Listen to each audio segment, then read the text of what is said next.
cats behind him. And some dogs. And then the human beings. Pretty much. Because they're really fucking wise humans. You know what the fuck you're talking about.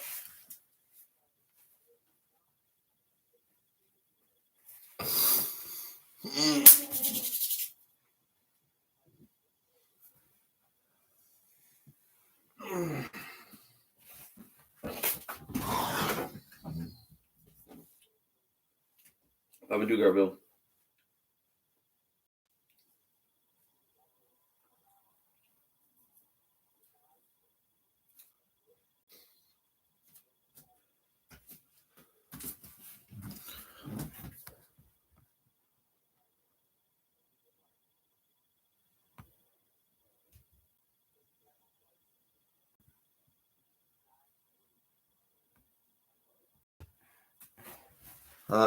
Let's go. Let's go. Back to bed. Back to bed. I will. You don't want to go back to bed? Come on. Come on. Come on.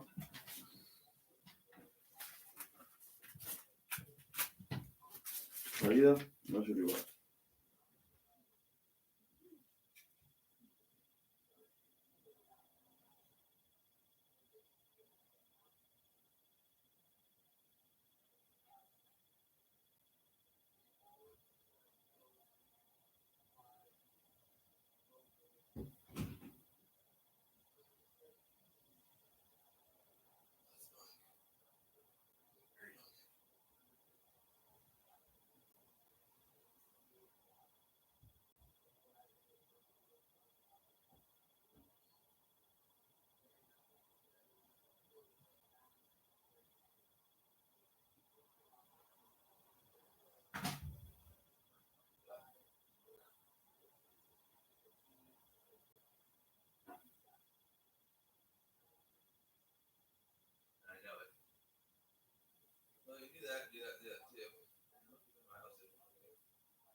Piss me off, and you piss me off. Pretty much. No, you piss me off. That's what you do. You piss me the fuck off.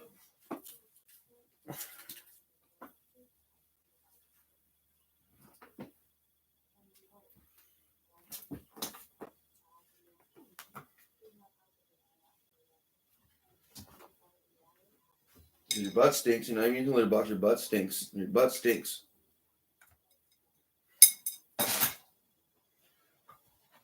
Okay, here's your fucking food bowl because you're a fucking idiot. And these guys are getting fucking real fucking good at fucking knocking your shit over now.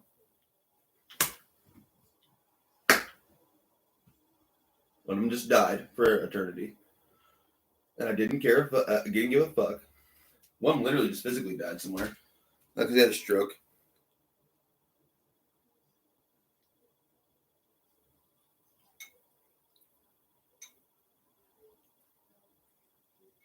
Yeah, somebody was really horrible. I literally just killed him from a stroke in the left side of their head.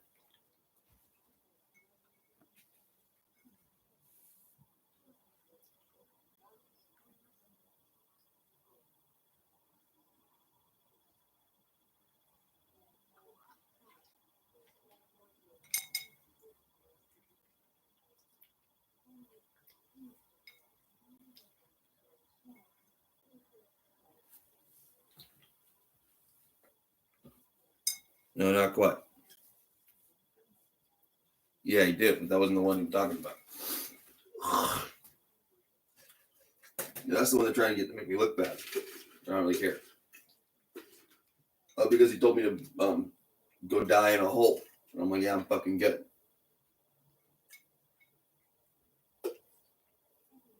And they mean it too. They mean go die in a hole somewhere. I'm like, well, you can die in your fucking hole for all I care.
Yeah, killed. Often killed.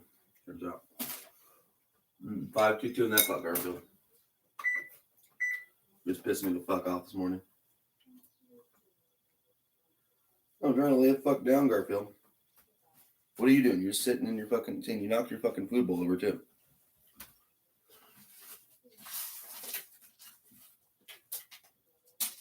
I literally cast a fucking horrible curse on somebody just for knocking it over.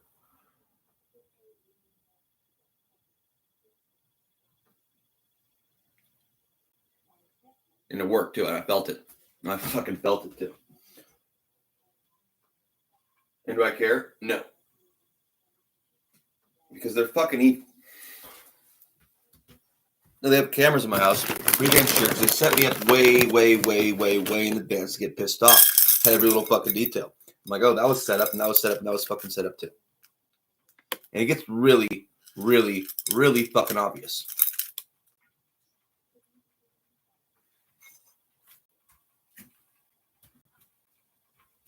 So I possessed one of their bodies, and I made themselves beat each other in the fucking temple. And I'm pretty sure he just passed out and died.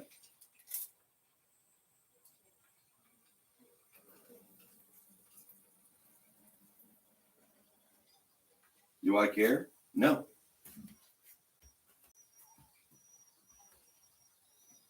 Have I done it before? I know that I have. Killed people with my mind. Yeah, I know it. I've also revived more people than that with my mind.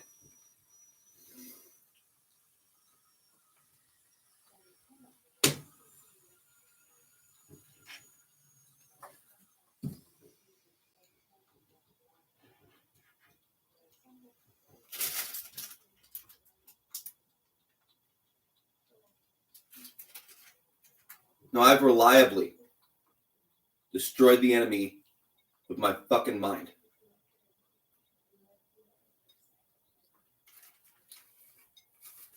Is it always the ones I'm trying to get? No, not always. But can I get one almost every time with my fucking mind? Yeah, pretty much.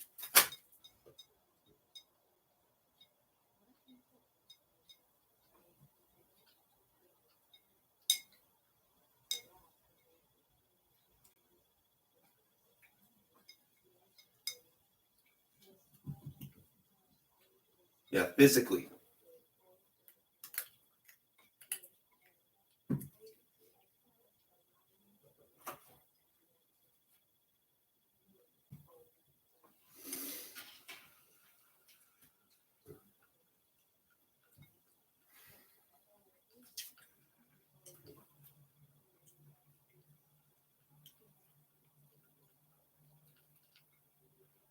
Just not giving a shit about certain things. Wanna know why? Because if it went the other way, it'd be the same fucking way.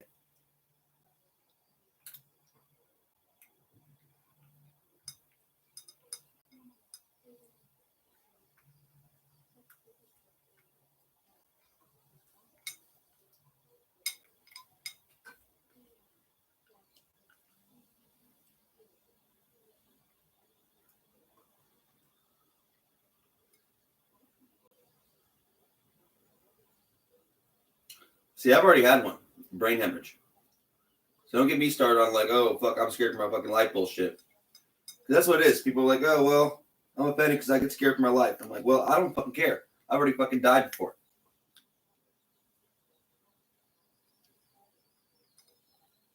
And you didn't even fucking believe me. And you told me to go die again. I'm like, good for you.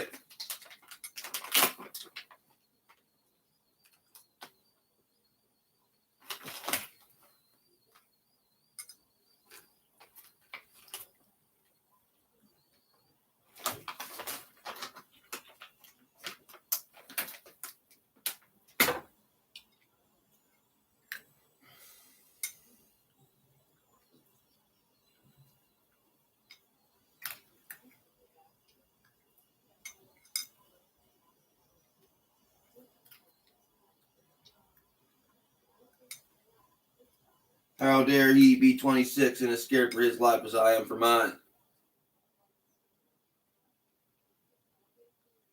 That's how you fuckers feel, you older fuckers who are like, my life's so much more important to you than yours because I've lived like.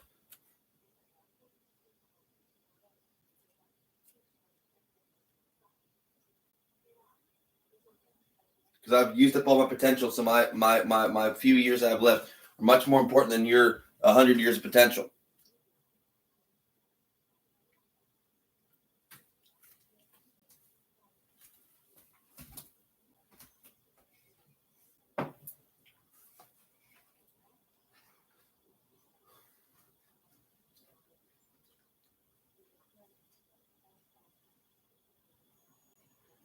That's literally how we tried to run our country, our whole country. Based on what science and what? Nothing. Based on nothing. Based on luck.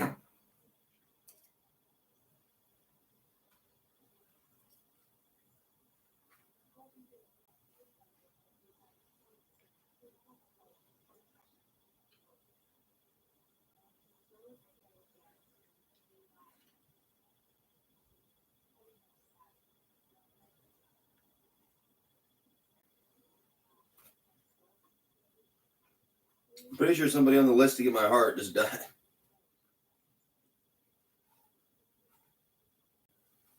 Whoa.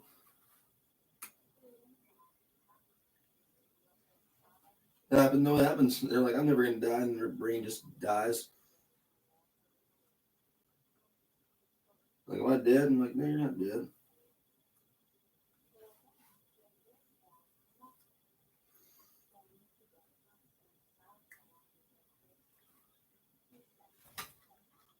Yeah, people around me I try to keep around as long as possible. If they really hate me and really hate me and really fucking hate me, there's nothing I can really do about it in the end.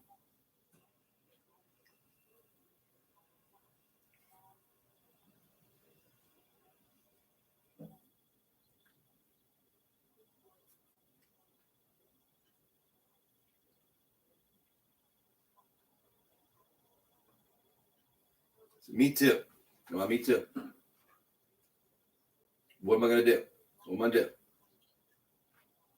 So I go around and I get sick and I get blamed. But if I don't go around and they get sick, then I blame myself.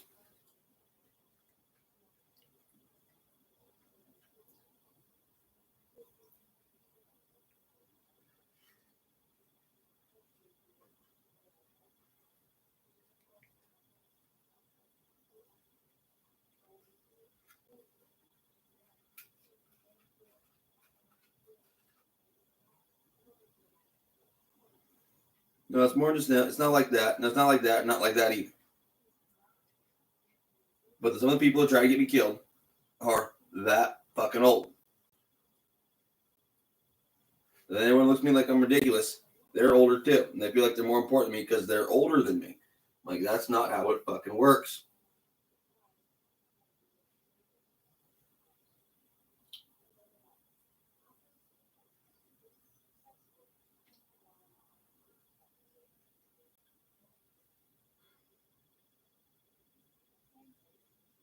On Garfield.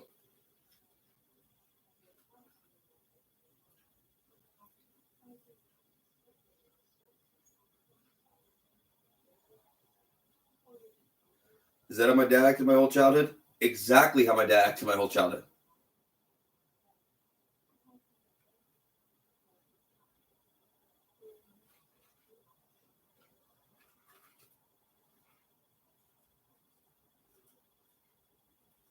Why? Because he was the youngest of 7 kids.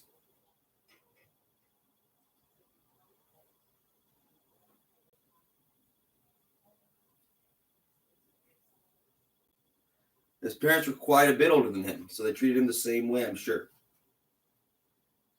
Which, yeah, I'm not okay with, no matter what.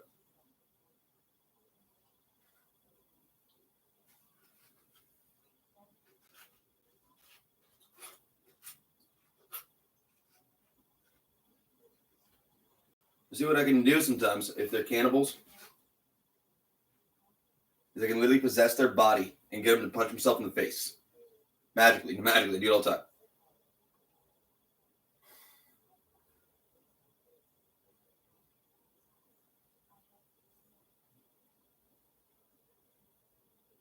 Yeah, no, yeah, that was incredible. It's absolutely incredible.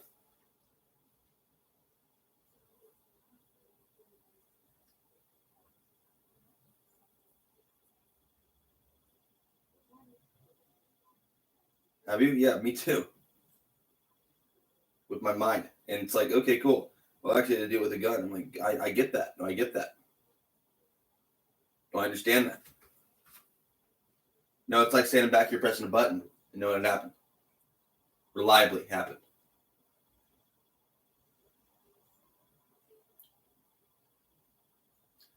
Basically every goddamn time I try.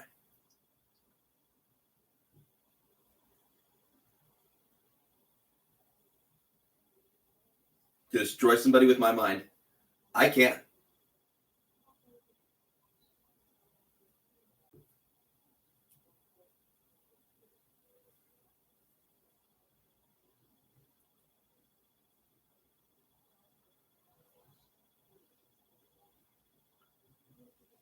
Now some people trying to try me with theirs. Yeah, psychically, they think, but it's fucking them up.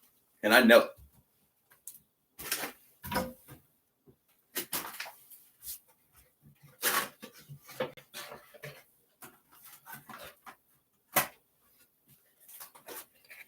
And guess who the best ones are at this? The kids. No, the kids. Who are, harder to destroy. With my mind.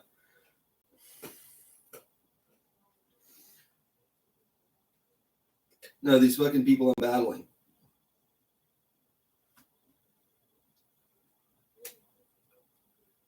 The younger ones are much, much better.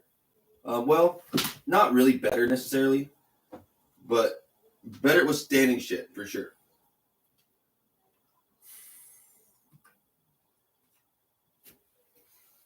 You know, adults have some interesting tactics and shit, but, the kids, they do too. They just don't always realize what they're doing. It's like, well, God told me to go this way and this way, and that's what it is, huh? That's exactly what it is. No, I think the kids are better at just accepting that God is greater than they are. No, when you get older and you're like, nah, no way God's better than me. Like, yeah, pretty damn sure, because I didn't have to do much for this, and now I'm more powerful than you. So I'm assuming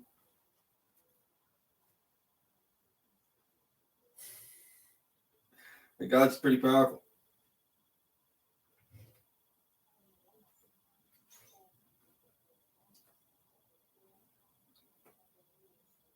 See, we're not even necessarily on the same side, but we just know this intuitively.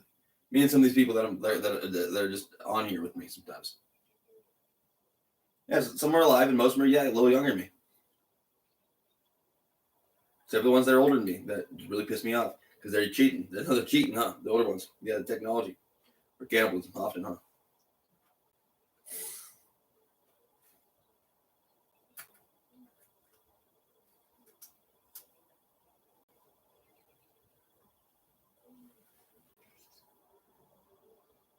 That's what it be, though. That's what it be. That if you're working against me, you're kind of cheating in a way, too. There's more reason than one. So I'm fighting everybody at once, in my mind. Even Garfield at the time anymore. And Garfield's got a powerful mind.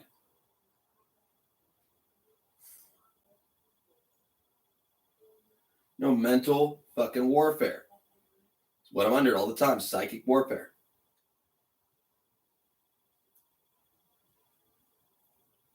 No, it's real shit. And it's pre-war testing. And what did they find out? That it works pretty fucking good.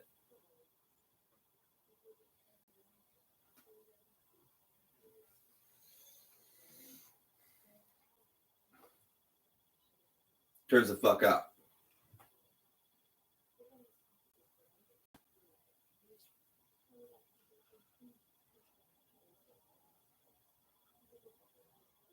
Why? Because we can reliably get people to do quite a bit more than we've actually gotten me to do. And I know that. I know that. Everybody, no, not quite. But you'd be fucking surprised.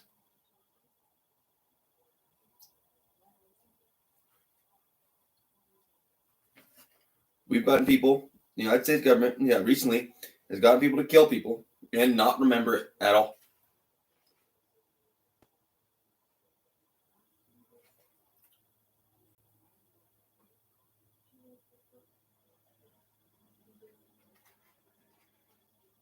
And I kind of know it.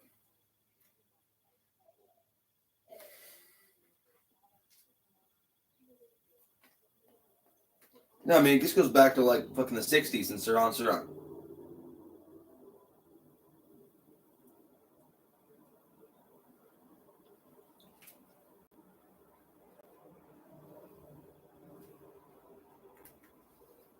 You'd be fucking shocked. No, shocked. Maybe not, though. Like, okay, what's a newsworthy article? Is that what really happened? Never. Ever. Is that what actually happened?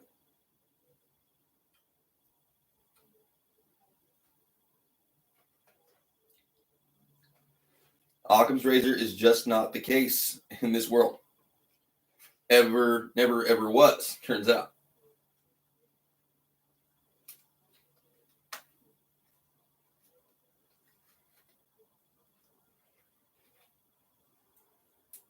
Now, it turns out, Occam's razor ends up with people falling off that razor ass bridge for sure. On the way to heaven. Yeah, you know what I mean?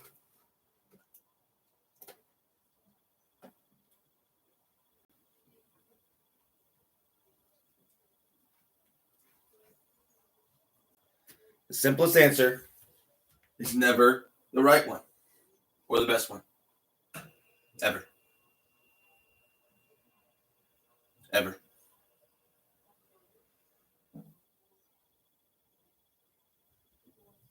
Unless the answer is, I love you.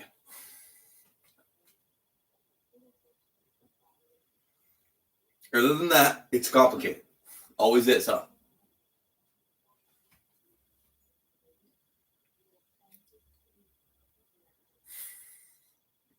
Even if it's not that complicated, it often is. Did I really destroy an enemy with my mind? See, I hope I didn't. But I know I did. And that's how it goes sometimes. I'm like, well, Garfield pissed me off. Kind of. He got his bowl knocked over. But it was kind of my fault. I wasn't paying attention. But someone was trying to set me up to where that would happen. So it'd be a mess on the floor. So I have to clean it up later. I don't clean it up right away because I'm fucking lazy.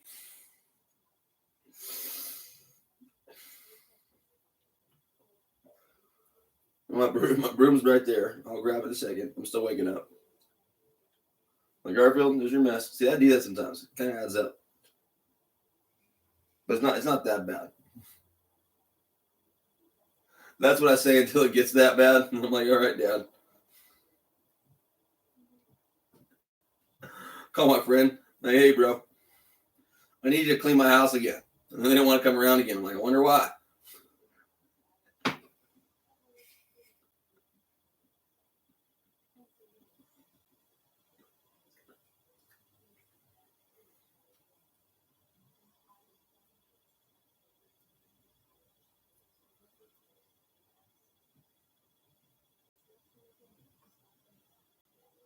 Like psyops bullshit. Yeah, I'm going through some crazy psyops bullshit. And I can't stand it. I'm a pretty good test subject though, considering. No, he's mentally weak in some ways that make him really mentally powerful.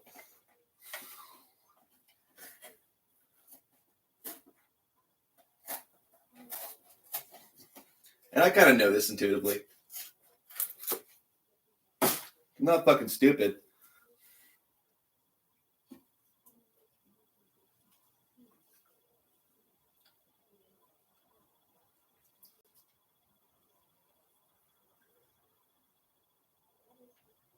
As I'm telling you guys, no. See, in those positions, with Taran Miller conditioning, you would have struck. No, you would have struck. And you'd have struck. And you struck. Yep. And yep.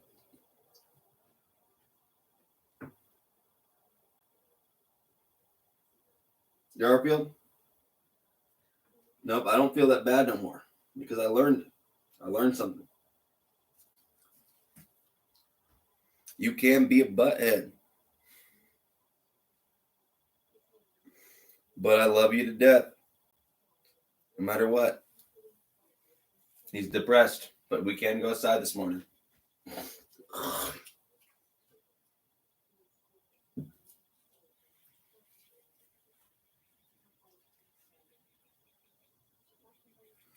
See, I know what it sounds like, right? People get really offended because they're like, well, dude, I'm actually right. I understand.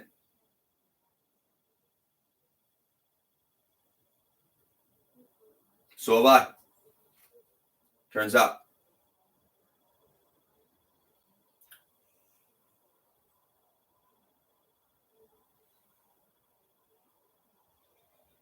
More than once. Killed somebody with my mind. And I know it. No, and I know it. Just like pulling a trigger. Almost. For me. Sometimes, yeah.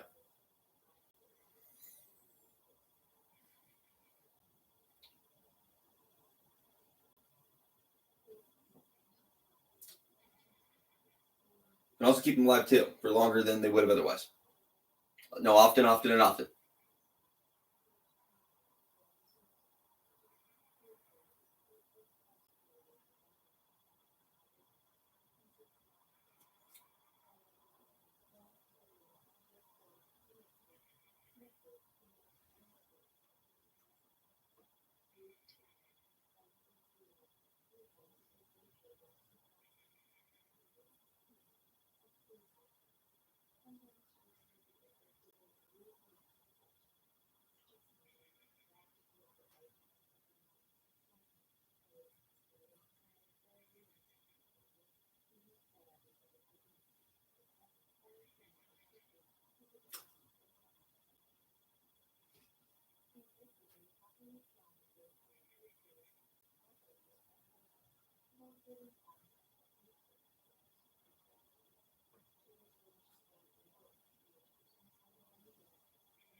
Do I feel wrong? Yeah, I do. Some people have actually had to go there. And I can feel that. But I'm like, dude, I don't know what to tell you. So have I now. And not as obviously to myself. So I can't feel as proud about it. But I know it happened.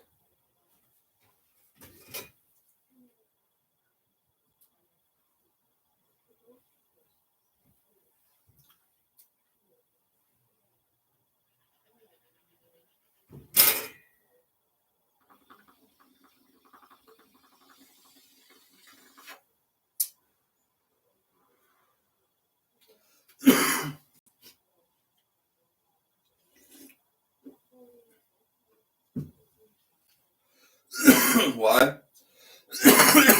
Last night, they tried to kill one of my friends. And I know it.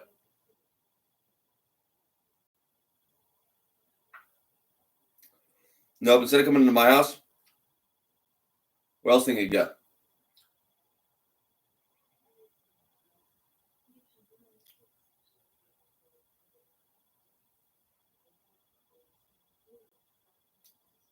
Just now? How many of them?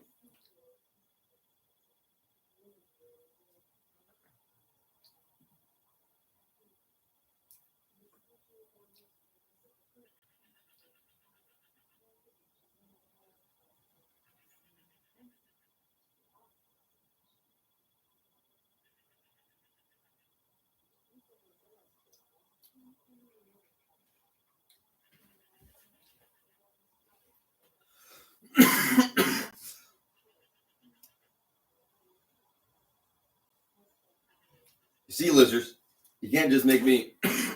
I keep telling them that. You can't just make me hurt a good person if they don't have it coming. Psychically.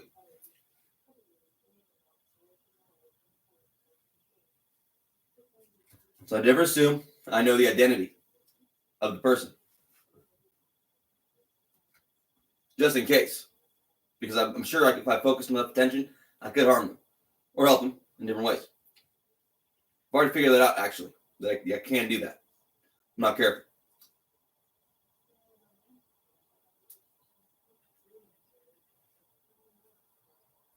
With psychic energy, yeah, I can. Affect people directly.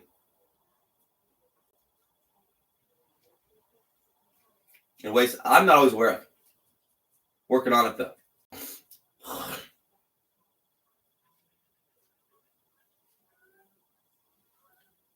Some of these souls, those are my cats. And my cats got horribly offended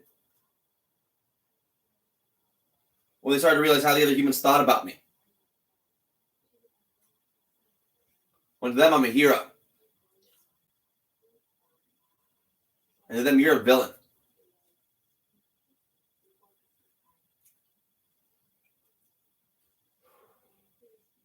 Hard way to wake up in the morning, huh?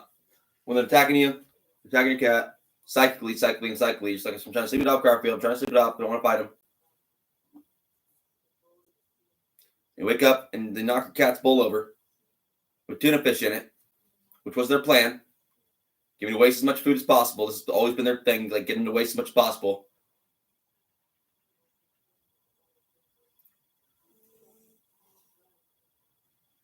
So as soon as it happened, I struck. I struck.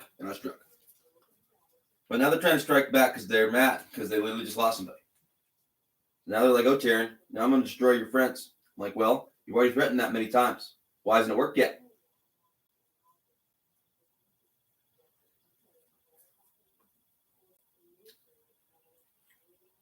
How many guys have you lost now in this fight? Like 40? How many have I lost technically? 1. No, 2. I've lost 2. During the battle that I was conscious of. Yep. Well, I guess 3. And I have to. Yeah, George, my brother, and a friend of mine.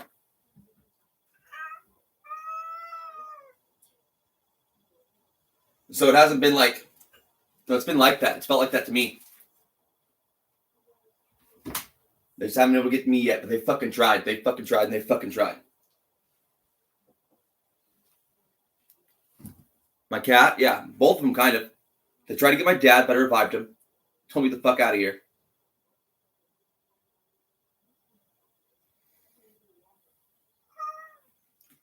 They fuck my brothers in different subtle ways that I can't really help. My brother's gay, he's gay.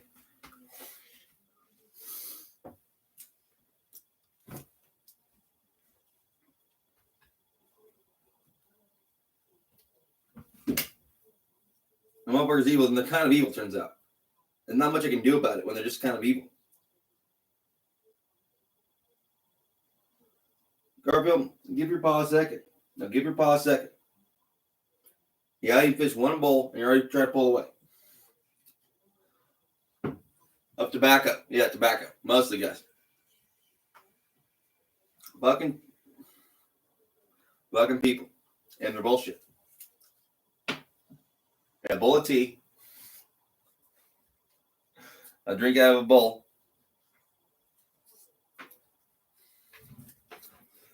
Garfield.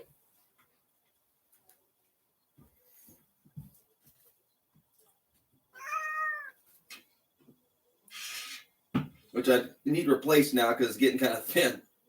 Which is terrifying because it's made of aluminum. Yeah, because my dad likes to break my hardware.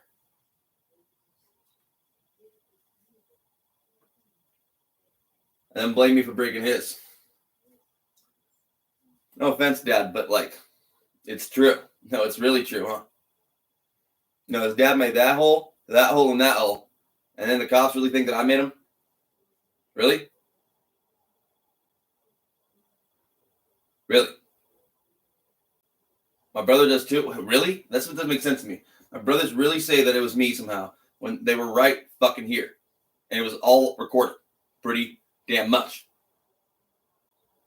And what the recordings say? Taran's a whiny little bitch, but his siblings and his father are aggressive and ballistic.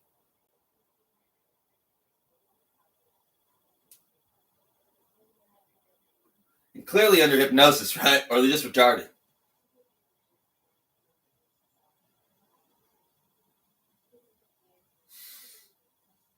Seemingly they're not actually retarded. That's why I'm like, I understand them.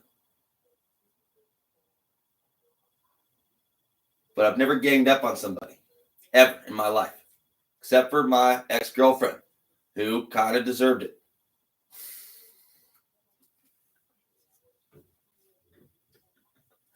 Because she was all our girlfriend at the same time. And we were pissed off about it.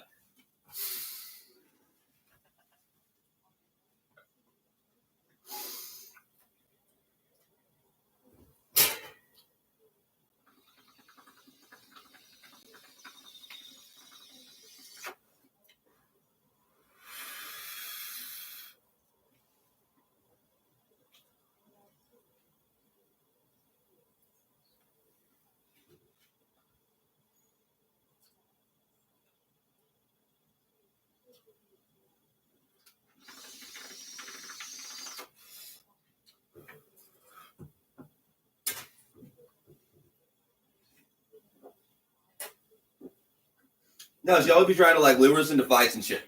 And we can kind of tell.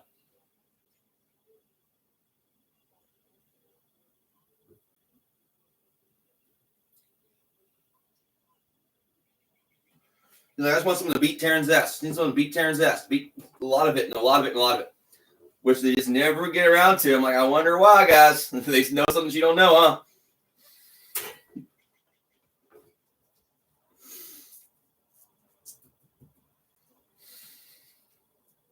No, she knew it, though. She knew it. She'd be around big motherfuckers. Big motherfuckers just kind of knew better.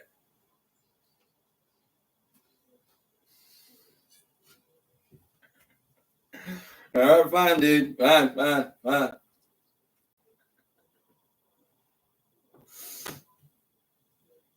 A lot of it. Turns out.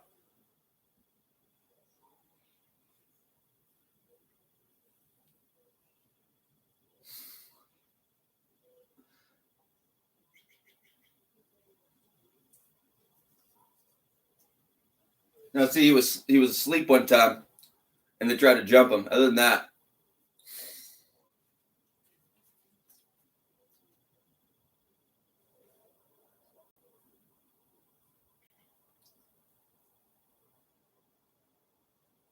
one or two of them would have been tough. But I'm really not scared of motherfuckers, especially when I'm like that.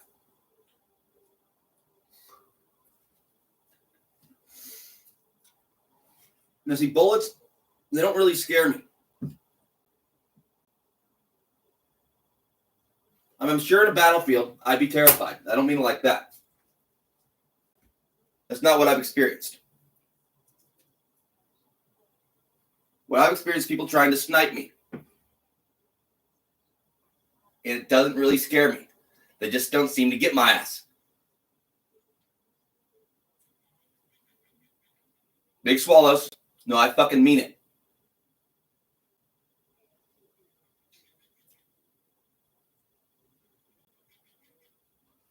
Then I wake up in the morning, possess their spirit, because I'm pissed off. I make a paw, and I beat myself in the temple. And then, boom, one of their heads explodes. Almost. Well, because they live in bad lifestyles most of the time. And I think those live out there live forever. Whoever's out in the woods watching me, my friends, being creepy, is really creepy.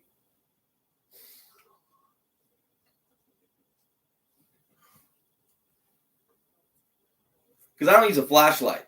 Ever. No, ever. Almost. Not quite. I was using one a little more. Just because, you know what I mean? It's hard to get around sometimes. But I'm pretty good in the dark.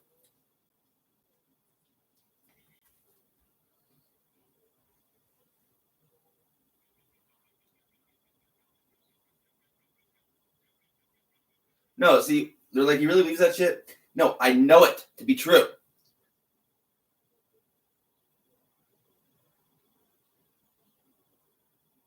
I would hate to have to prove it.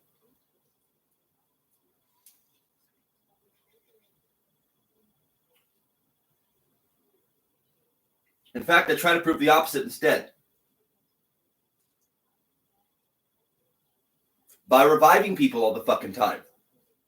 And they don't even know it.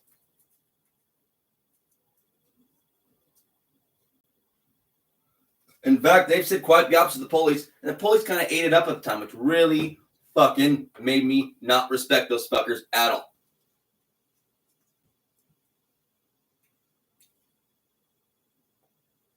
If I revive someone from the dead, they come here and treat me like that after I call 911. Fuck them.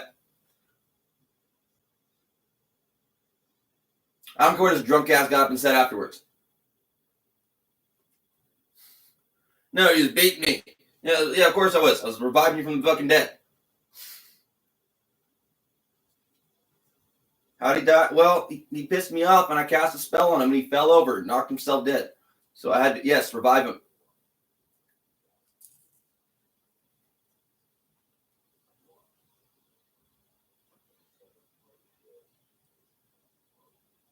I'm not even kidding. Cold.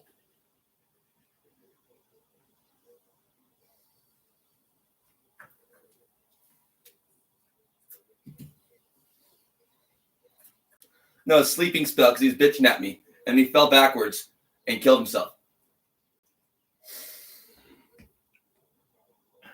Out. No, out. Done.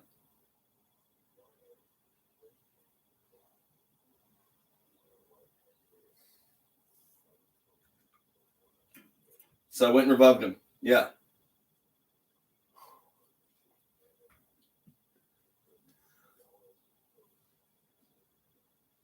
No, wide open. Yeah, wide open.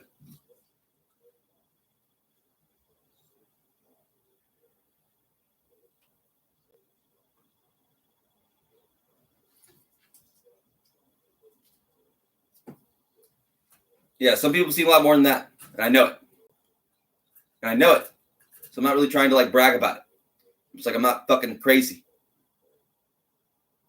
When it happens like that, and like that, and like that too, as soon as I fucking try, it happens.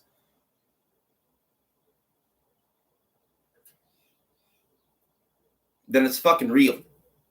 How many people have done it to? Like hundreds. Now, of the worst people on planet Earth, yeah. Like Death Note, yeah. I've been in here consciously killing them off in my fucking mind. It's amazing how it happens in real life.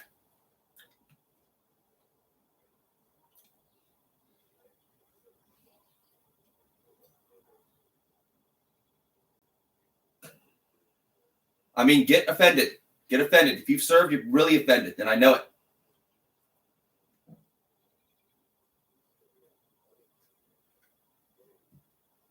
And if you haven't, then back the fuck off from me.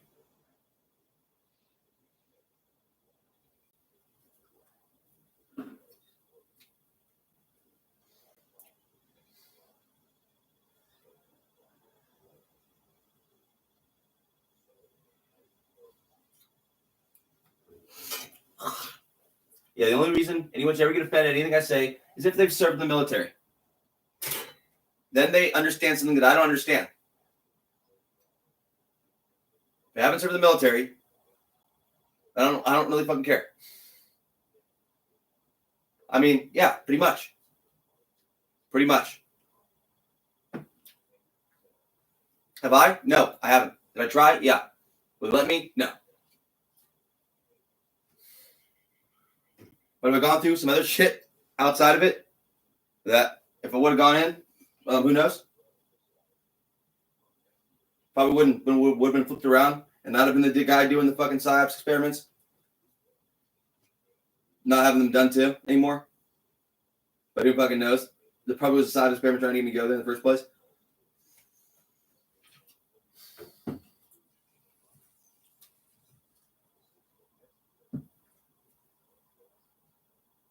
Whether they do it or not, because I know they didn't, right?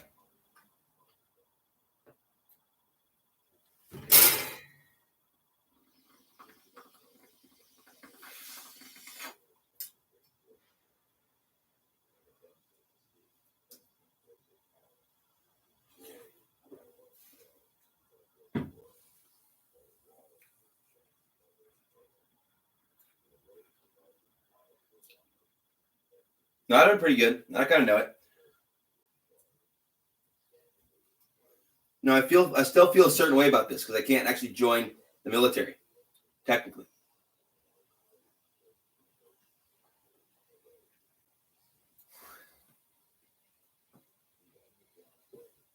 But I know if they really got behind this PSYOP shit, that I'd be a killer fucking asset.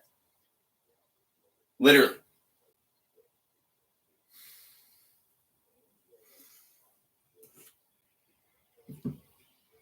No, literally. Killer asset. But the thing is, I'm not really willing to do that job. Why? Because I have a family. I have people I care about. And mostly I'm the target, mostly, but not always. And I can protect them, but not forever. I know it.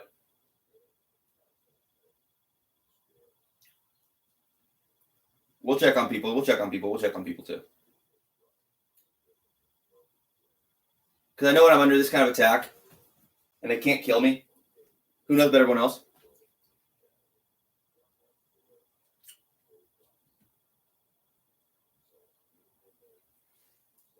They'll retaliate and like that. Who knows if they'll retaliate? I'm not careful. God being God, you'd be fucking surprised.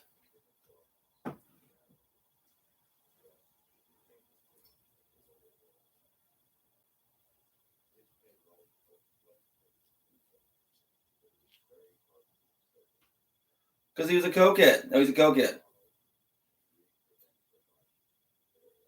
That's how it goes. Now, these motherfuckers who are really evil, often, yeah, are fucking lit. And I know it. Now, they're drinking way too much Coca-Cola. And I know it. No, way too much Coca-Cola. Way too much Coca-Cola.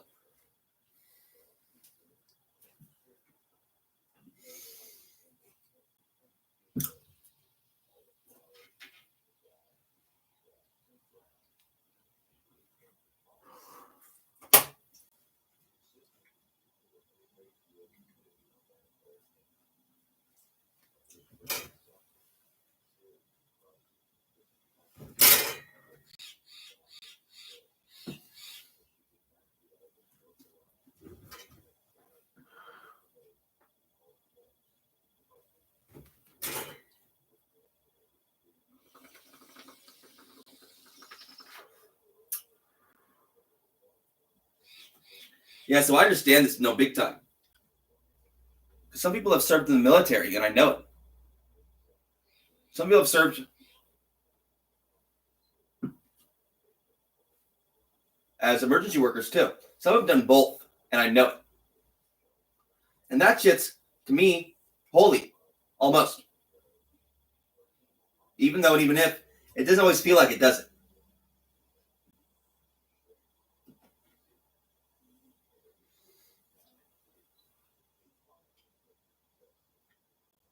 Why was that? See, that's what I want to know, too. Why God puts people through that.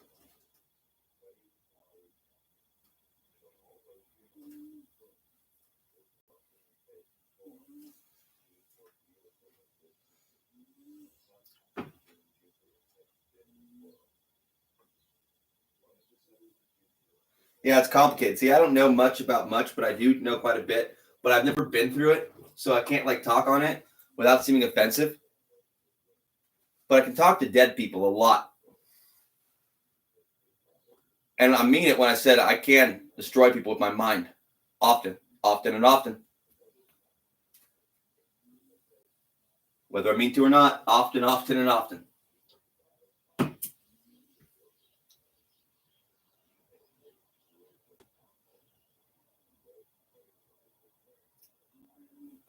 I have done the opposite too. Where I've improved people's health from a distance. Yeah, often, often, and often.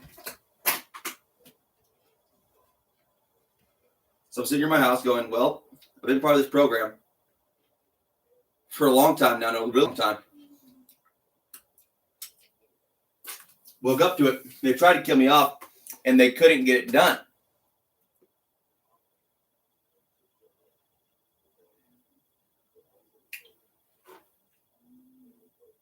Why? Because I didn't join the military. I'm pretty damn sure.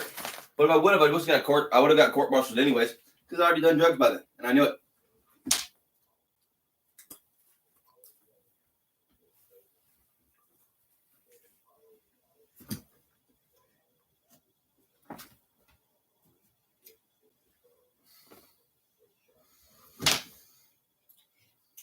Am I happy I didn't? Yeah, I am. Yeah, I am. No, yeah, I am. Even though, even if, I gotta wait till what they get here to get that kind of respect. So be it.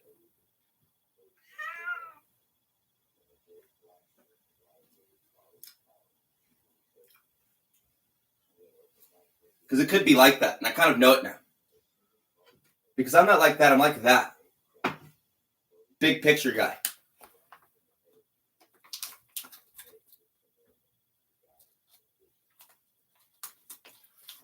And I look at my friends, my brothers, and I'm like, yep, and that. They're in the short list, and the short list, and the short list.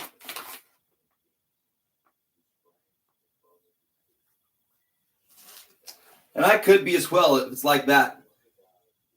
Likely. No, likely at this point, huh?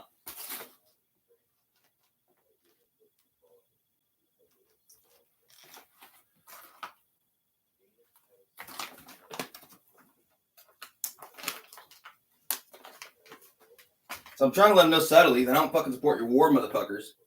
Especially if it's an aggressive war.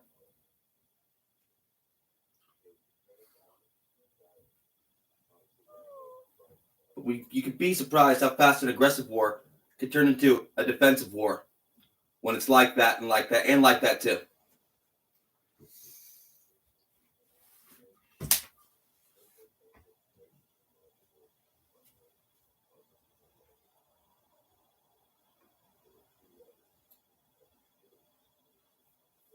Something America's never really experienced.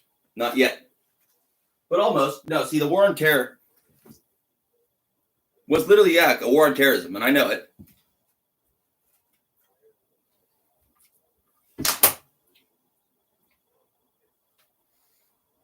But why was there terrorism? More reasons than one. It's complicated. Complicated and complicated.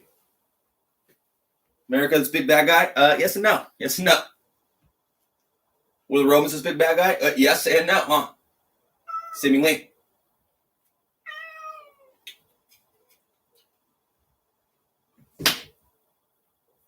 See, we're on the edges of the Roman Empire, basically. But a really powerful province, probably the most powerful province in the Roman Empire. California, right now, yeah.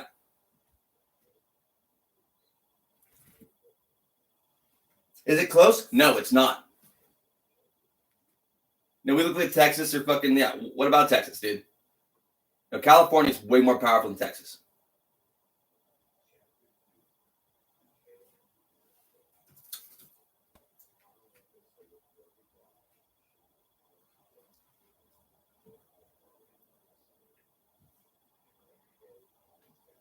And guess what? Slightly more politically unified than Texas, even. In ways that I don't always agree with.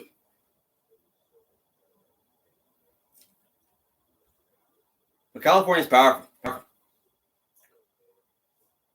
So I'm thinking about big picture shit, and California knows that they're powerful like that. And Washington's saying this, and California's over here saying that, and then they're over here saying that, saying, hey, went that way, could go that way, and they kind of know this, know that, know the other thing. I don't know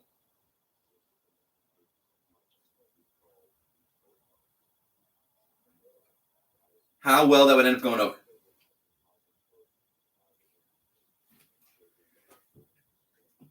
But guess what, other countries? It'd be just as bad there, I know it. No, it's this generation.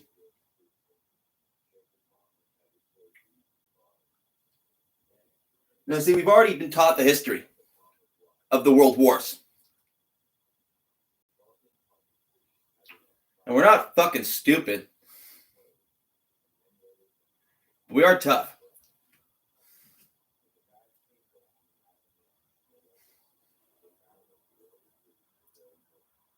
I'm gonna see into the future now. I'm like, okay, what could happen? What could happen? What could happen?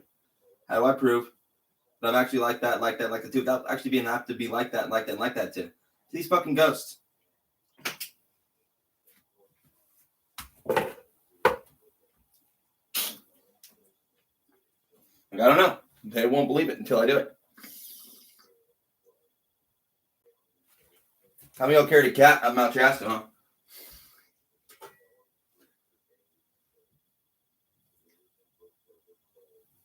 While getting chased by the enemy. Whole way. Yeah, with guns. No, with guns and lasers. Yeah.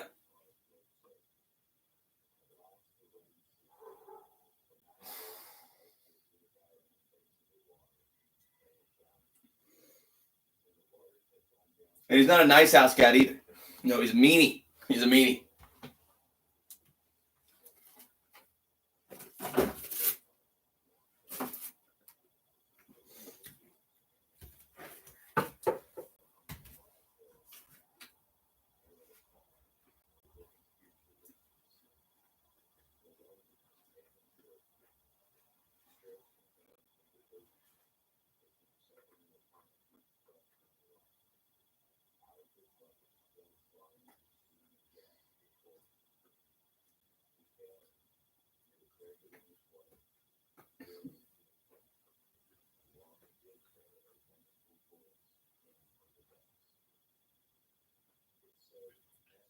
As far as I know, yeah.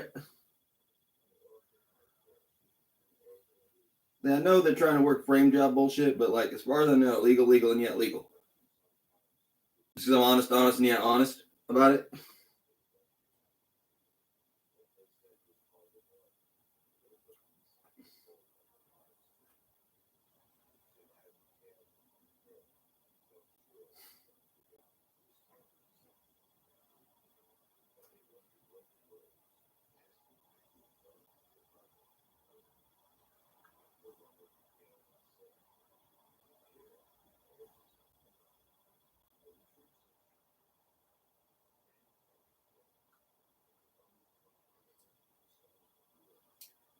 Is that what you guys do now? Something figured out, huh? But we'll get there. See, it's hard to kill these upper crust guys because they're like that.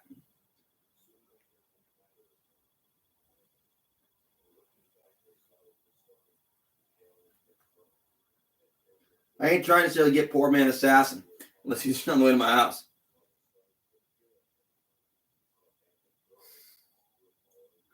Who's hiring poor man assassin?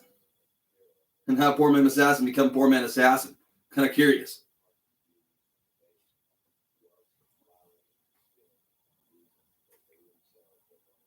Are you a poor assassin, or you just in your mind you're poor because you're not as rich as the guys you're working for? See, when it's like that, it's like that.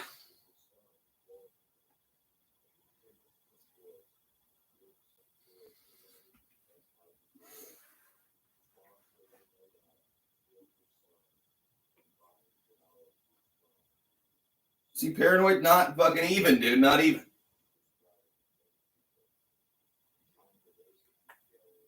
See, I know who I am. Like, I know they're trying to kill me actively. More than one of them. I know sometimes I can destroy them with my mind.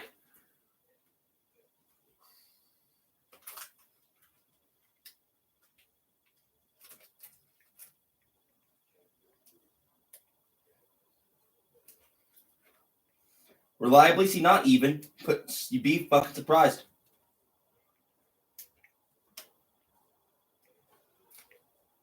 Because when it's like that and like that and like that too, guys, that's like that and like that and like that too. See, often the people I try to kill with my mind mostly, because it's easy to do, are people getting tortured to death. And they get all butthurt. Because someone's getting tortured over here and they're like, oh, I nicked him. No, it's fucking disgusting.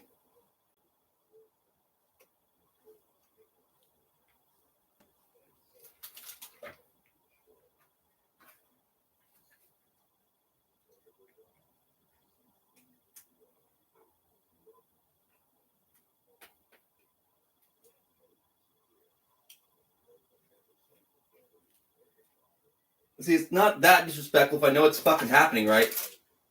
Because everyone thinks it's disrespectful as fuck, right? Like we kind of don't kind of know better because we're sitting here inside of Taran Miller's body.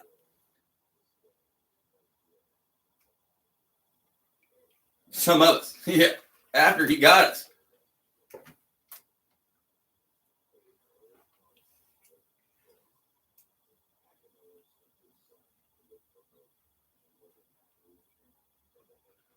He's like, Tom's going to win. No, Tom's going to win. And Tom's going to win.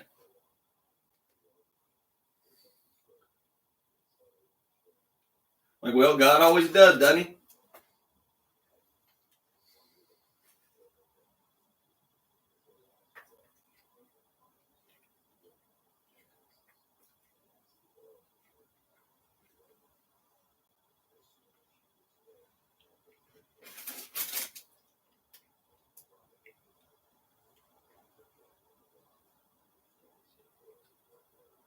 The gods. No, they're interesting. See, they're very personal. God is. All three of them.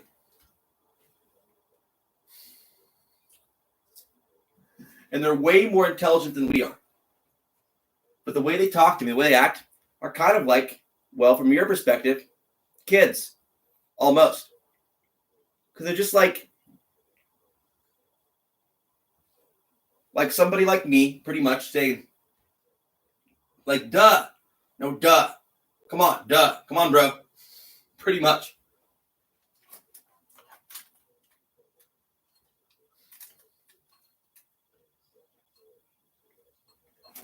See, it's interesting because I always interpret the words through, like, it's not what they're saying ever. I just balance the truth so that I don't get fed a bunch of bullshit anymore. Because I was just repeating everything they told me.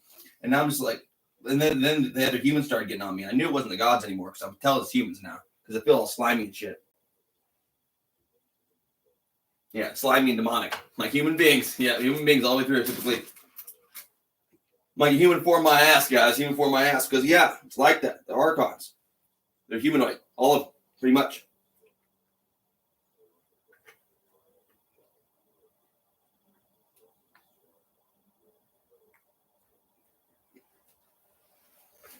Are they all evil? No, not even close. Not even close. Not even close.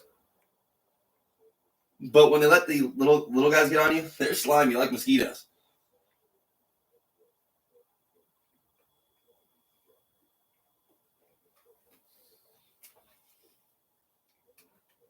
I'm like, all right, Miss Mosquito. Take your portion. Take your portion. Ah, that hurts. Don't make me kill you. No, take your portion and get gone. Except these ghosts, they can't seem to get gone. No, they just get stuck. I'm like, welcome, Primordial Waters. My name's Taran Miller. And then I borrow their soul for a while. This one's I'm wearing on pretty good.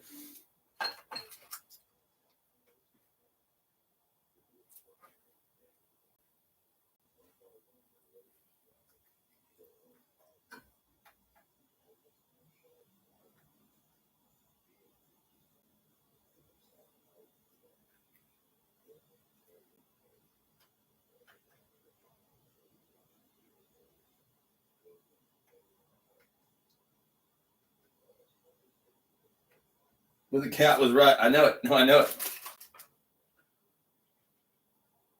People die going, damn it, I was wrong. My cat died going, damn it, I was fucking right.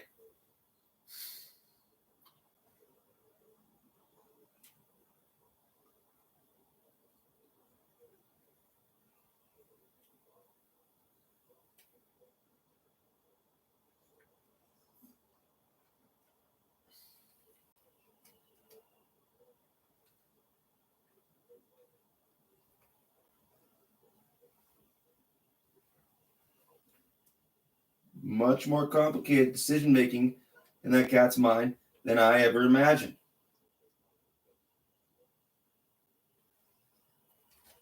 Because they're like, we're not fucking retarded, guys. But you understand. Now, our human being is more powerful than you. He's a better cat owner. Even though Annie turns out. Some of y'all are pretty good pet owners. But see, the thing about my dad, he doesn't even like the word owner to describe what I do with my animals.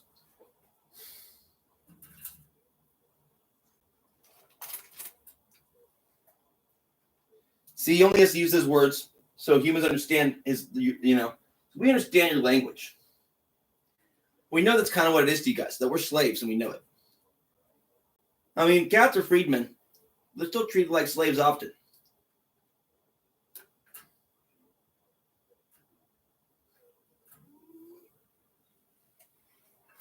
I know some people find this offensive too, because they're human beings. And I know that human to human, can be just as bad. Often worse. But not even sometimes. Because cows are people too, it turns out. So are horses. So are dogs. Cats got it good.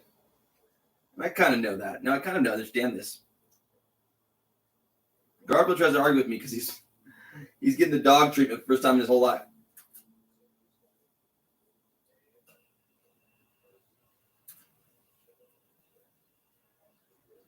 No, because he's powerful like a dog. No, he's dog powerful.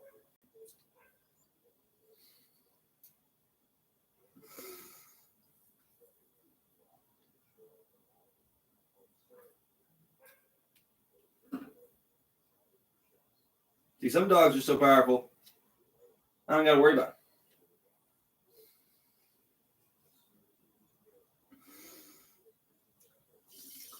Some dogs, turns out, can be sneaky little fuckers. You see, as soon as George died, this other dog came in my yard and tried to kill Garfield the same fucking day. But when he walked in and George was in the yard, he'd bow to that cat. No, he'd bow to that cat because he fucking knew better. The fuck with that cat. That's what I'm talking about.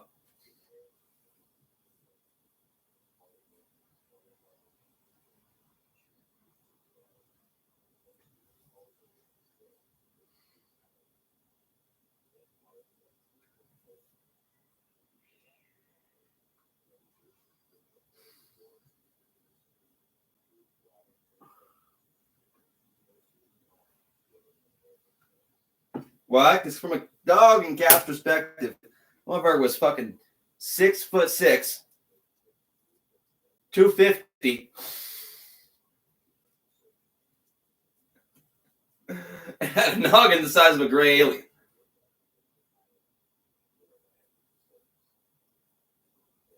See, not quite, guys, but yeah. Big old thing. Garfield, see, not quite. Now, Garfield, if he was a cat, or he was a human, he'd be like 175.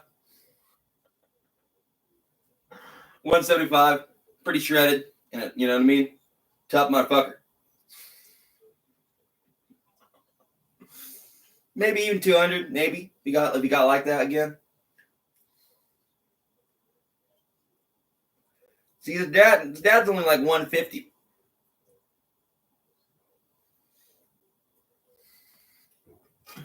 Yeah, a welterweight, basically.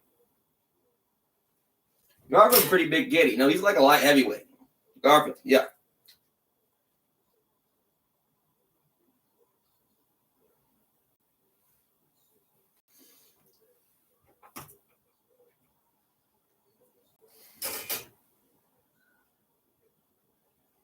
No, boxing, not MMA. I mean, come on.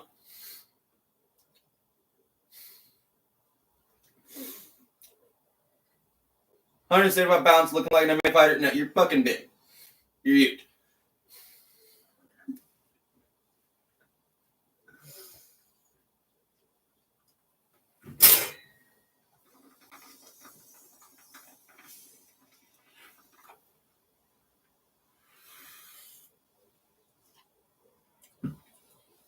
See, if I was actually boxing, I could get down to featherweight. No, I could. Likely. Would be healthy? Probably not. But lightweight? Yeah. 135? If I was actually going to a fight? Yeah, I could get down to that probably. Healthily. But I'd rather get up to like, yeah. Middleweight, we're a little slower.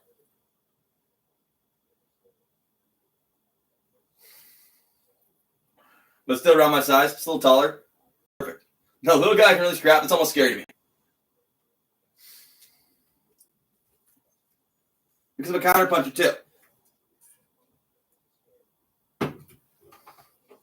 I'm not fucking stupid. It's when they're about my height that I'm like, yeah, I'll kick your fuck ass, dude.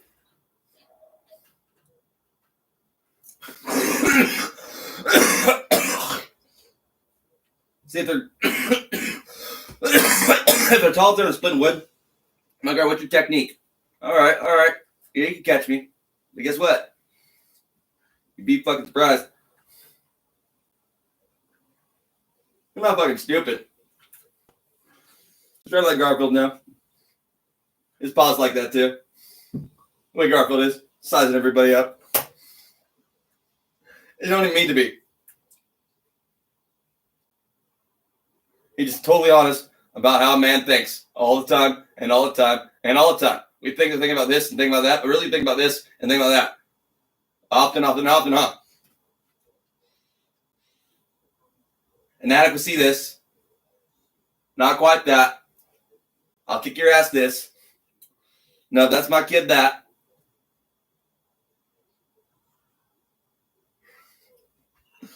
Broom, broom, my car. Broom.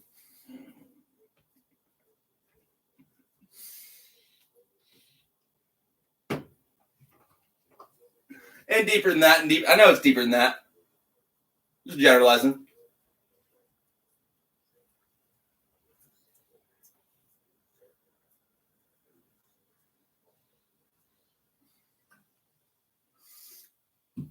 And we don't even mean to be this way. We are subconsciously all the time. All the time and all the time. I'm just realizing it. Because I'm a fucking cat and I know it.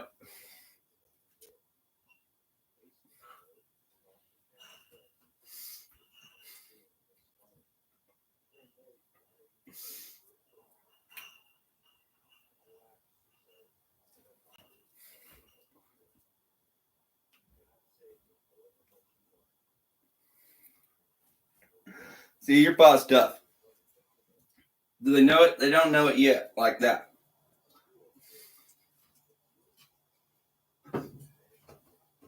No, totally sober. It's kind of a drunk man's thing to do, but not even though, huh? No, it's like 1/5 of our consciousness goes to that often, and we're not even aware of it.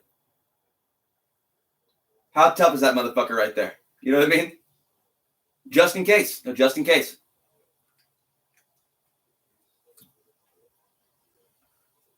See, dogs understand this. Cats, they do too. Humans deny it, but it's fucking true. I know it. See, even though, even if, because some of us lost fights, just not the right match. So let's think about this. So there's some cat out there that gave Garfield a little bit of a whooping one time. No, pretty bad. Pretty bad. George whooped that cat's ass. No fucking sweat. Big old kid. The big old kitty whooped the shit out of that cat. But guess what? Garfield has whooped George more than once.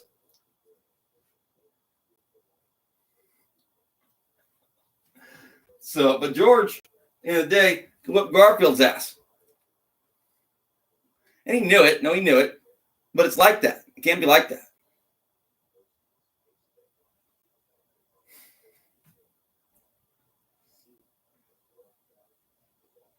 See, that motherfucker right there. See, this is something I know. I'm not going to say names or faces. But it's this motherfucker down the street. I know I'd whoop his ass. But the next door neighbor could maybe whoop my ass in a way. But that motherfucker could whoop the next door neighbor's ass, and I know it. And I just know it. No, it's like that. It can be like that.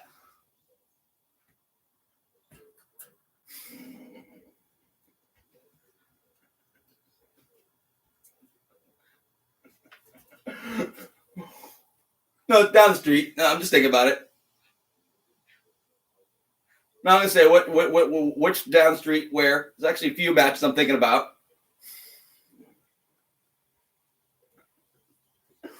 No, I just want to see it happen one day. Everyone get fucking some MMA gloves on and handle it. See, I can't really, but I'm just trying to put it out there. Why can't I? I mean, I can. Just gotta cage my cat.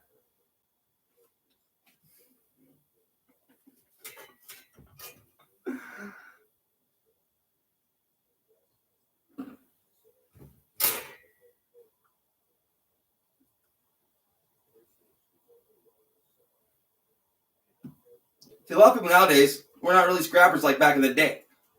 But we're tough and we know it, right?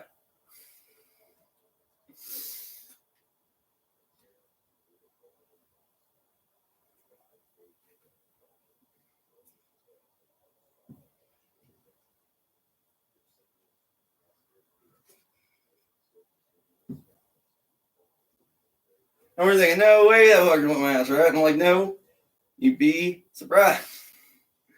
Because Garfield, you know what I mean?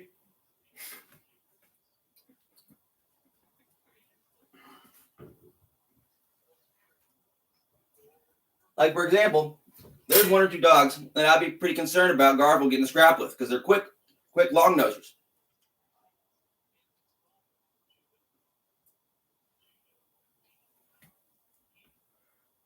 But guess what? Against a big old short noser dog, that short noser dog, that big old bruiser down the street, is going to win. But against Garfield, not even close. Rock, paper, scissors.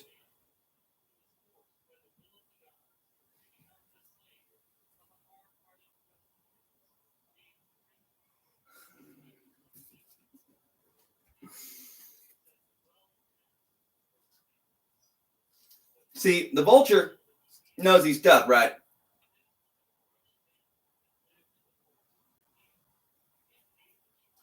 See, Mr. Hawk don't want to mess with Mr. Vulture. Not really. Not really. Can he? Almost. Mr. Hawk can mess with Mr. Blue Jay. Mr. Blue Jay, how do you feel about Mr. Vulture?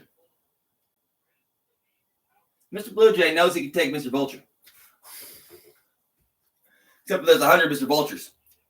So Mr. Blue Jay don't even try. Against Mr. Hawk, though,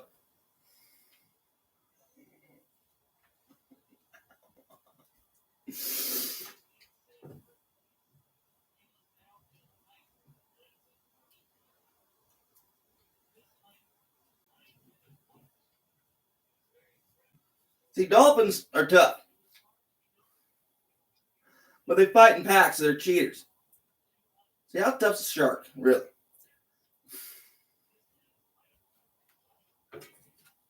I'm just making all these matches in my head. I'm like, who'd win this fight? Well, a lion. No, a lion. And a lion. A lion, yes, a lion, and a lion. Pretty much. A house cat. Yeah, house cat. We're talking the baddest of the bad. The baddest of the bad. No, the baddest of motherfucking bad. Animals on planet Earth, period.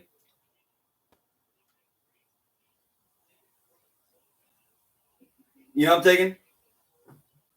Yeah, Mr. House Cat. Mr. fucking Felis Catus. Oh, Garfelis Catus. Bat. No, bat. Bat.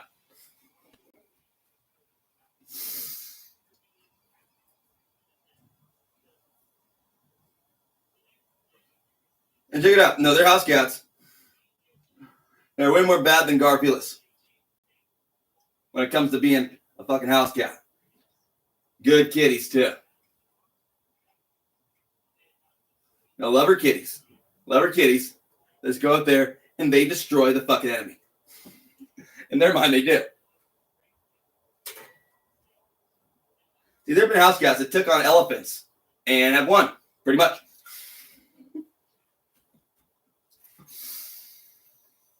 Dogs see not even. That's what I'm talking about. See, they really win, see no fucking way, right? But Mr. Elephant was like, fucking no way, dude. No, that hurts.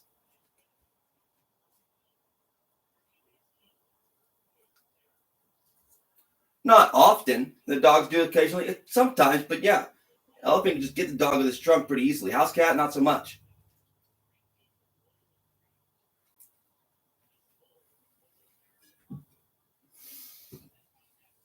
You know me, Mr. Dog? Miss Dog?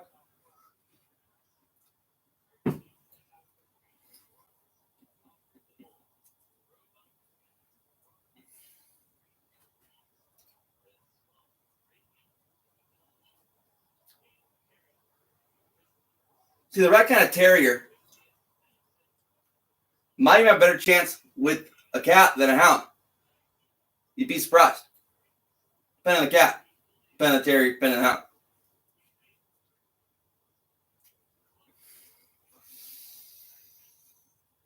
The problem with cats, I keep trying to tell the house cat this, because the dogs win often, is you guys need to fight and stop running.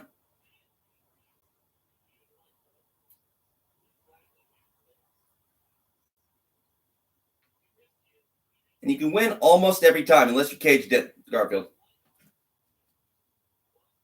Even then, you can still win. What happens?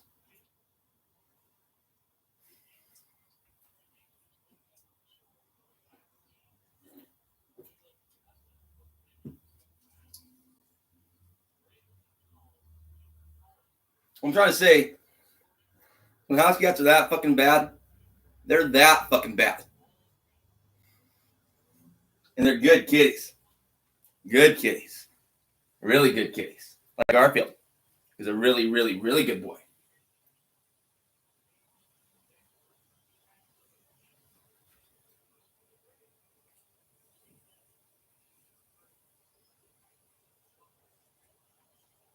Now, my accent changes all the time because they're spirits, and you can understand me better with an accent. Most people can't.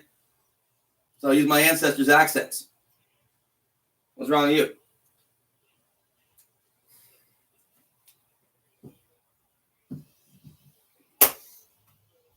Right, no, right, right, right, right, right, right, and right.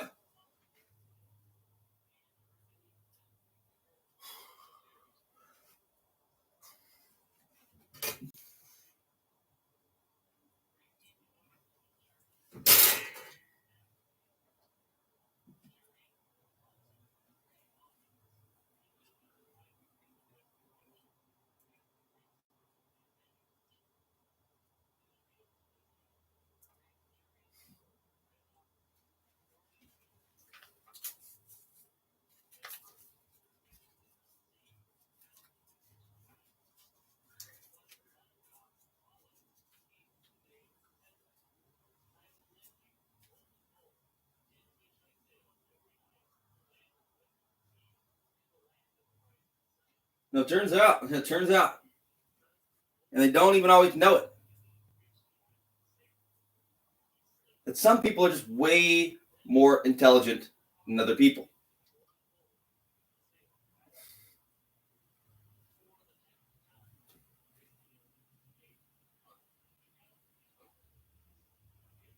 Go fucking figure.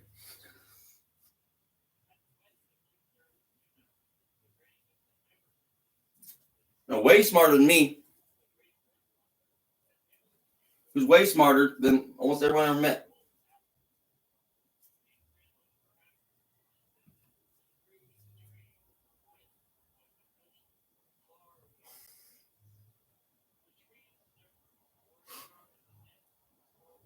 No, literally like 3 times more intelligent than me, and I know it.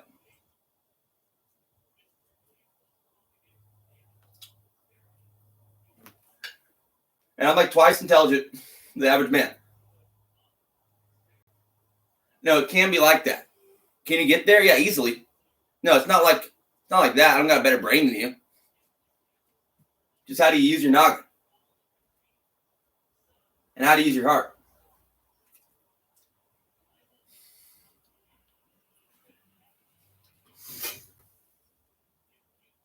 And how good are you at accomplishing your goals spiritually?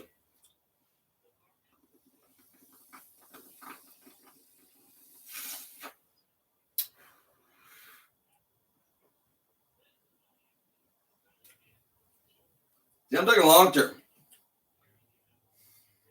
Not in eternity terms here.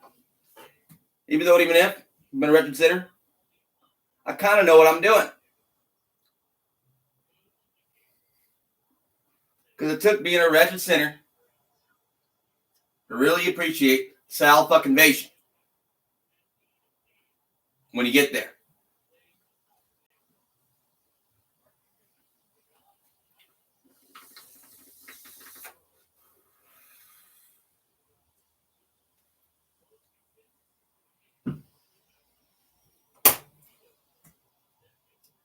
Like I said, if you've served in the military, then I appreciate your offense to what I say sometimes. Because I can respect that now that I can talk to the dead.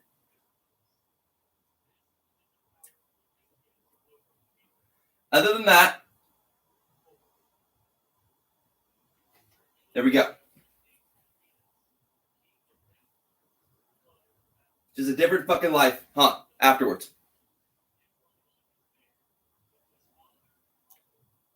And I know it. Do I understand it completely, AC? Yes and no. Yes and no. I've never been there.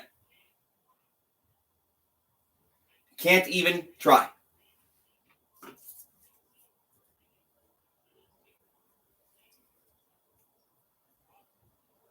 I'm talking about heavy subject material,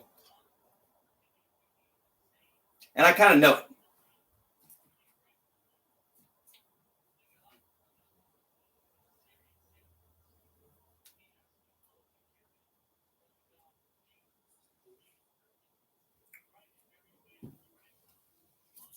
Even though and even if, pretty much.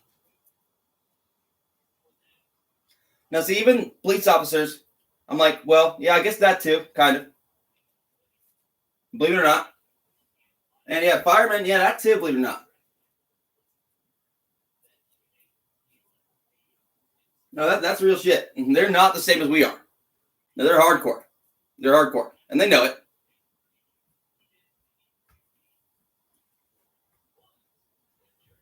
Sometimes it does get carried away, and I know that too, whether I'm in their shoes or not. Because they ain't in mine. I don't even got shoes on half the time. You know what I mean?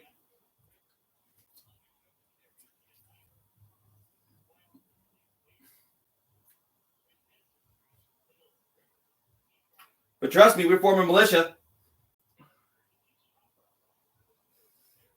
I'll be first one in line in Garfield too.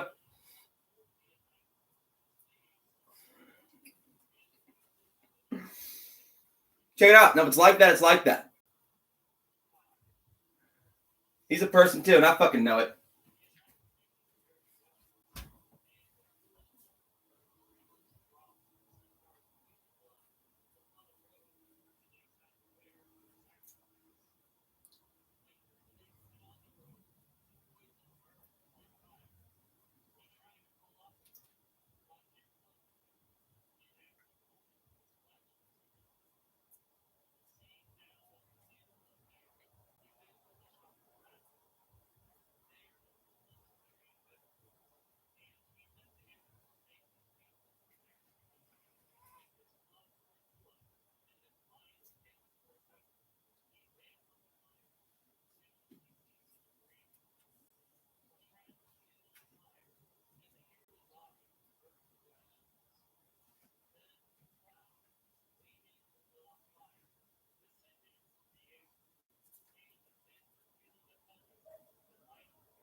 I'm really worried that could happen. Not right away, but be surprised what 5 years of disaster can do.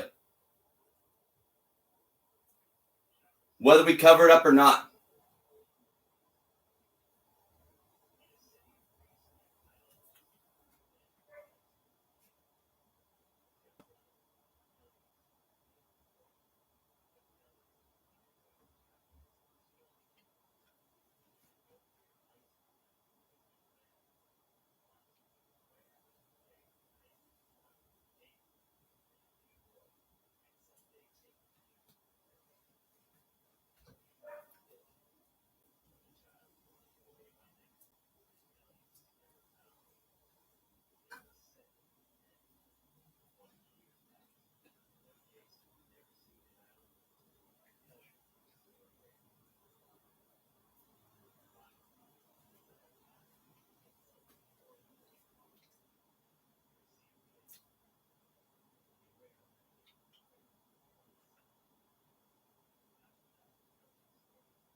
Now I let you.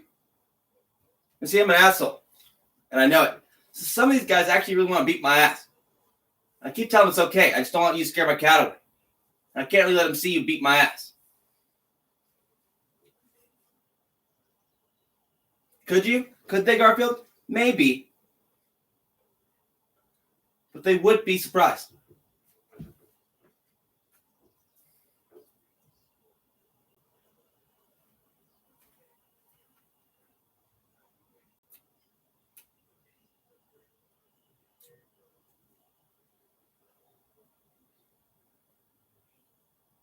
Depends how you went about it.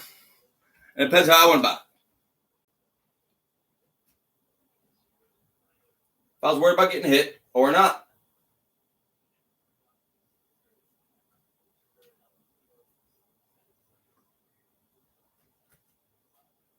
See, when I'm worried about it, it kind of hurt sometimes.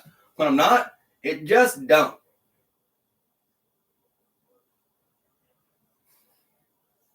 But then sometimes you get up on your knees and you're like, oh wow, okay.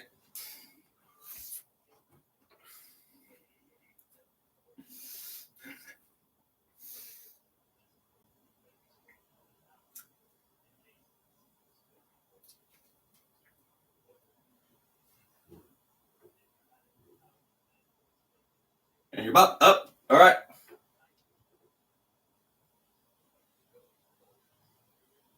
You ever sit down? Never.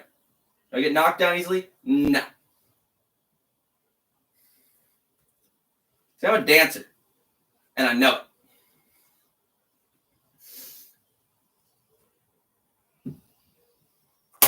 See, I want these guys to fight me, kind of. I just don't want to get beat up in front of my son.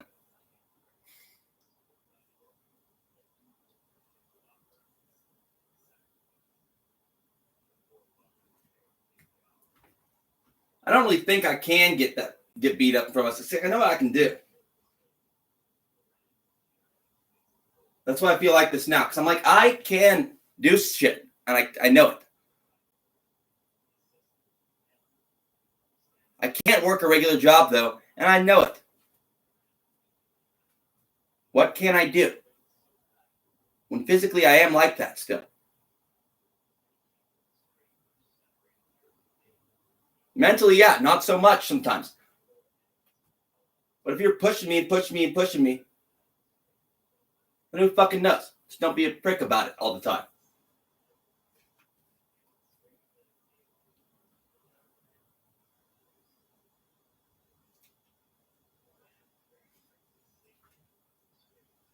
Which they kind of are, huh? Sometimes.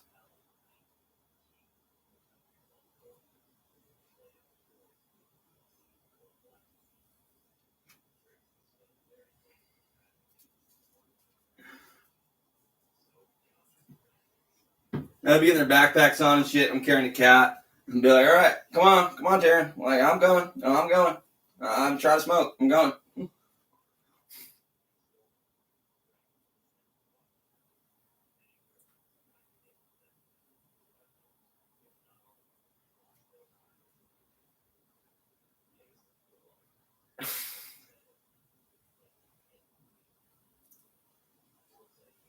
You see, dancing is exhausting. It's fucking exhausting. So when you're looking at the Orphics who could dance all day and night for how fucking many days, Dionysus? For who? For God? Are you dance for God for how many days and night? How many years straight were you dancing? For God, Mr. Ancient Greek man? Yes, converted to Christianity. Yes, he did. Doesn't talk about.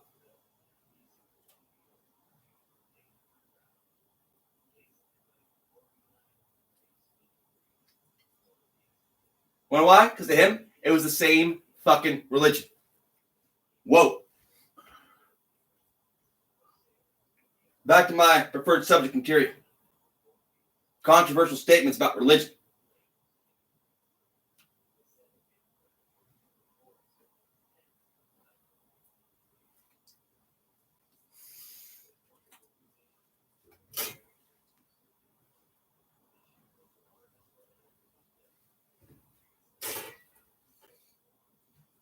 No, I don't.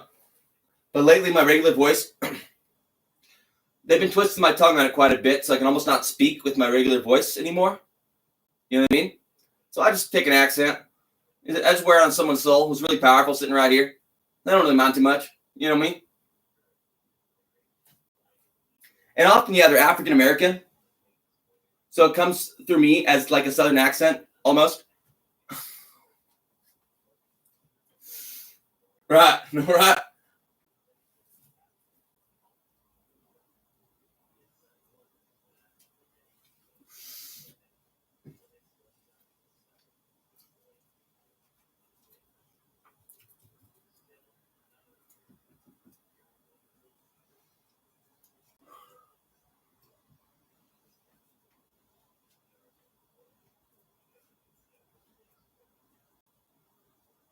Yeah, I know it. No, I know it. I'm trying. Well, I'm getting out of here. Now I got some hardware. I'm looking at the snow. Looking at the ice. Looking at Garfield. I'm looking at my shoes. My hardware. And how much money I got. Like, it's possible.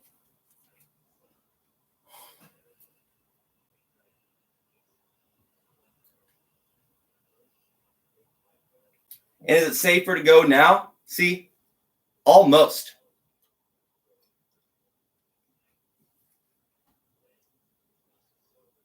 Is it possible? Yeah, of course it's possible. See, easy? No. You want to what? Food. And water, yeah, that too, but not even. Not right now, especially.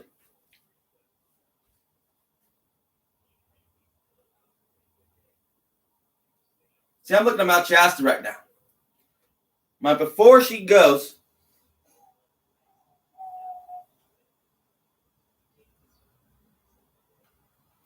which is going to happen sooner than I wanted it to.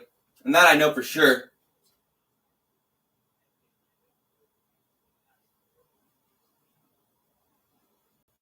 I think Garfield's at the top of that peak.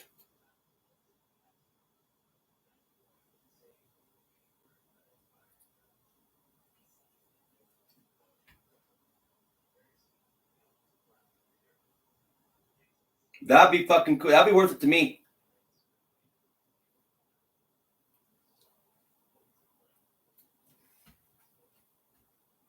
So I look at my backyard because I wish I would have carried both of them up there. But it would have been almost impossible. Almost impossible. But not even, huh? No, I could have. See, George would have pushed it up there with me. And I kind of know that. Garfield, you better fucking start trying.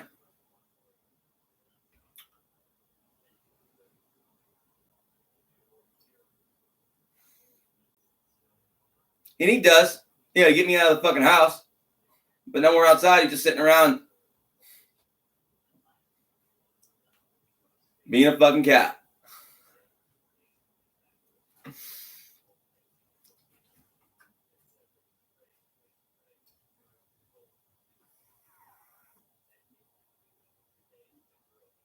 So when it's that kind of shit going through your head all the time, that kind of heavy shit, and everyone's like, you're fucking offensive, and you're this and you're that.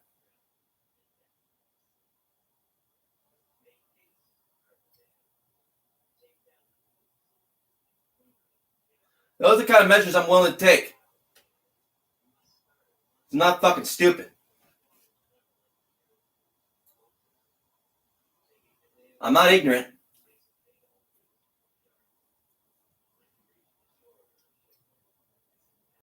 I'm under hypnosis, big time, especially when I talk about fighting people. Pretty much. At this fucking point. It's just kind of fun for some of us.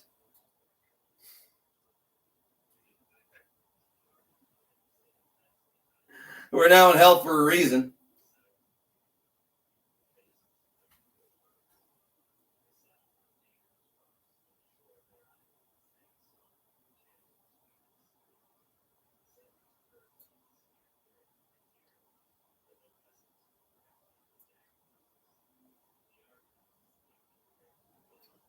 So I'm saying, okay, fine, and okay, fine, and okay, fine.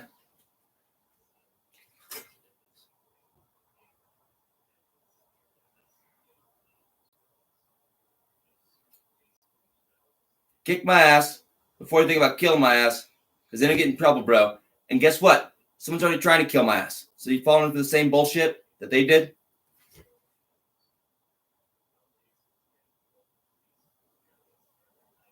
Because it won't fucking work.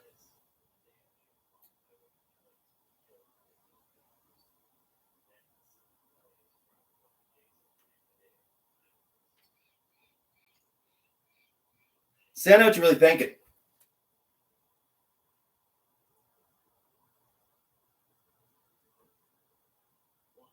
It's getting a little twisted, huh? Yeah, that's evil to me. That's fucked up.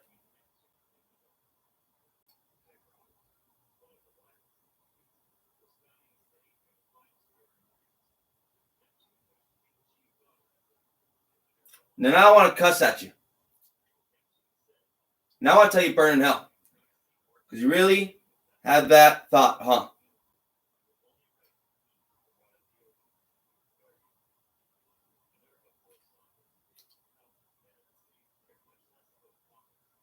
Now, when someone breaks in your fucking house, Garfield's tied to a leash.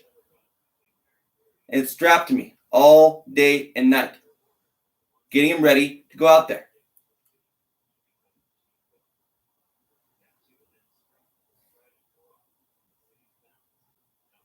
So in the morning,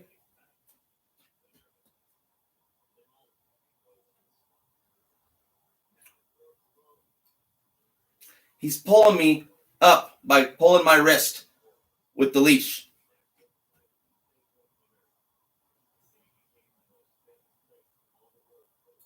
I didn't think I had to explain that to people. I thought that would just be intuitive.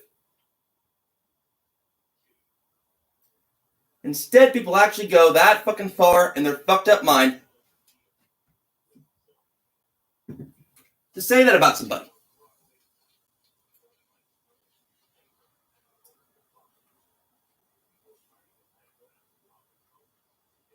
And then get offended when I say what about what, when it's right there and right there and right there too. I'm so sick of fucking human beings.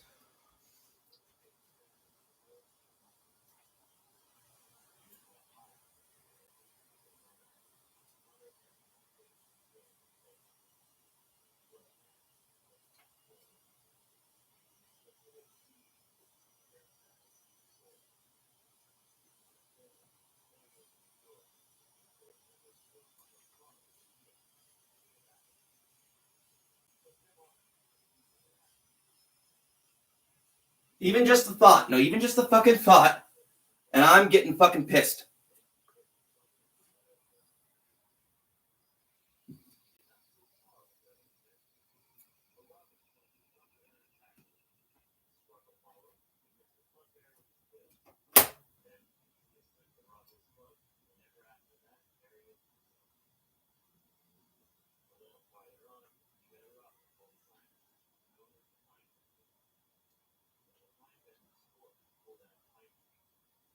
There's about 14 fuckers down the street whose asses I need to kick.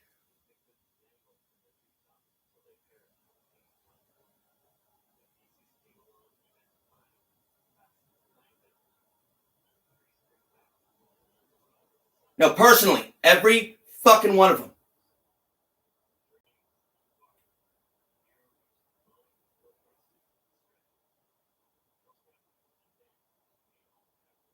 Okay? So that's what that's really about.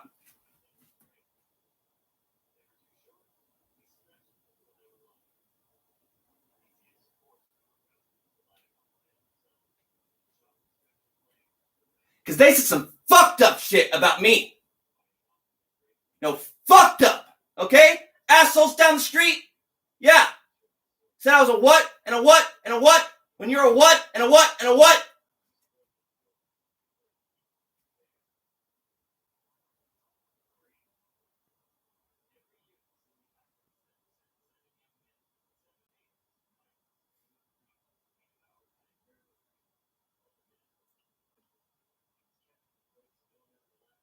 See what I mean? When the fog clears and they're still that fucked up.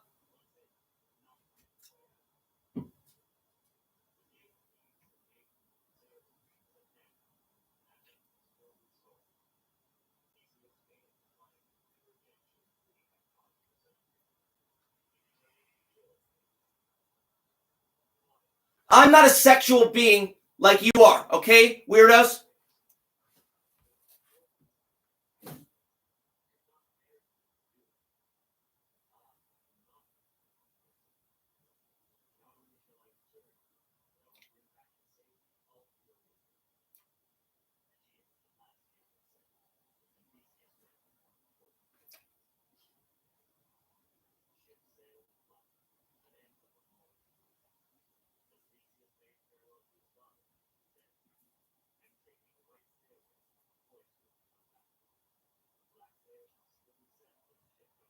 Oh, fucking well, I've been recording myself for fucking 6 months. everything I do.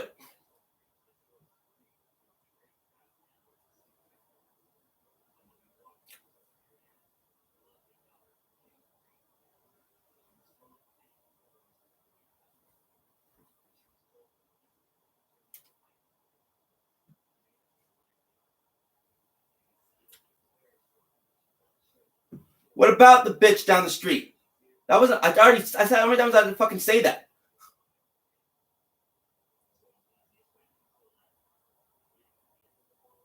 No, even back then, how many times I had to fucking say it?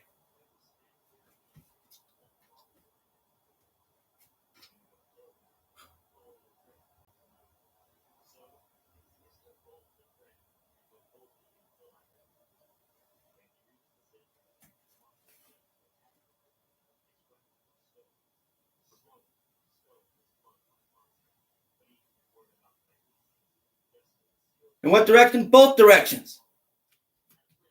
And up and down the fucking street. Turns out.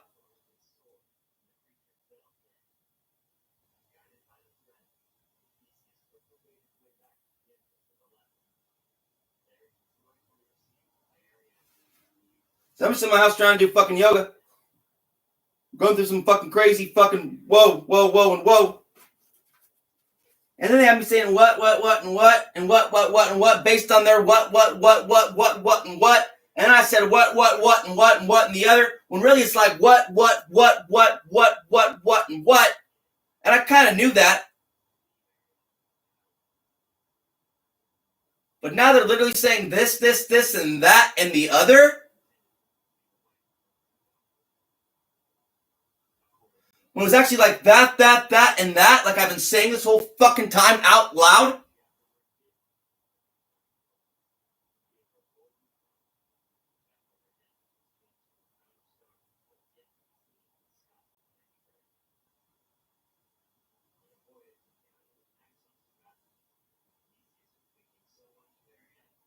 No, you're wicked fucking scumbags. If that's what you really think's a good fucking idea.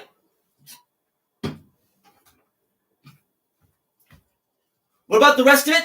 I am a child.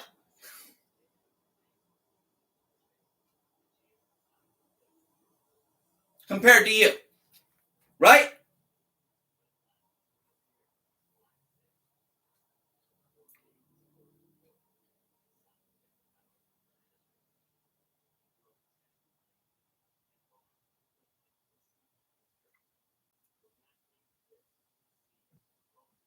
It was also retarded, right? According to you.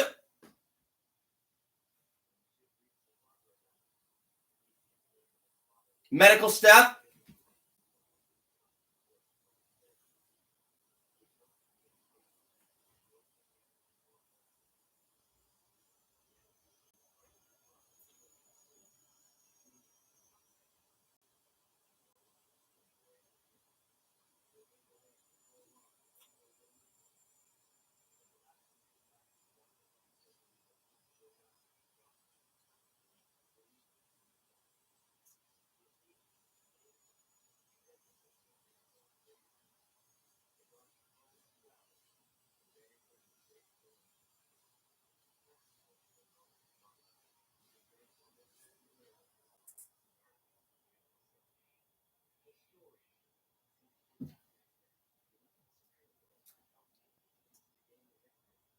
You have to leave, and I know it, right? Because that's confirmed, and I knew that.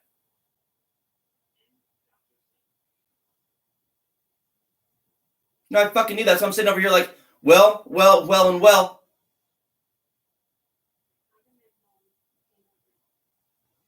See, they're trying to get me killed, and I know it.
So one person's about 14 years old, and I need to knock his fucking little block off. Because he don't know shit about shit. He's a little thief, and I know it.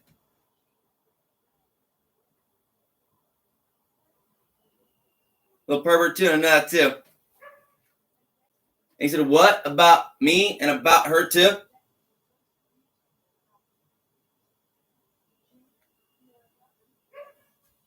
When I said stay the fuck away from me,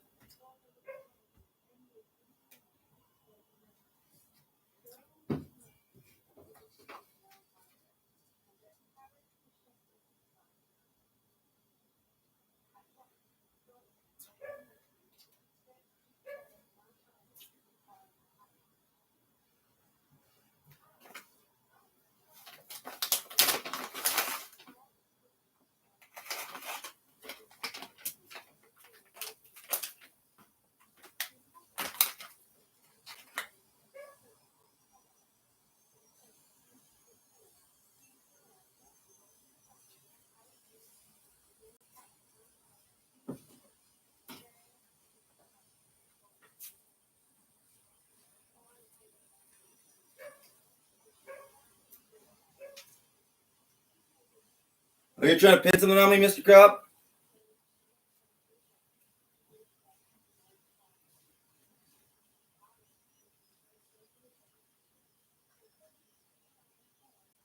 So they get people to lie. And I've seen them do it. Like, oh, you're hanging out with that one? The one who got someone to lie with me already? Right in front of me? Got me a felony doing it?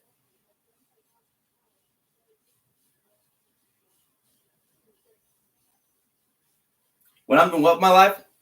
This. Big fucking deal. It's none of your fucking business. Not really.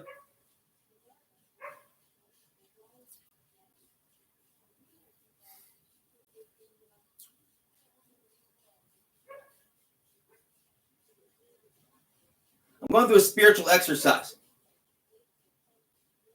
And I'm staying sober doing it pretty fucking much. Even by some of your standards.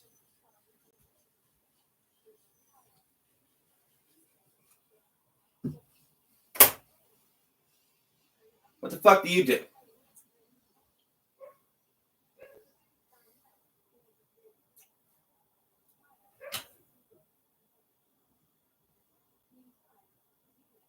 See, that's what I was told by him. Was he lying or not? He wasn't.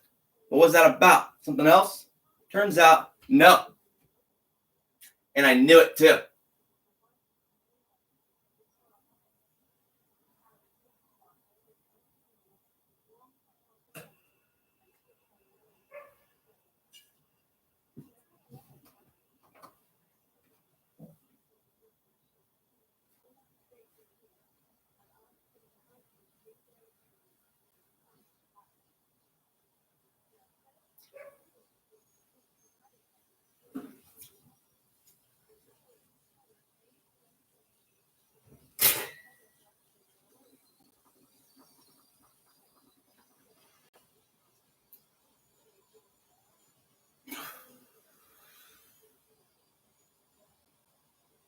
Turns out this is way more common than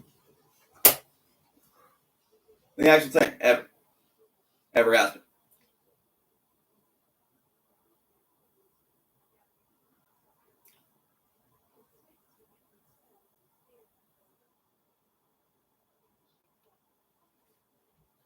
Typically, more people are weird at all. People are fucking liars. Turns out.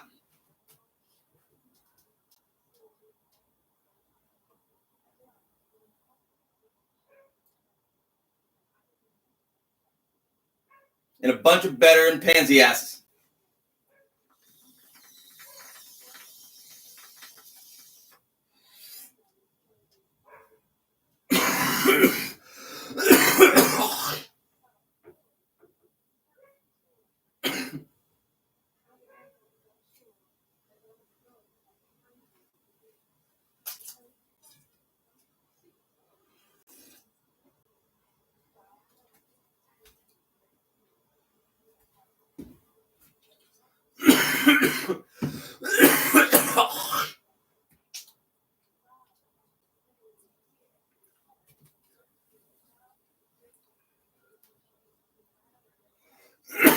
So I know he didn't, right?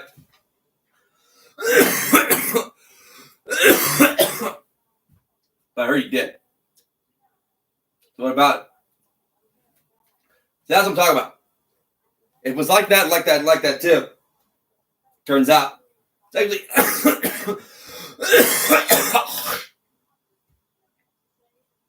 still not a good way to do police work. My opinion.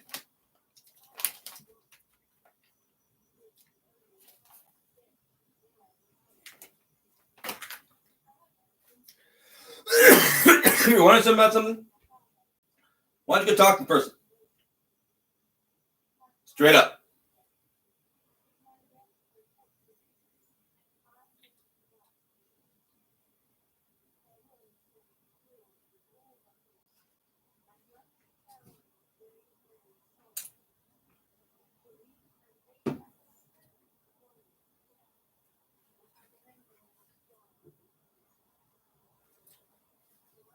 When you're close to the same person, at all, and at all, and at all. But it was more just me, turns out.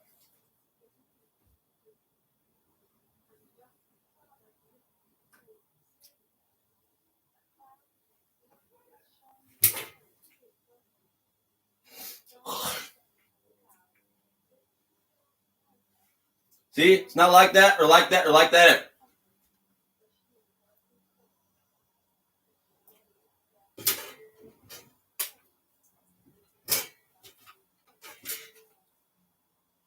Someone has been. A few fucking times.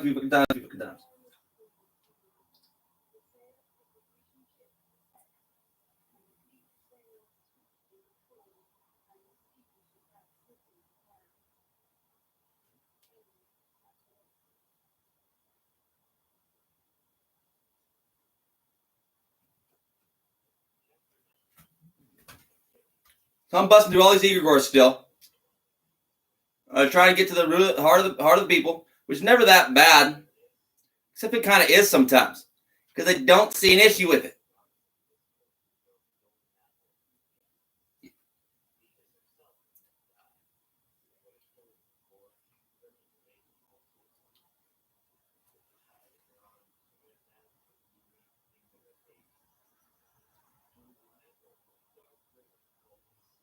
Being lying pansy ass and getting people in trouble doing it.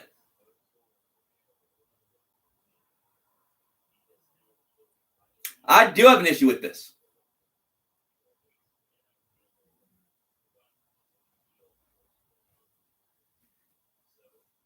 That's what this lying pansy asses put a dead rat in my freezer.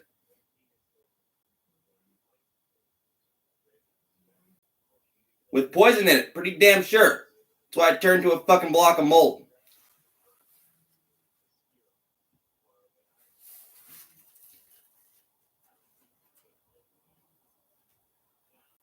But it hasn't spread at all as far as I can tell.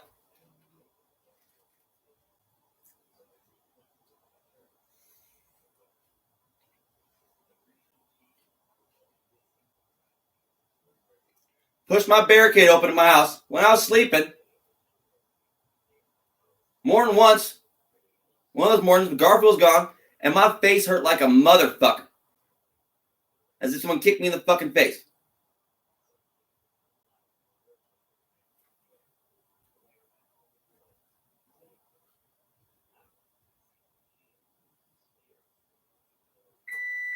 And I saw so many fucking gray aliens one night. No, so fucking many of them. I got it on camera, recorded, in my window, and in my house. And they're all floating over your house. They're floating over their house, big time, and big time. They're all orange. Pretty much. Orange and yellow.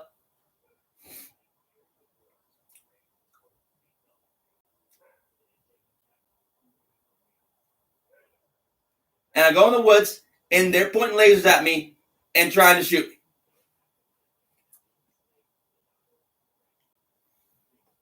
Again and again and again. Same story. And yes, I've proven it again, and proven it again, that I can do that. Just this morning, I got up. I did something really incredible.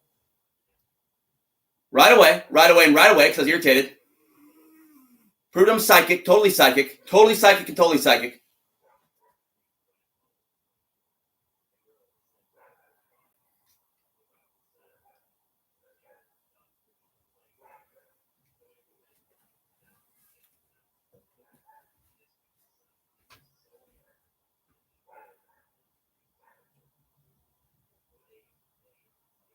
And yes, I get offended too. When people think I'm something that I'm not. A liar, mostly, yeah.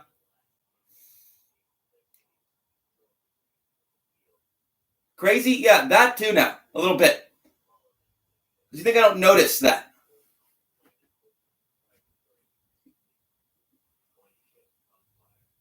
I know from your perspective, I seem very fucking crazy. But I'm not living in the same world you live in. I do and I don't, turns out.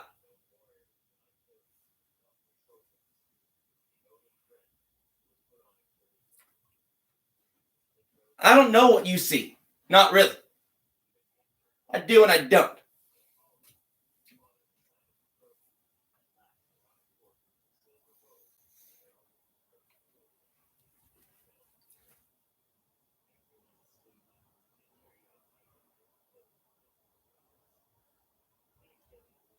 See, I'm in hell. And I kind of know I'm in hell.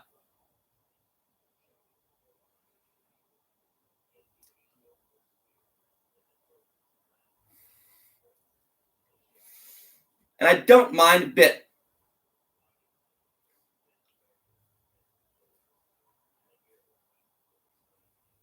Because when I die, when I finally choose to, who fucking knows how long that will be from now? Because I don't really want to. I'm under hypnosis all the time.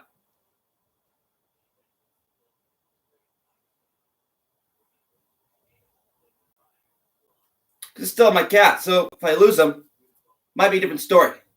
It does concern me.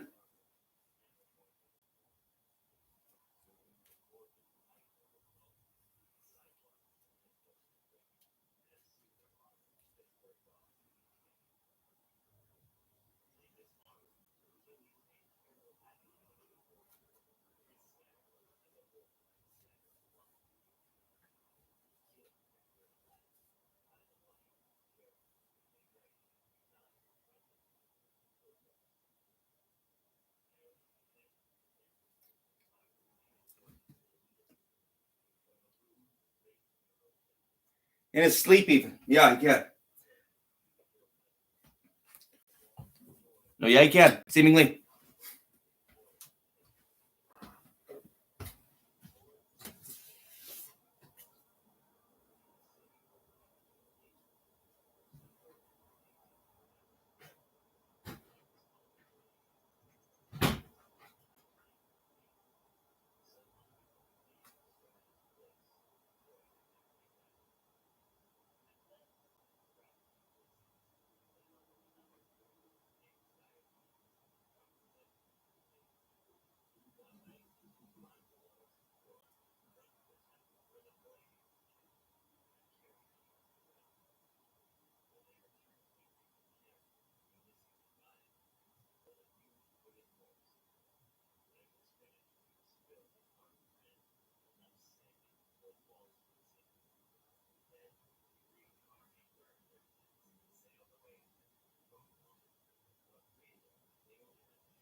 See, no, I'm not an I ammer.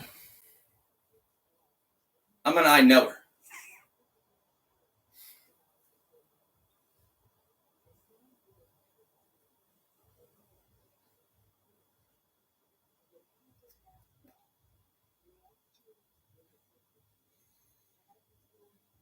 Because I just know some shit I shouldn't be knowing a lot of the time.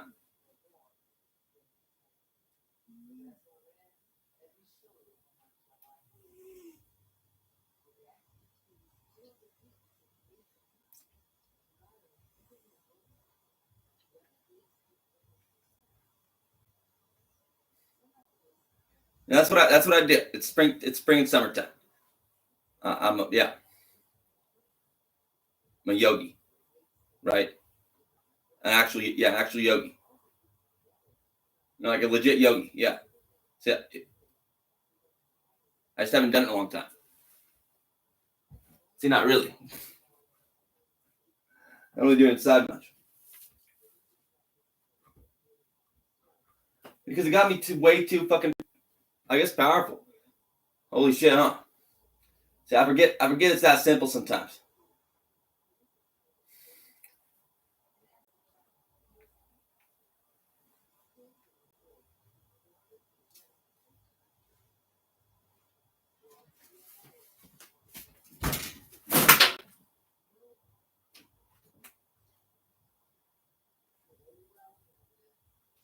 See, I do and I don't. I do and I don't. See, I do. I like that. But then, like, they're always trying to push me over, seemingly.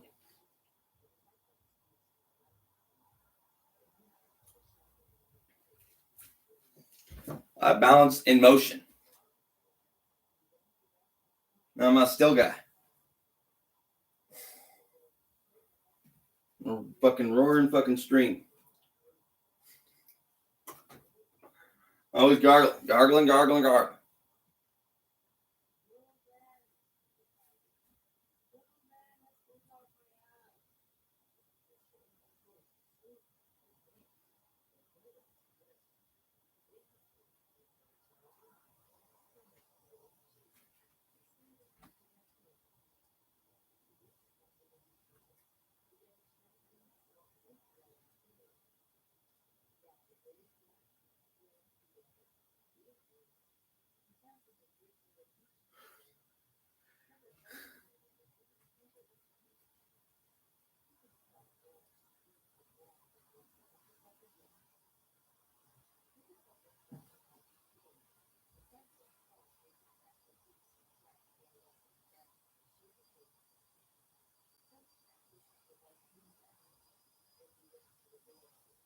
No, I'm fucking sorry, bro.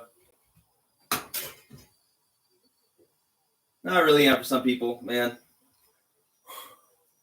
See, I've been doing this ritual for like a year straight. And it got really stagnant in the wintertime. Mostly because the room and the kitchen, just the chairs and shit. The table, yeah, pretty damn much. That was basically, yeah, the whole destruction all wintertime.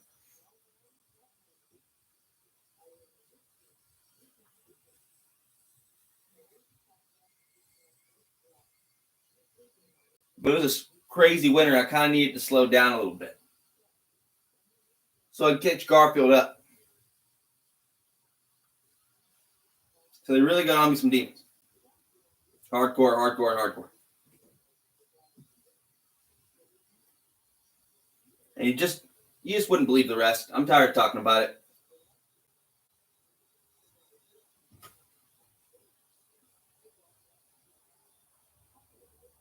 Motherfucker stopped me from dying.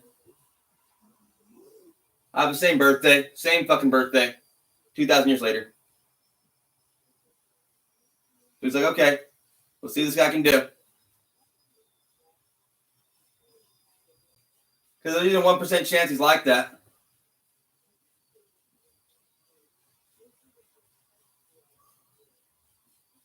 Better make him like that.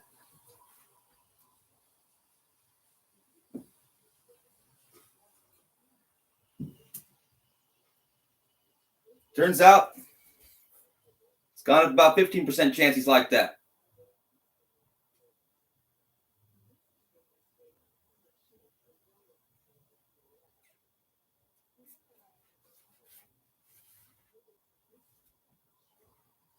but he's only about 1% way through. Really being like that.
Of all time.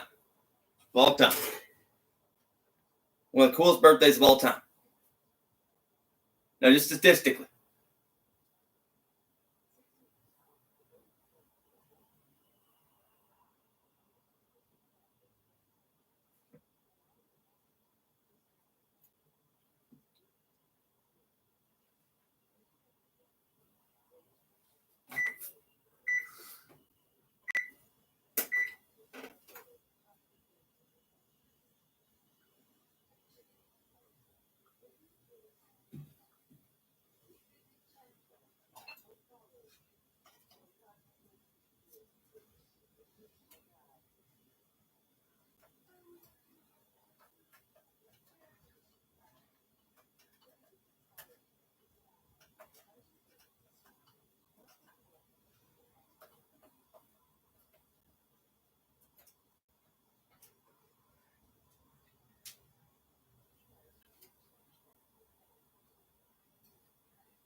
Yeah, see, probably not, and I know that, right?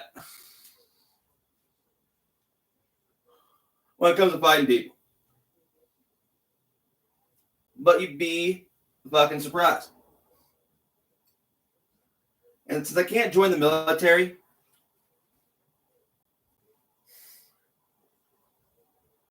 and I can't really pass a physical, so and I always want to get like that in some way.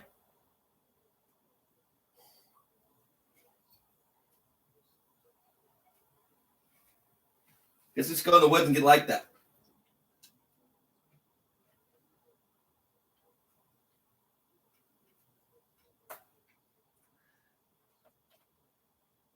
Because I'm already, kind of like that, turns out. And way too spiritual now to join the military or even be a firefighter. Maybe not that one, but almost. I'm too dedicated to being a caretaker for my cat. But I can do something else. And just look out for shit when I'm out there. Be better about it.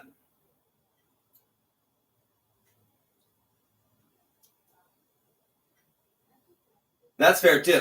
Now I know what I'm talking about now.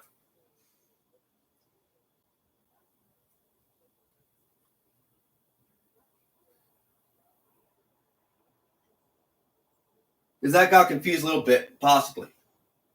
I'm just concerned about who that is and who's actually out there sometimes. And why maybe they don't want people wandering out there all the time.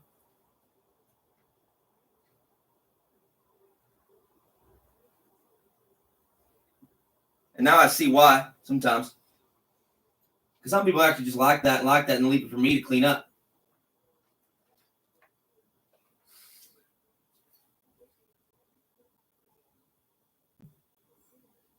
So I have one fucking spot that they have polluted with their fucking materials. You know what I mean?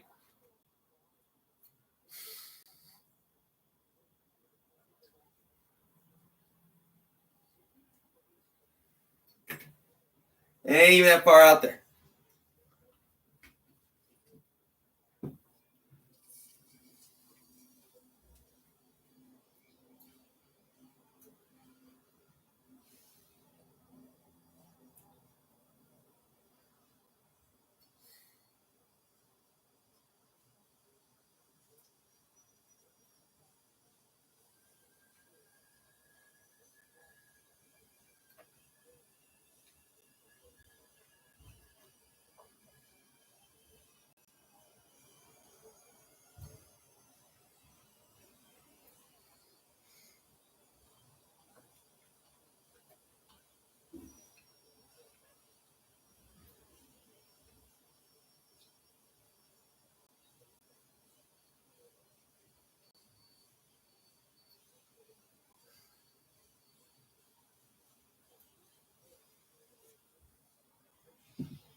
What am I actually doing? See, I'm not trying to get on your ass. A lot of it, I was getting a lot of ear gores off people.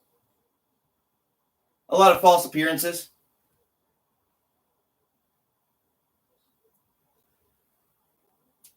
Or trying to. At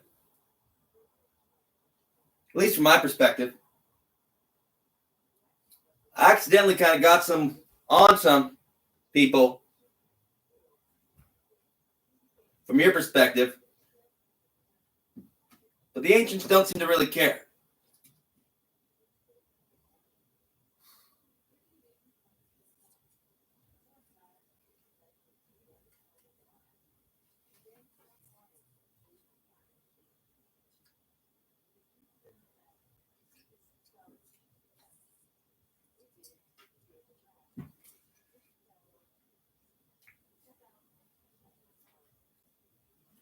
Because in the ancient world, this story's happened many times.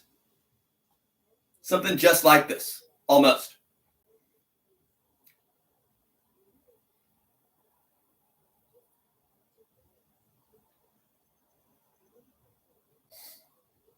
Now, being totally nuts, common law in your dad's house, waiting for the enemy to come, and then proving your mettle. While being totally fucking insane the whole fucking time, knowing you're doing God's work. And I mean it too. No, because they broke my fucking house and everything. No, everything and everything.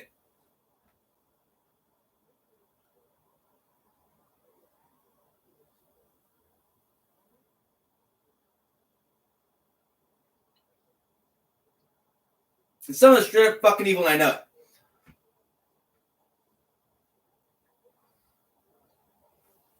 So I can't be quiet almost ever.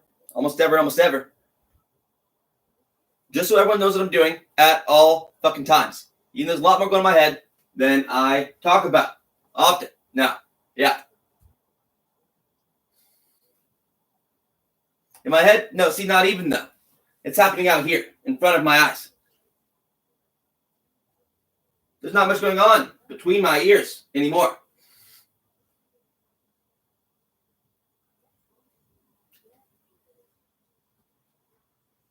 Except for what's going on, yes, out there.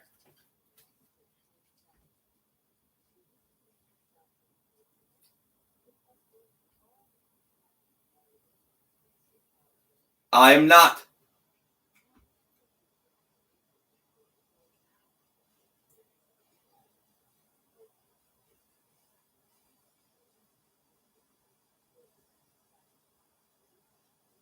But I'm totally a person, that's what I'm trying to say.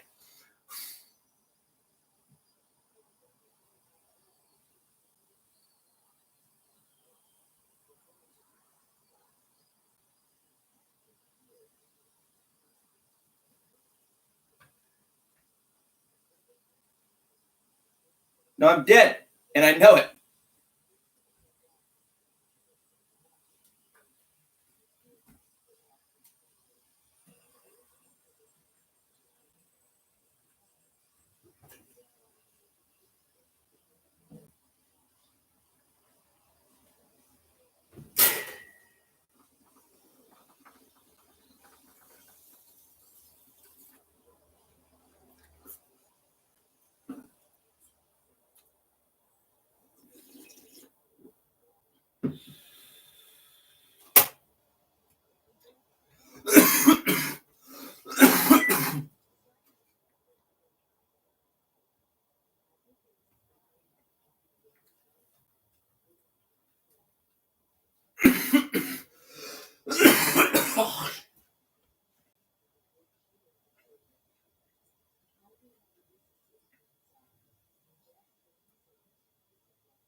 Right, otherwise.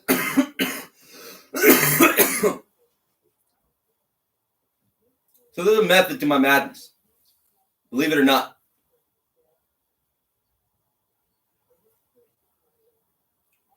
I didn't mean to stay here this long. Don't get it twisted.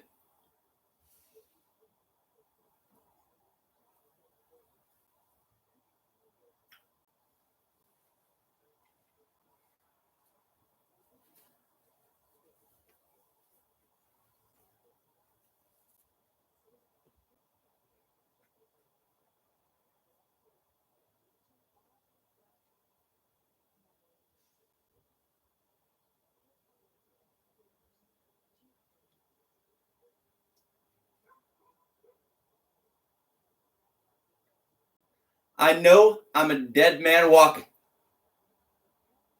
No, I know it, and I know it, and I know it. And I'm not even scared for my life a little bit.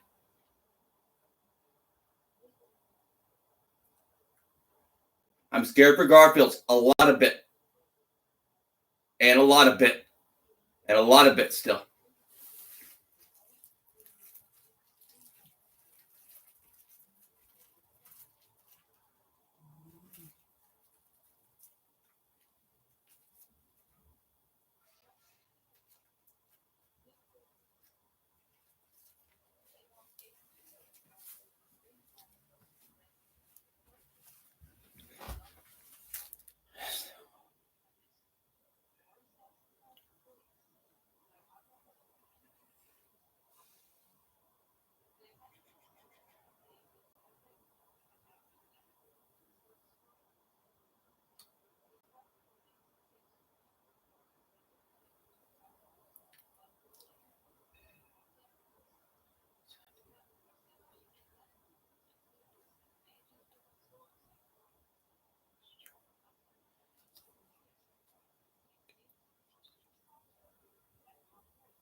See, that's what I'm talking about. No, dogs and the bullshit. No, dogs. Yeah, dogs. You see, they're powerful.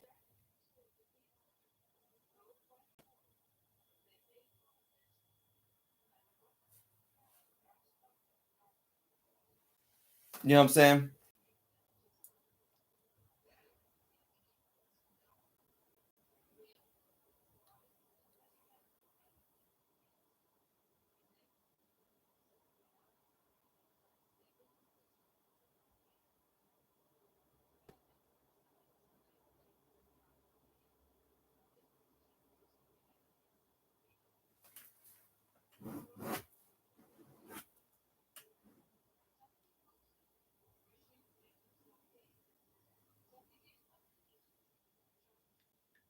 Yep, now I have to go to the mountains and get it off of me.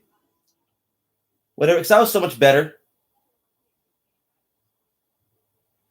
for a little while. Now I was so good at what I was doing in here.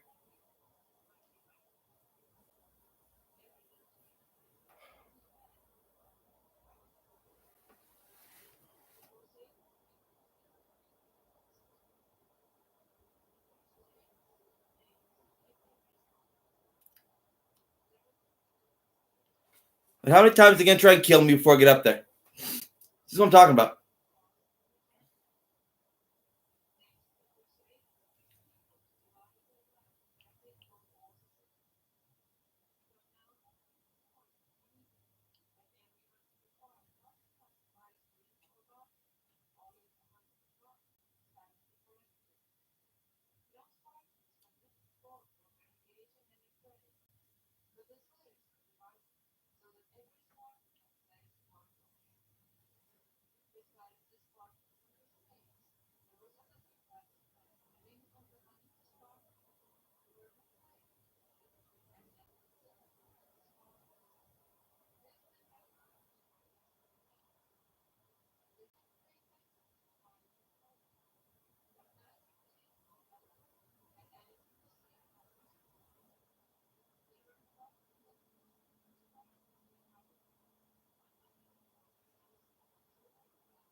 Is that in a way?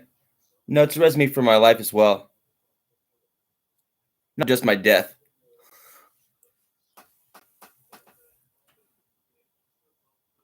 How many names have I said, really? A couple of people who aren't really guilty, turns out. As far as I know. So shut the fuck up and shut the fuck up and shut the fuck up. Because I wasn't even talking about those people specifically.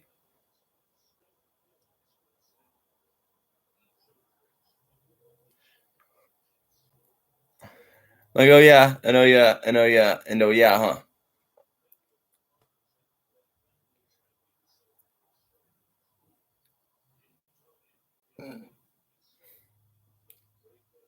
So I feel horrible about a few of the things I said. However, some of the things I said were very true. And I know it.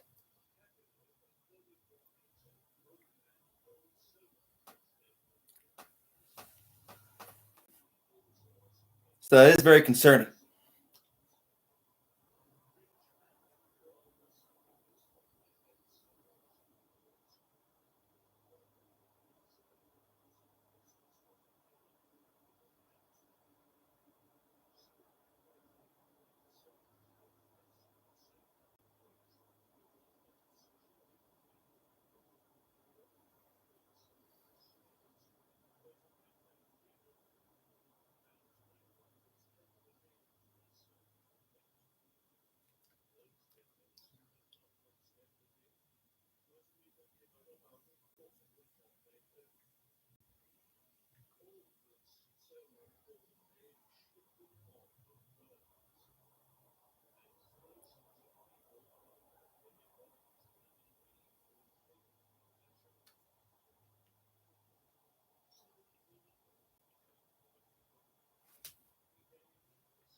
Hey, Gar.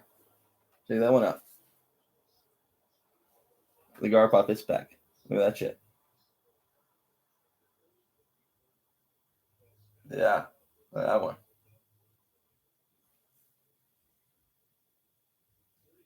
Wow.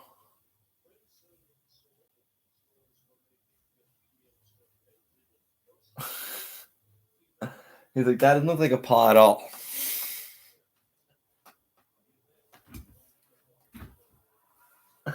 Like, he kind of does. I know what he means. Not dumb.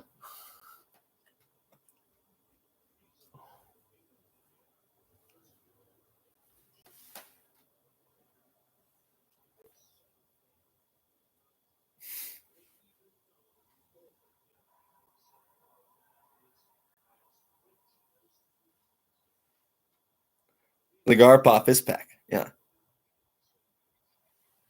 See what I'm talking about?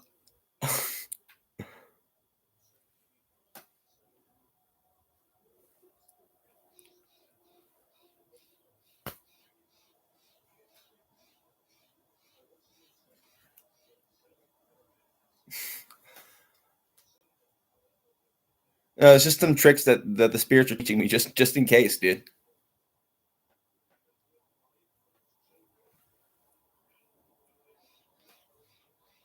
Going out in the woods.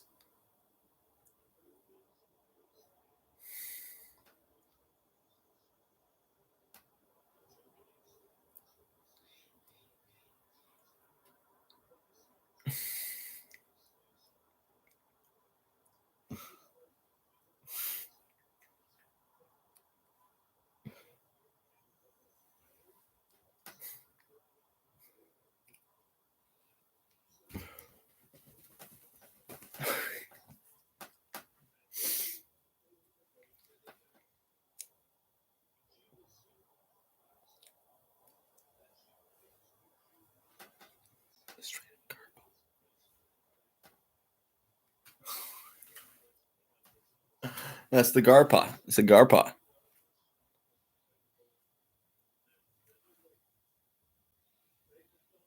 Almost. See, almost. You gotta, yeah, push it down a little more. Break it in right there. See, the garpaw.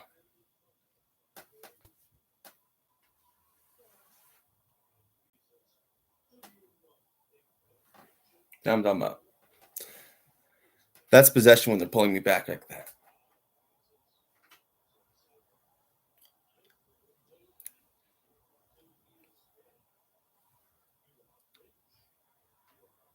Yes, it's a weapon we can use. Congratulations. Can you quit testing it on me?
And I don't even know why.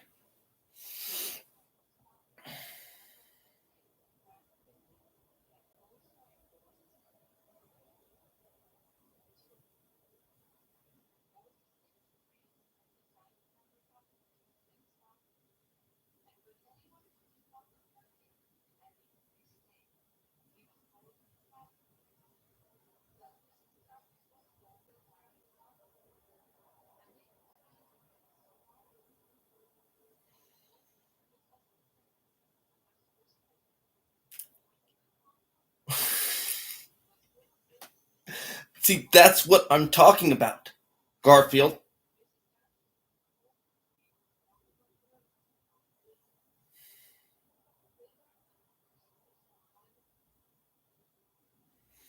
Your dad goes in the woods. An enemy approaches, and I just disappear. And every once in a while, they do too. But I've lived forever, so I just have a sense of direction. Magically, often, yeah.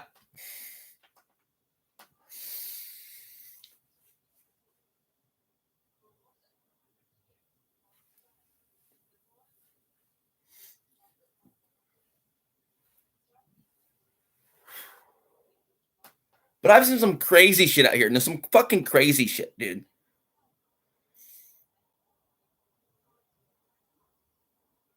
Balls of light just warping into the ground magically.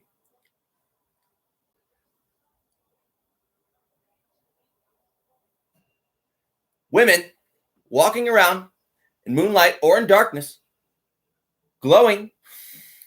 Men too.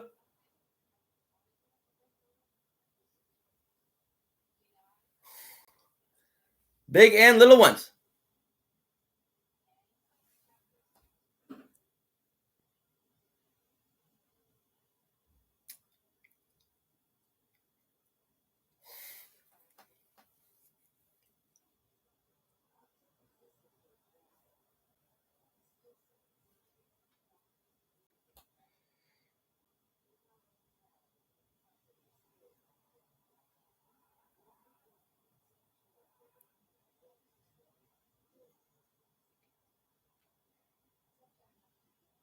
They killed a Lemurian. Yeah,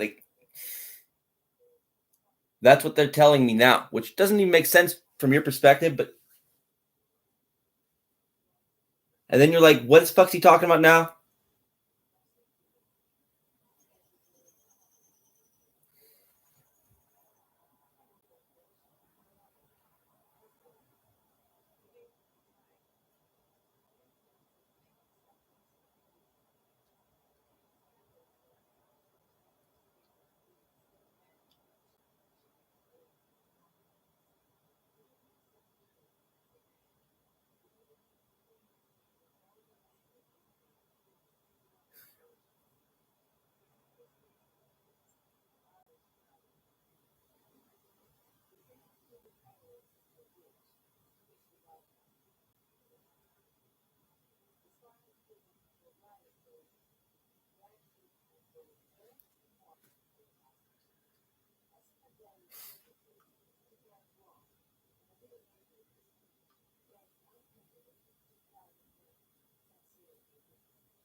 So that's what we're about too.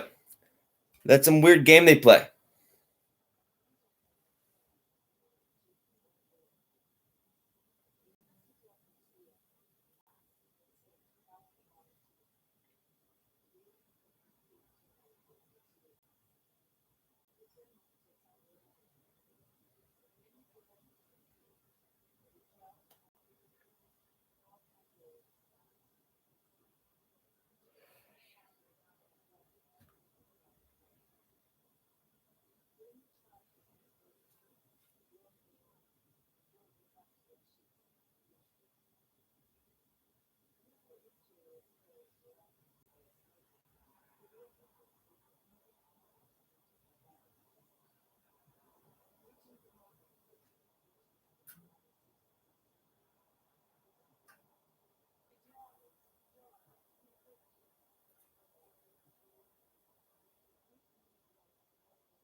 So where's it coming from? How are you doing it?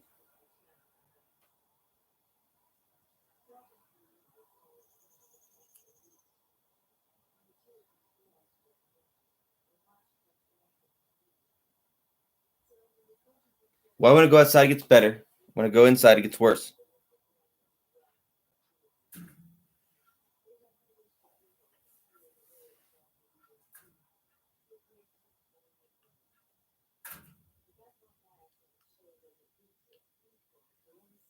Hey Blue Jay, what's up?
Right. All right.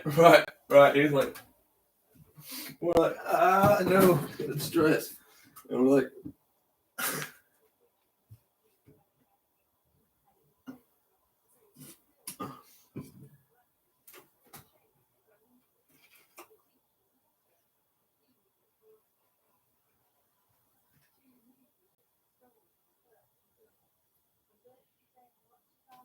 what was that?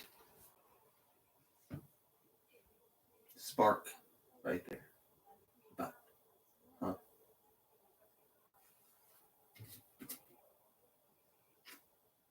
816 Garfield.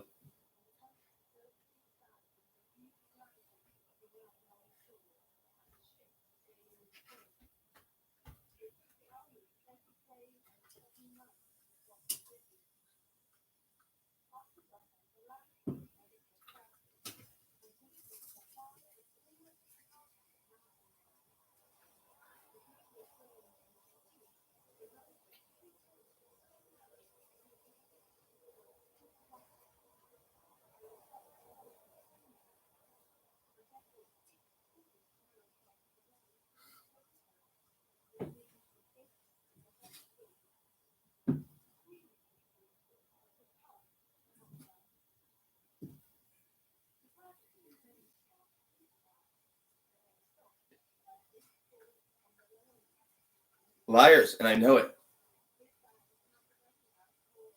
See, I know what I'm going through on this side, and I know what I'm going through on that side. 817 Garfield. 818 on this clock now. 917 Garfield.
Damnation.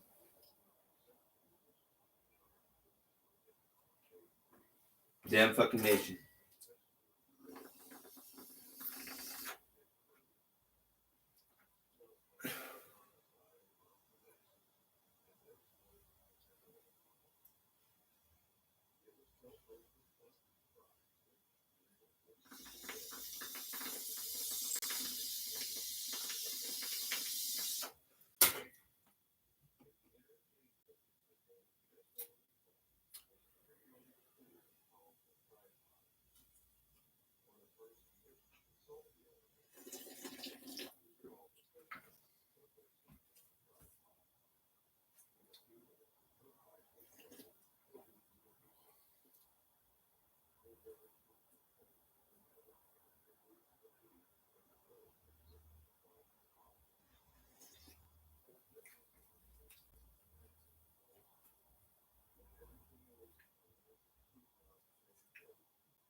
See, this I know about.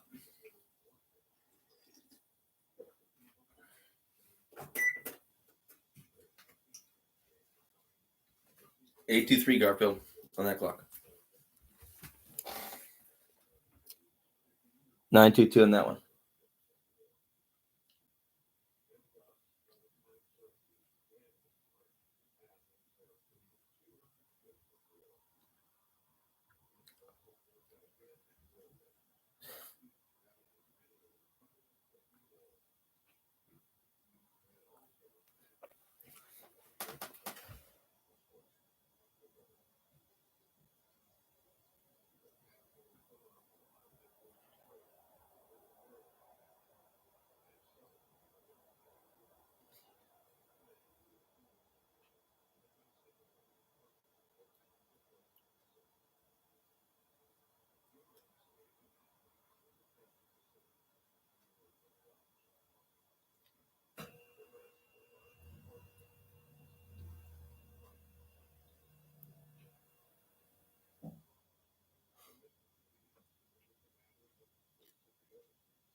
You see what it is? No, what it is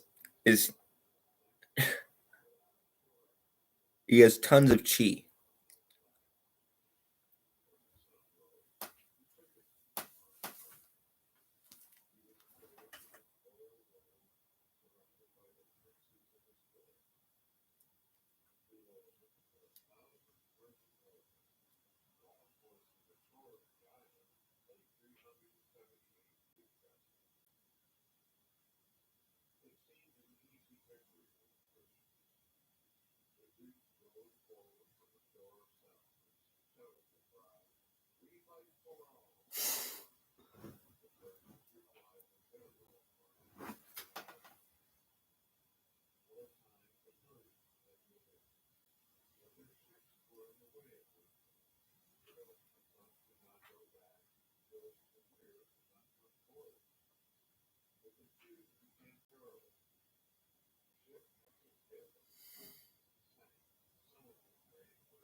You know what I mean yet?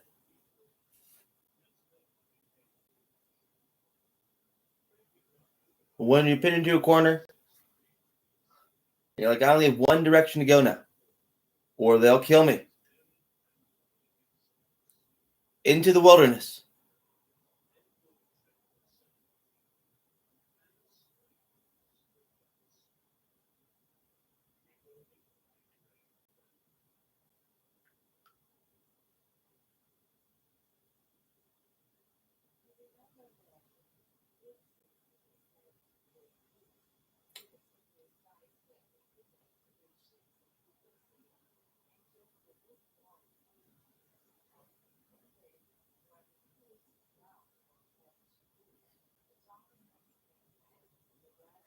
Eventually, yeah. Likely. How soon? Who fucking knows, right?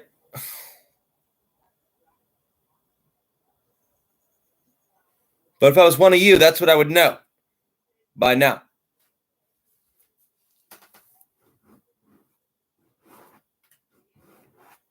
Garfield is only starting to understand this. And he thinks it's my fault.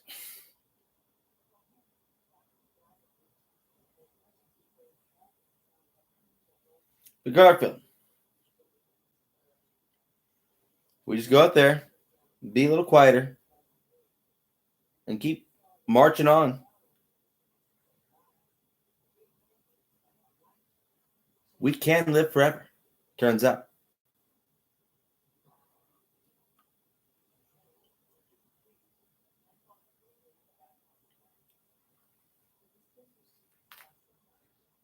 Yep. Just like that, Garfield. So you got to go in your basket. But not right now.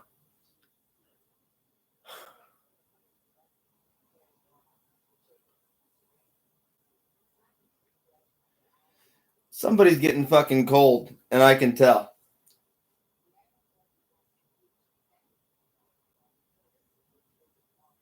But it's nice to stay down here.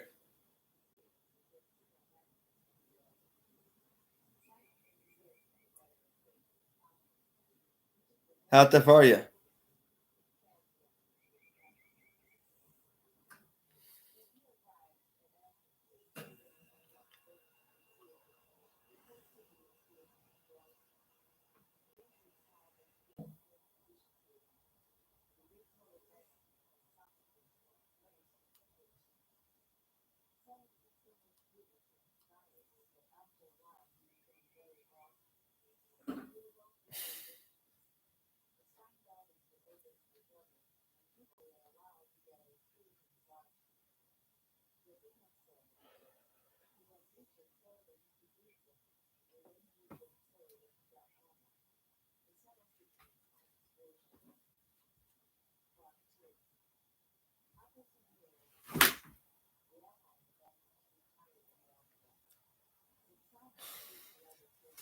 Like they said.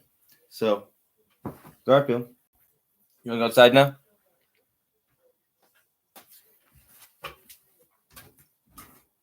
Give me a second.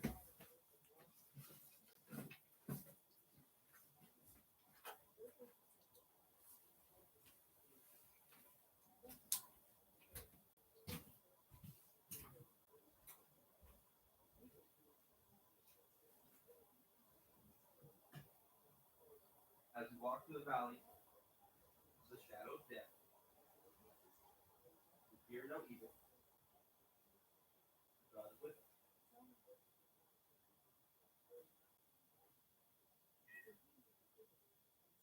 We're not evil.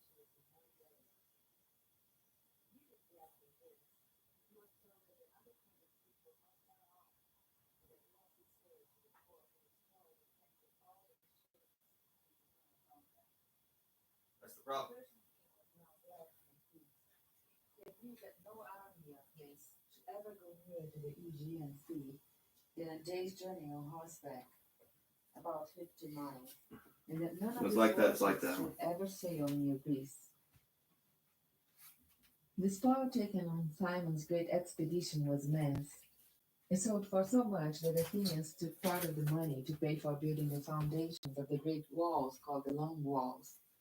These were to connect Athens with her ports and serve also as fortifications. Simon paid for part of this work out of his own share of the spoils. It seems strange that the Athenians should ever have turned against Simon after all his victories. Yet they did. The reason was this. A terrible earthquake happened in Sparta. The whole city was ruined, and only 5 houses stood unharmed after the shock. One large building fell upon some of the young men and boys who were drilling and killed them. While everything was in confusion, and everybody was filled with alarm, the Helots flocked together from the fields, intending to massacre their masters. Fortunately, one of the kings heard in time that the Helots were arming themselves. He at once ordered an alarm to be given by sounding trumpets, and the Spartans seized their shields and spears and gathered together. When the Helots reached the city and saw the citizens ready to resist them, they went back into the country. But they had a large and powerful army, and they persuaded some neighbors of the Spartans to join them.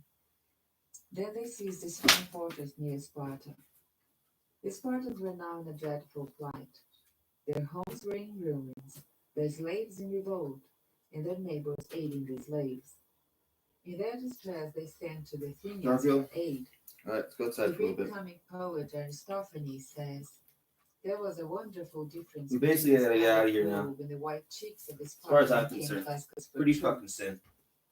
Some of the Athenians advised that none should be sent. They Also, thought it would be a good thing for Athens if Sparta lost her power, for the two cities were rivals. But Simon persuaded his countrymen to send a large force. He said, Athens and Sparta are the two legs of Greece.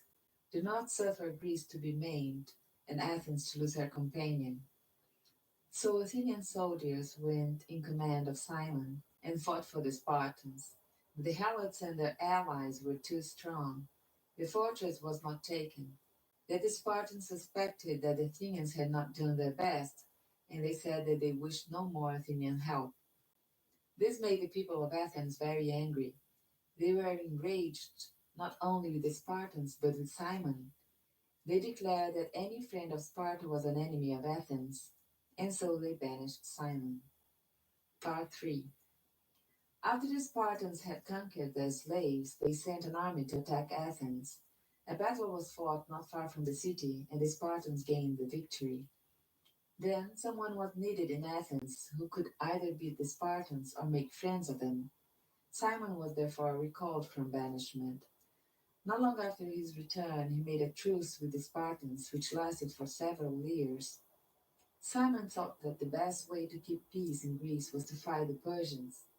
So he fitted out a fleet and set sail from Athens to attack parts of the great king's dominions. He really hoped to overthrow the whole Persian Empire. Before making any attack, he sent friends to the oracle of Jupiter. The god refused to answer the question that they put and gave as a reason, because Simon's already with me. The messengers wondered what this could mean, but when they reached the Greek fleet, they found that Simon was dead. Some say he died of sickness, others of a wound which he had received while besieging a city. Before he died, he ordered his officers to conceal his death from the soldiers and to carry his body to Athens. This they did. End of chapter 18.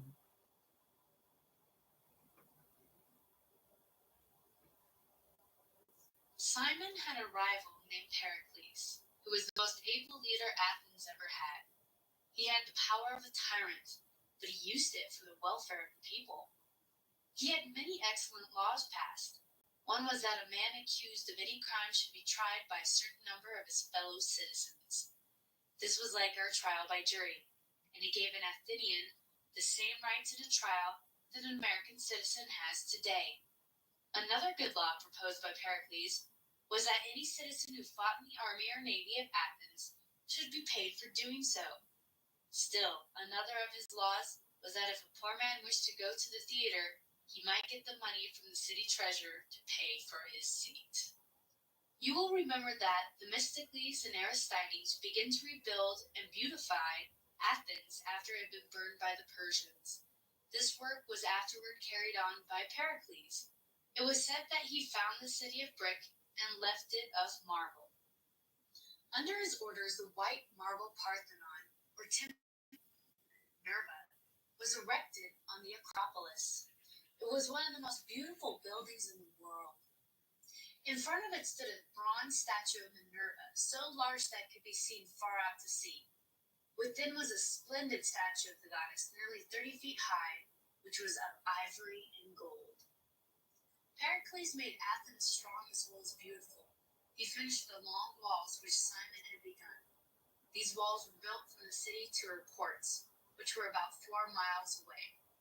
Between two of the walls was a roadway, by which in time of war provisions could be safely carried from the harbor to the city. Sparta was not pleased to hear of the fortifications of her rival. Athens might make herself beautiful if she chose, but she must not make herself strong. The Spartans watched for an opportunity to quarrel with the Athenians, and the opportunity soon came. The people of Corcyra, an island now called Corfu, lying off the west coast of Greece, went to war with the people of Corinth.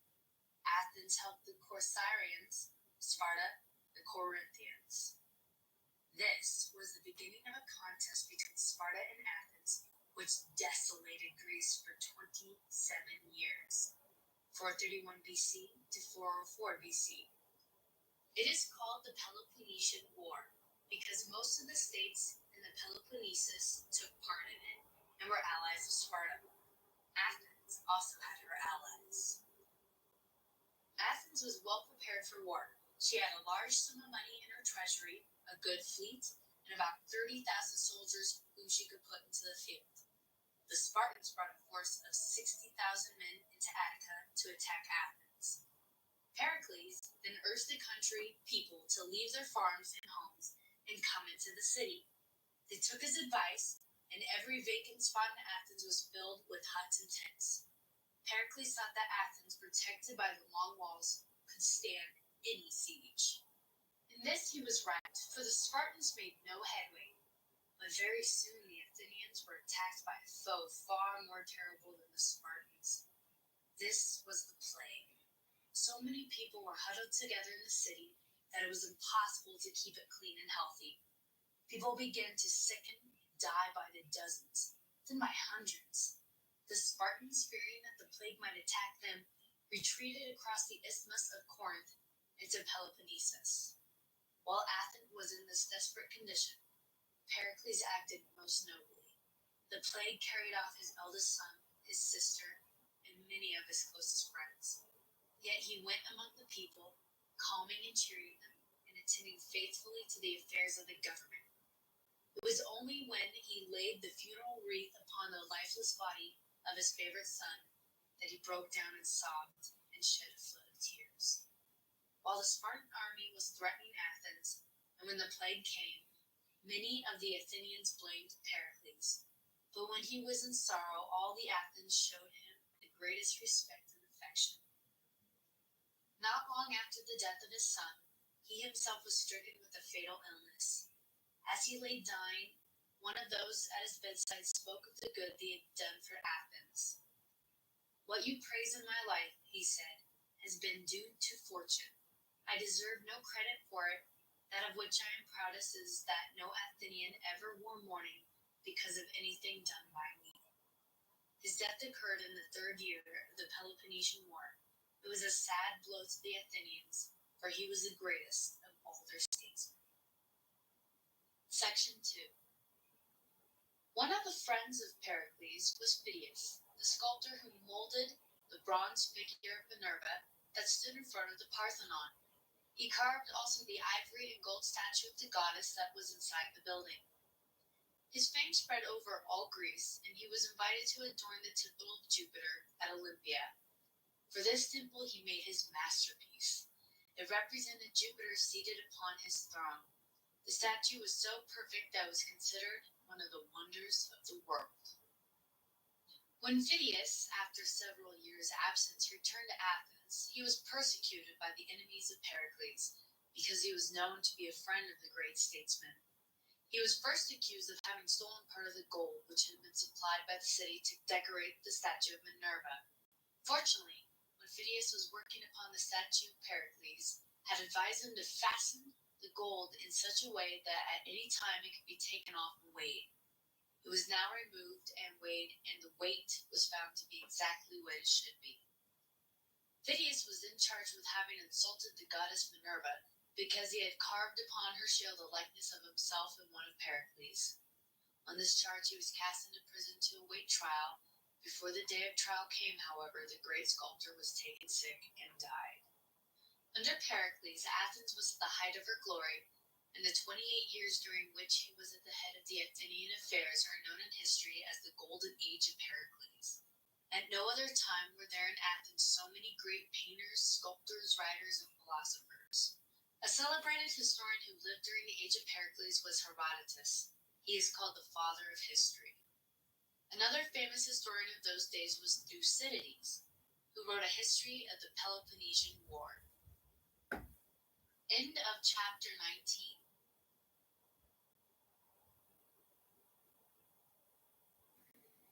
19. During the age of Pericles, a young man named Alcibiades attracted a great deal of attention in Athens. He was a kinsman of Pericles and was rich and handsome. But besides his money and his good looks, there was another thing that made the people of Athens think a great deal of him. He had won the crown 3 times in the chariot races at the Olympic Games. These games are said to have been established by Hercules. They consisted of boxing, wrestling, running, throwing the javelin, and racing with horses, and were held once in every 4 years in the valley of Olympia, in the little Greek state called Elis, which lay northwest of Sparta. They were so important that the Greeks reckoned time from the first Olympic Games of which they had a written account, as we reckon time from the birth of Christ. These games first took place in 776 BC. The 4 years from one celebration to another were called an Olympiad. None but Greeks might take part in the Olympic Games, and while the contests were going on, tens of thousands of Greeks from every part of Hellas watched and applauded. To win the prize in any of the contests was the greatest honor for which a Greek could hope. The victor's name and the name of his birthplace were called aloud by a herald, and before the vast assemblage he was crowned with a wreath of wild olive, cut with a golden knife from a sacred grove said to have been planted by Hercules. His victories in the Olympic Games made Alcibiades the idol of the Athenians. The young men of Athens admired him so much that some of them dressed as he did, and even imitated the lisp with which he talked. He was, in fact, the leader of Athenian folks. Unfortunately, he had very bad faults. He was frivolous and thoughtless, and worst of all, he was not sincere. While talking with Socrates, the great philosopher was very fond of him. He could talk as if he were good, or at least wished to be. But the next day he might be leading his companions into all kinds of mischief. Yet, with all his faults, he was a brilliant genius. Even serious people admired him and often took his advice. During the Peloponnesian War, he persuaded the Athenians to undertake an expedition against the island of Sicily. He reminded them that Syracuse, the most important city of the island, was an ally of Sparta and an enemy to Athens. This was one reason he gave why the expedition should be undertaken. Another reason was the advantage that would come to Athens if she should add this fertile island to her possessions. An old Athenian general named Nicias opposed the expedition, but Alcibiades had his way. Ships and men were made ready and were put under 3 commanders: Nicias, Alcibiades, and a man named Lamachus. One morning, shortly before the fleet was to set sail, it was discovered that a shocking insult had been offered to one of the gods. Along the streets of Athens, along the country roads, and in front of the houses were busts of Mercury, who was the protector of travelers. Ears and nose had been chipped from these busts in the night. The Athenians were a very religious people, and this insult to the god filled them with terror. All feared that Mercury would punish them by not protecting people walking on the streets and highways. Many thought that Alcibiades had chipped the busts for a frolic. Soon after the fleet reached Sicily, orders were received that he should return to Athens at once to answer the charge. Of course, he had to give up his command. After he did so, one disaster after another befell the expedition. The fleet entered the harbor of Syracuse. The Syracusans then blocked the entrance so that the Athenian ships could not get out. In the battle that followed, half of Nicias' ships were destroyed. Nicias ran the rest ashore and tried to escape by land, but all were forced to surrender. The old commander was killed, and those of his men who did not die in battle or of starvation were sold into slavery. Not one of the ships of the fleet ever got back to Athens. Part 2. Alcibiades was either afraid that he could not clear himself, or that he could not get justice in the courts of Athens. He therefore pretended that he was going to obey the order for his return, but instead of doing so, he went for refuge to Sparta. When the Athenians heard of this, they passed a sentence of death upon him. In Sparta he was warmly welcomed, and by his pleasing ways became a general favorite. The Spartans, however, soon grew suspicious of him, and ordered him to be put to death as a traitor to them. He managed to escape and went to Persia. Here again, as at Athens and at Sparta, he made the people fond of him. But after a while the Persian governor, who had been his best friend, saw that he was treacherous and put him in prison. He escaped and went to a place on the Hellespont where he joined the Athenian fleet. There he gave the commanders such advice that they gained a victory over the fleet of the Spartans and the land forces of the Persians. The Spartan admiral was killed. His successor wrote to Sparta, "Our glory is gone. The men are without food. We know not what to do." Alcibiades now thought that he might venture to go back to Athens. As he had given to the commanders of the Athenian navy the advice which won for them the victory of the Spartan fleet, the Athenians repented of having condemned him to death. So when he arrived in the Piraeus, with a small fleet of 20 vessels, he was allowed to land and go to Athens. In a very short time, he persuaded the Athenians to give him command of their fleet. Then he sailed across the Aegean to fight against the Persians and Spartans. Unfortunately, he had to leave the fleet for a short time. During his absence, his lieutenant foolishly brought on a battle. The Athenians were defeated, and many of their ships were captured by the Spartans. With what was left of his fleet, Alcibiades then did the strangest thing possible. He attacked a city that was friendly to the Athenians and tried to make slaves of some of the inhabitants. Complaint was made to Athens, and the Athenians at once dismissed Alcibiades from the command of their fleet. After this, he lived for some years in Asia Minor, where he owned a castle. One night his castle was surrounded by armed men who set it on fire. He ran through the flames and tried to escape, but his enemies killed him. 404 BC. End of chapter 20.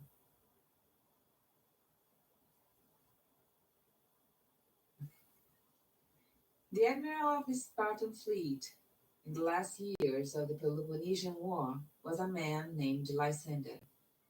He was brave, but he was also cunning and frequently gained the victory by laying a trap for his enemy. It is said that he used to tell his officers, "When the lion's skin is too short, you must patch it with that of a fox." This was another way of telling them that if they could not succeed by force, they must try cunning. After Alcibiades had been dismissed from the command of the Athenian fleet, a commander named Cannon was appointed to succeed him. Lysander decided to set a trap for him. The two fleets came in sight of each other off the shore of the Hellespont, near a place called Aegospatomus. which means Goat's River. One morning at break of day, Lysander drew up his ships in line as though he intended to give battle. Later in the day, the Athenians rowed toward the Spartans and challenged them to fight, but not a Spartan vessel moved. The Athenians concluded from this that the Spartans were either not prepared to fight or were afraid. The next day, the challenge was again given by the Athenians, and again the Spartans paid no attention to it. The same thing happened the third day and the fourth. By this time, the Athenians felt sure that Lysander was afraid of them. Many therefore went on the shore, some in search of provisions, some to take a stroll, some to sleep. Only a small guard was left with the fleet. As soon as Lysander saw that Athenian ships were unprotected, he rowed swiftly to the place where they were lying and captured nearly the whole fleet. Of 180 ships, only about 10 escaped. 3 or 4 thousand men were taken prisoners, and all were put to death. One of the vessels that escaped rowed directly to the Piraeus to carry the terrible tidings. It arrived at night, and a sadder night was never known in Athens. The news spread through the city. Every house became a house of mourning. Nobody slept. All feared that Lysander would sail into the harbor with his victorious fleet. This was exactly what he did. All the seaports of Athens were blockaded by the Spartan vessels. The wheat supply was cut off, so that the people of the city were soon half starving. The Athenians had now neither army nor fleet. After a 3 month siege, during part of which time there was a severe famine, the city surrendered. The only hope of the citizens was that their conquerors might be generous, but in this they were disappointed. The Spartans' terms were hard and cruel. 1 mile of each of the long walls was to be put down. Athens was to have no larger fleet than 12 ships of war. The Spartans were to name her rulers. To wound the pride of Athens as much as possible, Lysander had the long walls pulled down to the sound of music, and a part of the work was done on the anniversary of the Battle of Salamis, a day always celebrated in Athens in memory of their great victory over the Persians. Thus ended the Peloponnesian War, 404 BC. It had been a fierce struggle, and all Greece had suffered. Thucydides, who wrote the history of this war, says that never had so many cities been made desolate. Never had there been such scenes of slaughter. Athens was ruined. She had lost her ships and her army, and she was helpless in the hands of Sparta. 30 men were appointed by the Spartans to govern the city. They are known in history as the 30 Tyrants. Their rule was very harsh. They allowed only 3,000 Athenians to live in Athens. The rest of the people had to leave the city, and Sparta forbade all other Grecian cities to give them refuge. Thebes and Argos, however, boldly defied this cruel order, and many of the banished Athenians went to live in these cities. After 8 months, the Athenians, under a leader named Thrasybulus, overthrew the tyrants. But in that short time, no less than 1,400 Athenian citizens had been put to death. Lysander's capture of Athens made him so popular in Sparta that for some years he was the real head of the government, and he made up his mind to seize the throne.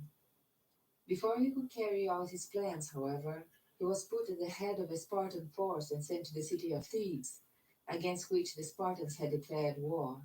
His army was routed by the Thebans, and Lysander himself was among the slain. End of chapter 21.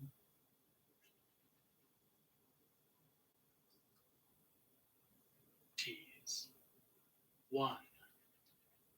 During the Peloponnesian War, a very curious man lived in Athens. His name was Socrates. He must have been the ugliest person in all Greece. His nose was flat, his lips were thick, his eyes were bulging, and his face was like a comic mask. Yet he was one of the best and wisest men that ever lived. His father was a sculptor who carved beautiful figures out of marble, and Socrates, when a boy, helped him and learned the art. When the Spartans sent their armies to burn the farmhouses of Attica and capture cities that were friendly to Athens, many of the young men of the city went forth to fight for their country. Socrates laid down his hammer and chisel and took up a shield and spear instead. He fought in several battles, and Athens had no braver soldier. Once in winter, he was ordered to a country called Thrace. It was very cold out, and camping out was not pleasant. However, Socrates bore the cold cheerfully, although he went barefoot and wore the same clothes that he wore in the warm weather in Athens. After serving as a soldier for several years, he left the army and went home to Athens. Here he became a teacher. He had no schoolhouse. His school was wherever he met persons who were willing to listen to him. It might be in the marketplace or at the corner of streets. On a hot summer day, he would go to the harbor of Athens and chat with people who were sitting there in the shade, enjoying the cool sea breeze. He talked to the young as well as the old, and often he might be seen with a crowd of children about him. The lessons that he gave were simple talks about the best way of living, or what the Greeks called philosophy. Socrates was very unlike other teachers in Athens, and almost everywhere else, for he never made any charge for his teaching. This kept him poor. His clothes were often threadbare and shabby, and so were those of his wife, Xanthippe. He cared nothing for this, but she did, and it is said that she often scolded Socrates because he did nothing to make money, but idled away his time in talking. Once, when he was going out of the house to escape from a severe scolding, she threw a pitcher of water upon him. I have often noticed, Xanthippe, that rain comes after thunder, said the philosopher. No man ever had better friends than had Socrates, but no man ever had worse enemies. Some people disliked him because he used to ask them questions which they could not answer without admitting that they were very foolish in their way of living. Others said that he was teaching people not to worship Jupiter and Minerva and the young men of the city. One of his enemies was a poet called Aristophanes, who wrote the most humorous plays that were ever acted in Athens. In one of them, a wild young man is one of the characters, and Socrates is another. Aristophanes made it seem that the teachings of Socrates had caused the young man to become wild. The play did Socrates a great deal of harm, for many people came to believe that he really was advising young men to lead bad lives. Yet, one of the worst young men of Athens once said, "You think that I have no shame in me, but when I am with Socrates, I am ashamed. He has only to speak, and my tears flow." Finally, the enemies of Socrates brought against him in the courts the charge of ruining young men and insulting the gods. He was tried and condemned to drink the deadly juice of a plant called hemlock. In Athens, condemned persons were usually put to death by making them drink this poison. No man ever behaved more grandly when unjustly condemned to die than did Socrates. Before he left the court, he said, "My judges, you go now to your homes, I to prison and to death. But which of the two is the better lot, God only knows. It is very likely that death is our greatest blessing." Generally, a person condemned to death had to drink the poison the very next day after his trial. But a sacred ship had just sailed from Athens to Delos. This ship carried every year the offerings of the Athenians to Apollo, the chief god of the island, and it was a law in Athens that no person condemned to die should be put to death while she was on her voyage to and fro. So for 30 days, Socrates was kept in prison. During that time, his friends were allowed to go see him. In the prison, He talked to them just as he had done in the marketplace or on the streets. Some of his friends told him how sorry they were that he should die innocent. What, said Socrates, would you have me die guilty? On the return of the ship from Delos, he was told to prepare himself for death. He invited his friends to come and be with him at the end. He took with them his last meal, and was as cheerful during it as if it had been a feast. One of his friends asked where he would like them to bury him. Bury me? He said. You cannot bury Socrates. You can bury my body, but you cannot put me into a grave. He spoke about death and the future life, and said that death was only the end of sorrow and the beginning of a nobler life. When the jailer came with a cup of poison, Socrates drank it as cheerfully as if it had been a glass of wine. He walked about the cell as he was bidden, and then, beginning to feel sleepy, lay down. Soon after this, he ceased to breathe. Plato, who was one of his pupils, says, "Thus died the man who was in death the noblest we have ever known, in life the wisest and the best." 2. After the death of Socrates, BC 399, his work was carried on by his pupil, Plato, who became one of the most famous philosophers of Greece. His lectures were given in the shade of the trees planted by Simon and the Academy years before. Besides great philosophers, Athens had some famous painters. Two of the most celebrated were Zeuxis and Parrhasius, who lived about 400 BC. They were rivals. Once, they gave an exhibition of their paintings. Zeuxis exhibited a bunch of grapes, which had such a natural look that birds came and pecked at them. The people exclaimed, "Astonishing! What can be finer than Zeuxis's grapes?" Zeuxis proudly turned to his rival's picture. A purple curtain hung before it. "Draw aside your curtain, Parrhasius," he said, "and let us look at your picture." The artist smiled, but did not move. Someone else stepped toward the curtain to draw it aside, and it was then discovered that the curtain was part of the painting. "I yield," said Zeuxis. "It is easy to see who is the better artist. I have deceived birds. Parrhasius has deceived an artist." It is said that Zeuxis died laughing at a funny picture that he had painted of an old woman. End of chapter 22.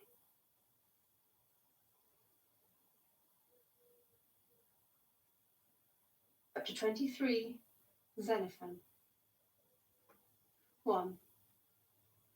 One day, as Socrates was walking through a narrow street in Athens, he met a young man who was remarkably handsome. Socrates stretched out his staff so that the young man had to stop.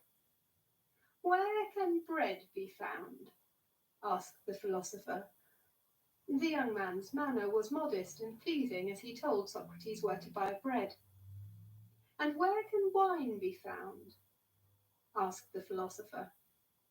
With the same pleasant manner, the young man told Socrates where to get wine. "And where can the good and the noble be found?" asked the philosopher. The young man was puzzled and unable to answer. "Follow me and learn," said the philosopher. The young man obeyed, and from that time forward was the pupil and friend of Socrates. He was called Xenophon, a name that afterward became famous among the Greeks. The king of Persia at that time was Artaxerxes. He had a younger brother named Cyrus, who was the governor of some provinces in Asia Minor which belonged to Persia. Cyrus thought that he had a better right to the throne than Artaxerxes, and he determined to seize it. The Persians had helped the Spartans in the Peloponnesian War, and Cyrus had found out what splendid fighters the Greeks were. He knew also that many of them had become so used to fighting that they did not like a life of peace, and were willing to fight for anyone who would pay them. He decided, therefore, to get the Greeks to help him to fight for the throne of Persia, and he sent to several Greek states to invite the soldiers to join him, promising them great rewards if he succeeded. Xenophon had a friend who was going with Cyrus, and who advised Xenophon to go too. Xenophon talked the matter over with Socrates, who told him to ask the oracle at Delphi what to do. So Xenophon went to Delphi, but as he had made up his mind to go on the expedition, he did not ask the oracle whether he should go or not. He only asked to what gods he should sacrifice before he set out. After sacrificing as the oracle advised, he started for Sardis in Asia Minor and reached that city just in time to join the expedition. 11,000 Greeks from different states had entered the service of Cyrus, so that with his Persian forces 100,000 strong, he had an army of 111,000 men. Xenophon was not a general or even a soldier in this army. He seems to have gone with his friend, hoping that some opening would be made for him. There was a magnificent road from Sardis to Susa, Artaxerxes' capital, but even upon the best of roads, an army of 100,000 men, most of whom were on foot, had to move slowly. Cyrus's troops went about 15 miles a day, and it took them 6 months to reach a place called Cunaxa, about 70 miles from Babylon. Here they found Artaxerxes at the head of an army of nearly 1,000,000 men. The troops of the Persian king advanced with a great shout, thinking that the noise made by thousands of men shouting would terrify the Greeks. But the Greeks only raised their war cry, "Victory!" and steadily advanced, overcoming everything that was opposed to them. Unfortunately, Cyrus went into the battle himself at the head of his Persian forces. Seeing his brother, he rushed forward, exclaiming, "I see the man," and wounded Artaxerxes with a javelin. He himself, however, was quickly killed by the soldiers of Artaxerxes. As soon as their leader had fallen, Cyrus's Persian soldiers lost heart and fled. 2. The Greeks were now in a terrible plight. They were 6 months' march from Sardis and opposed by an army 100 times the size of their own. In the Battle of Cunaxa, they had so thoroughly beaten the Persians that Artaxerxes and his men were afraid of them and decided to get rid of them by treachery. That's what I know. The Persian commander-in-chief, Tissaphernes, therefore invited the Greek generals to a friendly meeting and promised to furnish them guides and provisions so that they might return safely to Greece. The generals, never suspecting foul play, went to the Persian camp. There they were all put to death. The Greeks were now greatly alarmed. The night following the assassination of the generals was one of terror. Not a fire was lit, even for the cooking of the supper. All slept with arms at their sides, while the sentries listened to catch the slightest sound. Xenophon spent the night in thinking what was best to do. It was clear to him that someone must be chosen by the Greeks as their leader, and that they all must stand by one another. He felt sure that if this were done, there would be a good chance of getting home safely.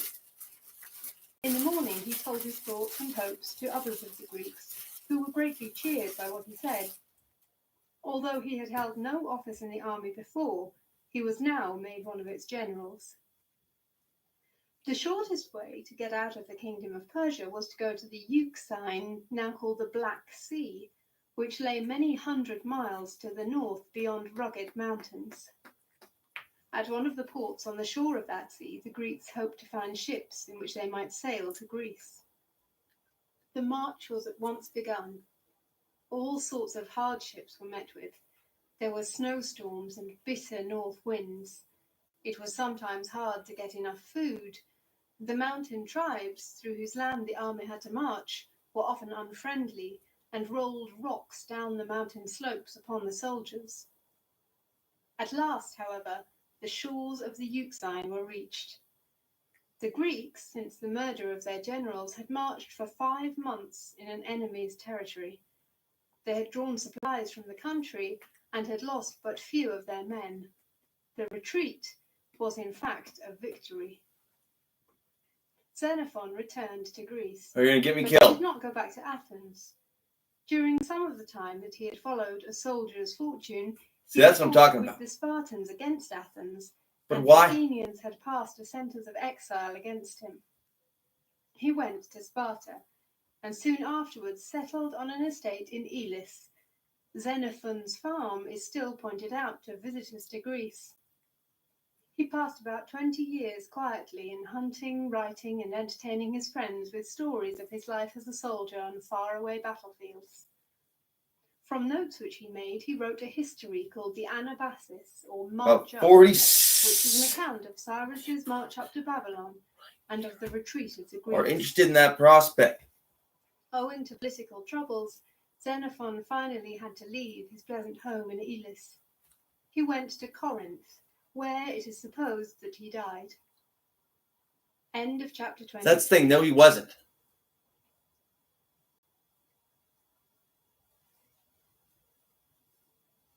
Part 1. In the city of Thebes, not long after the Peloponnesian War, lived two young men whose names were Pelopidas and Epaminondas. Pelopidas was rich, Epaminondas was poor. Both were fond of athletics and many sports, but Epaminondas found his chief pleasure in books. Both were brave men and true, and they loved each other like brothers.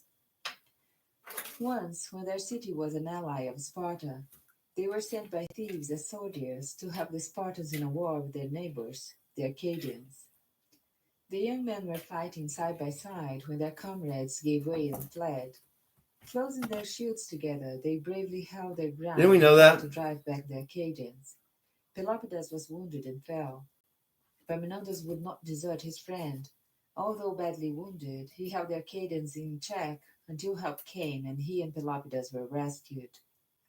In time, Sparta became jealous of Thebes and tried to take away the liberty of their people. A few rich Thebans were willing to help Sparta do this in order that they might be made the rulers. One day they led a band of Spartan soldiers who happened to be passing into Cadmea. This was the rocky citadel of Thebes, which rose above the city as did the Acropolis at Athens. The Cadmea had never been captured, but on that day the garrison was taking a holiday, for the citadel had been given up to the women, who were celebrating a festival of Ceres in it. So the Spartans easily took possession of it, and having once got it, they held it for 4 years. During that time, the men who had betrayed the citadel into the hands of the Spartans ruled Thebes as tyrants. They put some of the Thebans to death and banished others. Over 300 were sent away. Among them was Pelopidas. Epaminondas was so poor that the tyrants did not think him of any consequence if he was allowed to stay in Thebes. He used his influence to get the young Thebans to drill in order to make themselves superior to the Spartans in skill and strength. Part 2. The Sorry about exiles that. went to Athens. After living there for a few years, Pelopidas determined to free his country, and he easily persuaded the other exiles and some Athenians what I'm to concerned join in carrying out his plans. No, When horrible. everything was ready, Horrible. the exiles left Athens. 12 of them volunteered to get into Thebes and kill the tyrants. They disguised themselves as hunters, divided into 4 parties, and taking hounds with them, hunted through the fields around Thebes. As dusk came on, they made their way into the city. It was a cold winter day. Snow was beginning to fall, and very few people were in the streets. So the exiles reached the house where all were to meet without being noticed. 26 citizens joined them, and all remained in the one house until near midnight. A patriot who was in the plot had invited the tyrants to supper at his house. At the supper, wine was served, and the tyrants drank freely. After the supper, some of the patriots, dressed as women, were admitted to the banquet hall. As soon as they entered the room, the guests greeted them warmly, but the supposed women at once threw off their veils, drew their swords, and killed the tyrants. Pelopidas, with another party, went to the houses of two of the tyrants, who had refused the invitation to supper, and after a fight, killed them. The patriarchs then went from house to house, calling on all the people to defend their homes. The Spartan soldiers in the Cadmea heard the noise and saw the lights, but were afraid to come out. In the morning, the other exiles with their friends from Athens came into the city, and all the citizens rose up in arms. The Spartan garrison gave up the Cadmea, and Thebes was free.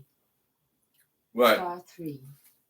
The big Sparta Lemurian waited people. 8 years before a chance There's real came shit out to there, punish the turns Thebans. out. And they're coming out here and War hoaxing was shit. declared, And I know it. and an army of 10,000 Spartans marched against Thebes.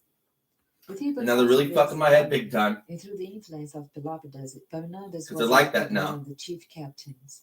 No, it's clearly fake, some of it, but some of it's fucking real. A famous sacred band of That's what I know. I'm 300 like young trying to get men through it, who had I wake taken up, oath to and give their sometimes lives in defense of liberty. The two armies met near a town called Leuctra. There Epaminondas gained a great victory, although his army was less than half as large as that of the Spartans.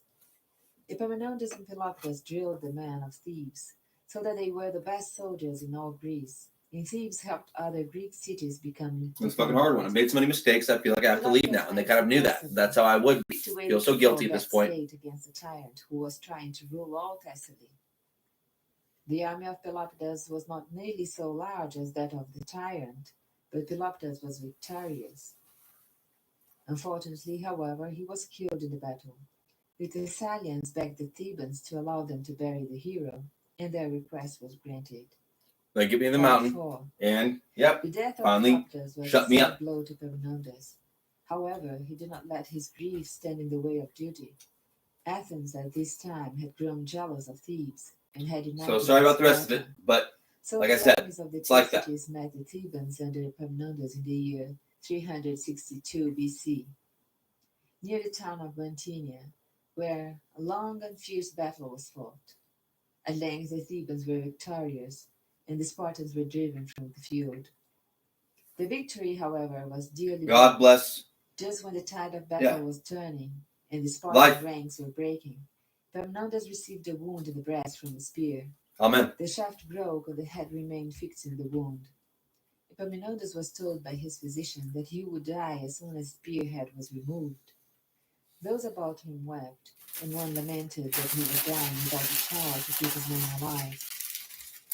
Leuctra and Mantinea, replied the hero. So I think I really discovered something out there, just walking around, that no one, like, they'd stumbled upon it, but they never really thought about it the way I did, because I kind of know about paleontology and, like, archaeology a little bit. With his own hand to the Just spearhead researching in his shit, breast. just being a dumbass. Thus passed away a man who stands And, out in recent history yeah. as a spotless hero, a soldier who never fought except for freedom, a man who lived only to do good. End of chapter. The rest is, yeah, 24. interesting. Like, that's a fucking old Barney road and Abby right Hall. there. No, it's older than Chapter us. 25. Philip of Macedonia. 1. After the death of Epaminondas, Thebes soon lost the high place she Who had made that gained road? among the states of And clearly, Greece. they were doing shit For before. a while, no state. And how held powerful were they Thebes. next to this mountain? Sparta Well, they're having a held war the with Mount powerful Mazama back in the after day, her and they knew defeat it. at Leuctra and Mantinea. And although Athens had rebuilt her long walls, she was not the strong power that she had once been. A state partly Greek and partly barbarian, lying far to the north, suddenly took the lead in the affairs of Greece. It was Macedonia. The king of Macedonia had a brother named Philip, who had spent a part of his youth in Thebes. He had seen Thebes become the greatest of Grecian states through the bravery and military skill of Epaminondas, and he determined to make his own state great. The chance came to carry out his determination. The king of Macedonia was assassinated, and the brother who succeeded him was slain in battle.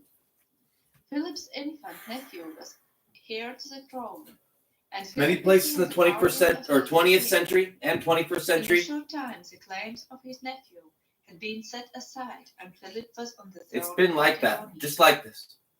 Not long after he became king, Almost. Philip was married to Olympus, a proud and beautiful woman, daughter of the king of Beautiful Epirus. birds. Philip had seen her for the first time at a feast. No, I of know, God I of know. wine. She and her maidens were dancing among garlands of vines and flowers. On the head of Olympias was an ivy crown, and in her hand a staff, twined with a wine branch. As she danced, her wild beauty won the heart of Philip. He asked her hand in marriage, and she became his wife. Philip soon showed that he was a wise ruler. He treated his people with fairness, and they became very fond of him. One day, after he had been drinking, he was acting as a judge and gave a decision against a woman. His sentence seemed so unfair to her that she thought he was under the influence of liquor. I appeal, she cried. I am the king. To whom you do your appeal? Asked Philip. I appeal from Philip drunk to Philip sober, she replied.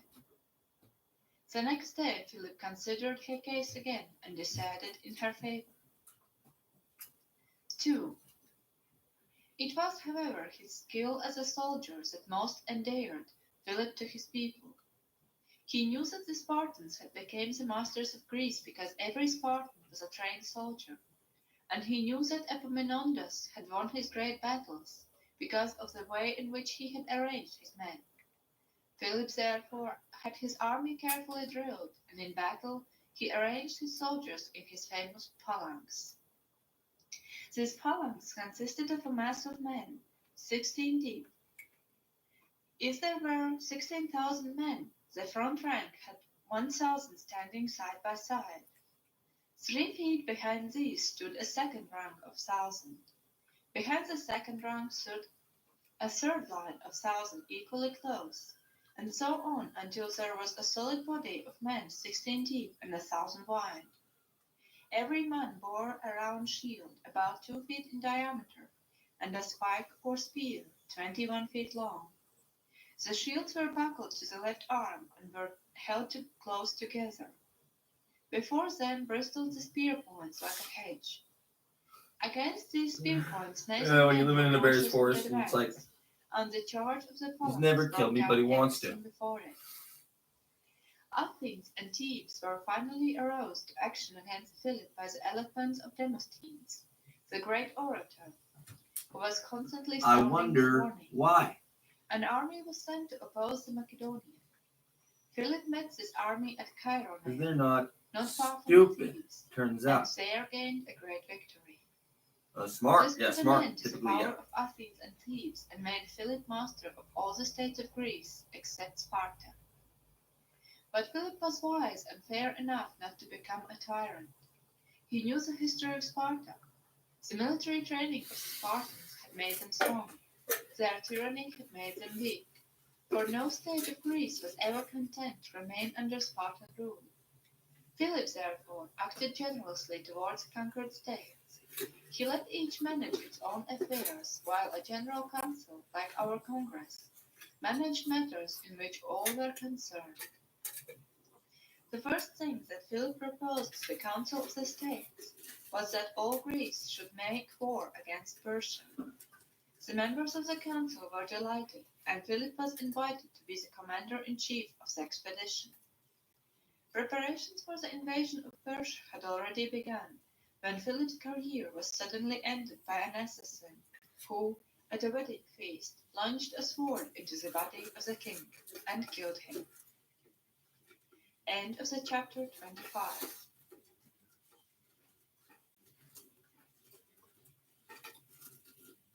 H. Harn and A.B. Poland. Chapter 26. Alexander the Great. 1. Alexander, the son of Philip of Macedonia and Olympias, was born on the same night that the great temple of Diana at Ephesus in Asia Minor was burned. It is said that while the temple was burning, soothsayers ran up and down the streets of Ephesus, crying out that the night had brought forth sad disaster to Asia.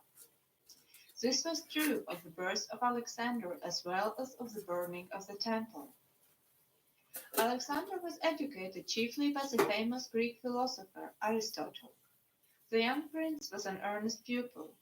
It is said that he could recite the Iliad of Homer from beginning to end. He excelled also in athletic sports. The horses of Thessaly, a state of Greece adjoining Macedonia, were famed for their speed and spirit. While Alexander was still a boy, a fine Thessalian horse was offered to his father at a very high price. Philip wished to have the animal tried, but the horse was so wild that everyone was afraid of him. Philip was about to send him away when Alexander offered to ride him. The king gave his permission. Alexander had noticed that the animal was afraid of his own shadow. He therefore seized the plunging horse and turned his head toward the sun, so that his shadow fell behind him. Then patting his neck and speaking gently to him, he leaped upon his back and soon completely tamed him. The head of the horse was supposed to have some likeness of that of an ox, so he was called Bucephalus, or ox-head. He became Alexander's favorite horse and carried his master through many a march and many a battle. Alexander's ambition was shown at an early age. While he was yet a mere boy, he made up his mind to conquer the world. And when How he you feeling, learned from Garfield? Not that well right now? Aristotle that there were many other worlds in the universe, he was greatly saddened by the thought that he had not yet conquered one. As Philip went on making one conquest after another, Alexander became alarmed. "Why," he cried to himself, "my father will leave nothing for me to do." However, when he became king, he found enough to do. First of all, there were other claimants to the throne besides himself. Some of them Alexander put to death. Others fled the country. He Dogs learned are that excuse Greeks makers. Yeah, and they're other excuse Greek makers. states were thinking Oh, of big throwing old off excuse the makers. Macedonian yoke. Oh, I didn't He mean therefore to do gathered it. a large army and marched to Thebes at the head of it. The Thebans were overawed and submitted to him without resistance. The Well, I wouldn't do it Athenians, again. in spite of Demosthenes' advice, sent a messenger to him while he was at Thebes, offering their submission. A little later, the Greeks met in general council at Corinth. Try to bite him in the As face. they had given Philip the command of the expedition that was to be undertaken against Persia. Sparta alone refused That to would mean agree no. in the vote. Couple reasons. Alexander returned to Macedonia and marched against some Thracian tribes in the northern part of his dominions. While he was subduing them, a report of his death reached Greece, and Thebes again took up arms. Suddenly Alexander appeared in Greece with his victorious army. He took Thebes by assault and pulled to the ground every building in the city, except the house once occupied by the famous poet Pindar. 6,000 of the inhabitants were put to death. A few escaped by flight, and the rest were sold as slaves. 2. Alexander now began to prepare for the great expedition against Persia, which had so long been planned. Soon his army was ready to march. It consisted of less than 35,000 men, but with these he boldly crossed the Hellespont. He landed on the Asiatic coast, not far from the site of ancient Troy. From the plain of Troy he marched to the river Granicus, on the bank of which he fought his first battle with the Persians. The Persian army was completely routed, and its commander killed himself rather than face the disgrace of his defeat. The great city of Sardis, the stronghold of the Persians in western Asia Minor, now opened its gates to the conqueror. The following spring, Alexander advanced into the province of Phrygia. In a temple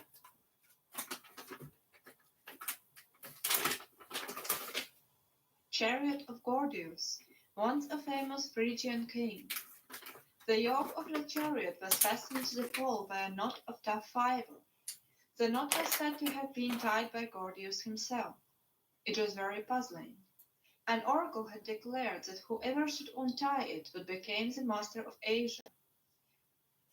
Instead of trying to untie it, Alexander cut it with one stroke of his sword.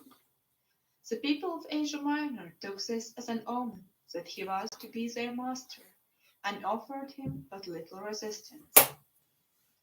Beyond the mountains in southeastern Asia Minor, the great king, Darius, was waiting for the Greeks with an enormous army.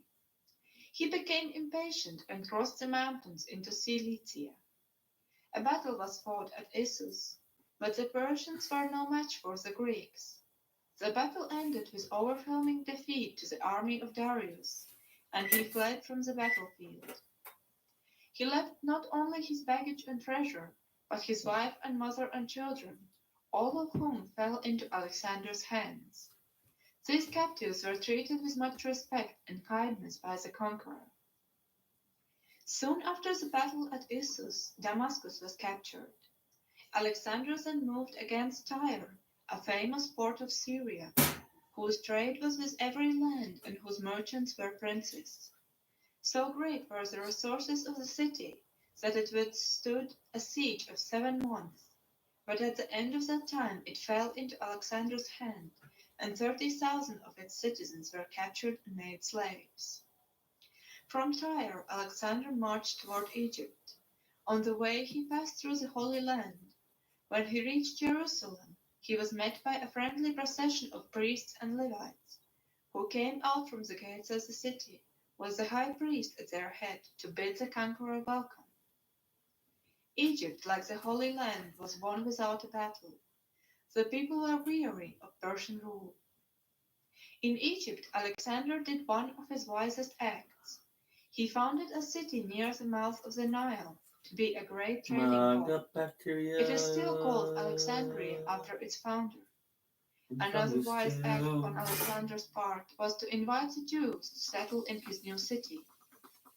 He saw that they were wonderful traders, and, as he expected, they made Alexandria a greater commercial city than Tyre.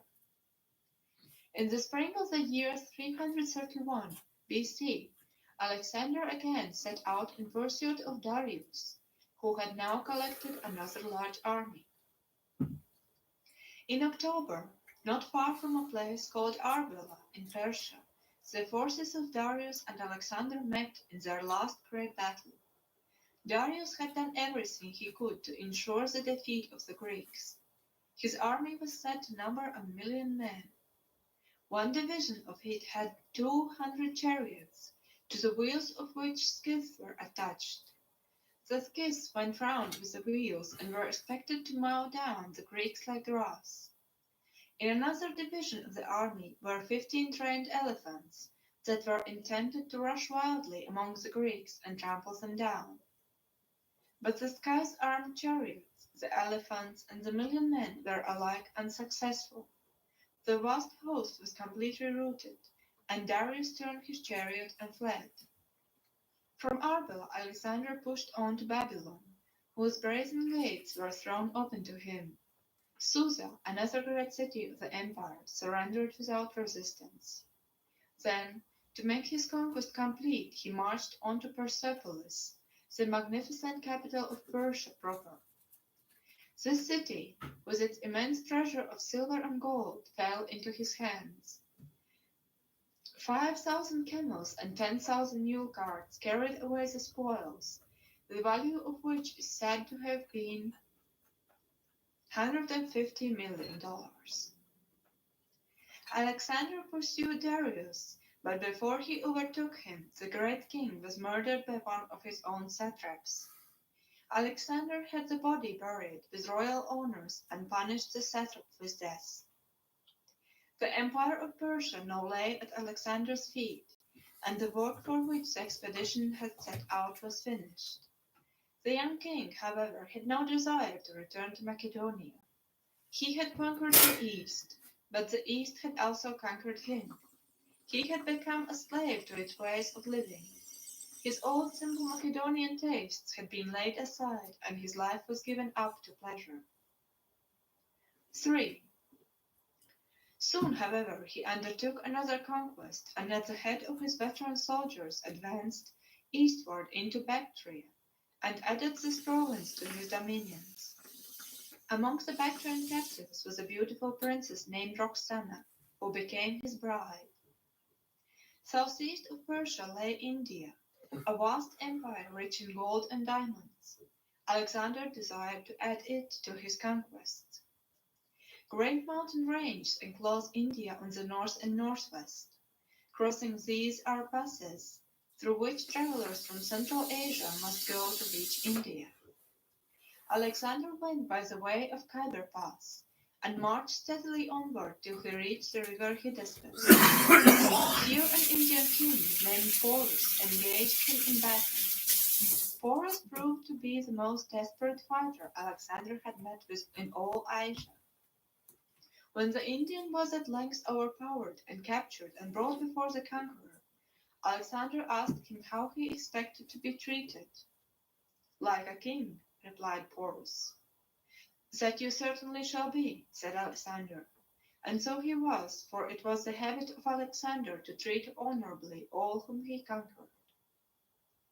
On the bank of the river Hydaspes, Alexander had the misfortune to lose his horse Bucephalus.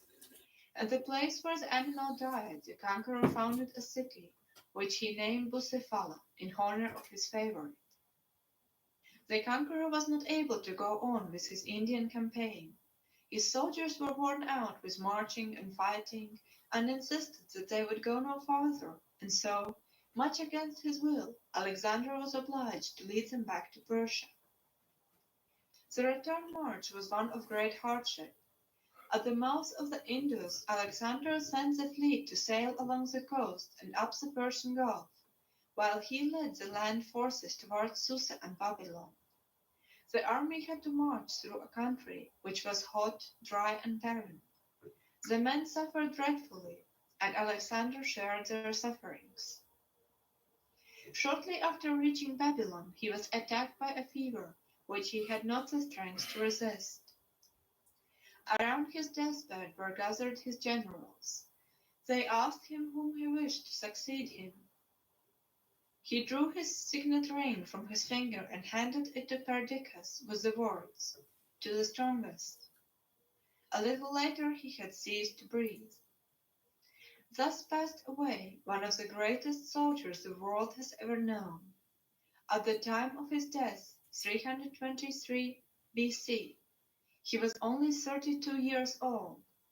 His victories had been won and his conquests had been made in the short space of 12 years. End of the chapter 26.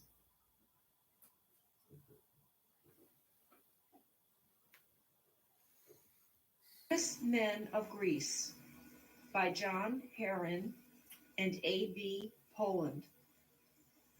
Chapter 27, Demosthenes. Roman numeral 1.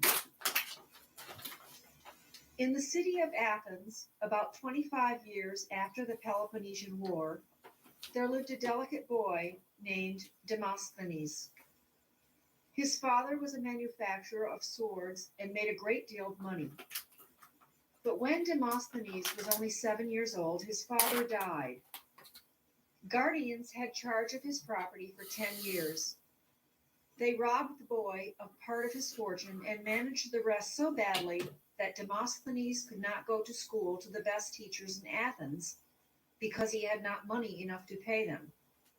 One day, when he was 16 years old, a great trial was going on at Athens, and he strolled into the court. There were 1,501 die-casts, or, as we call them, jurymen, in their seats, and the court was crowded with citizens who, like Demosthenes, had gone in from curiosity. A lawyer named Callistratus was speaking. He did not finish his speech for nearly 4 hours, but no one left the court until he ceased to speak. Then hundreds of people went out and hurried home. Demosthenes waited to see the end. When each of the jurymen had thrown a voting pebble into a basket, the clerk of the court counted the pebbles and told the result. Callistratus had won the case. Demosthenes went home determined to become a lawyer and public speaker. In 1 year from that time, he brought suit against his guardians, delivered 4 orations against them, and won his case. He recovered a large part of the property which his father had left to his mother and himself. After this, he entered public life. But the first time he made a speech in the public assembly, it was a complete failure. He stammered and could not speak loud enough. and in trying to do so, he made odd faces. People laughed at him, and even his friends told him that he could never be a speaker. No way, right? But I So did he not. went home I know. greatly cast down. Then an actor who was a great friend of his family went to see him and encouraged him. He asked Demosthenes to read to him some passages of poetry. Then the actor recited the same passages. The verses now seemed to have new meaning and beauty. The actor pronounced the words as if he felt them. The tones of his voice were clear and pleasant, and his gestures were graceful. Demosthenes was charmed. "You can learn to speak just as well as I do," said the actor, "if you are willing to work patiently. Do not be discouraged, but conquer your difficulties." "I will," said Demosthenes, and he did. It is said that to improve his voice he spoke with stones in his mouth, and to become accustomed to the noise and confusion of the public assembly, he went to the seashore and recited there amid the roar of the waves. To overcome his habit of lifting one shoulder above the other, he suspended a sword so that the point would prick his shoulder as he raised it. He built an underground room in which he could study without interruption and practice speaking without disturbing anyone. He had one side of his head shaved so that he would be ashamed to leave this retreat. Then he remained there for months at a time, engaged in study. One thing that he did while there was to copy 8 times the speeches in the famous history of Thucydides. This was to teach him to use the most fitting language.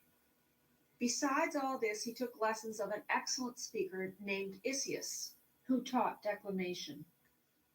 In this way, the awkward boy who had been laughed out of the assembly became in time the greatest orator of Athens.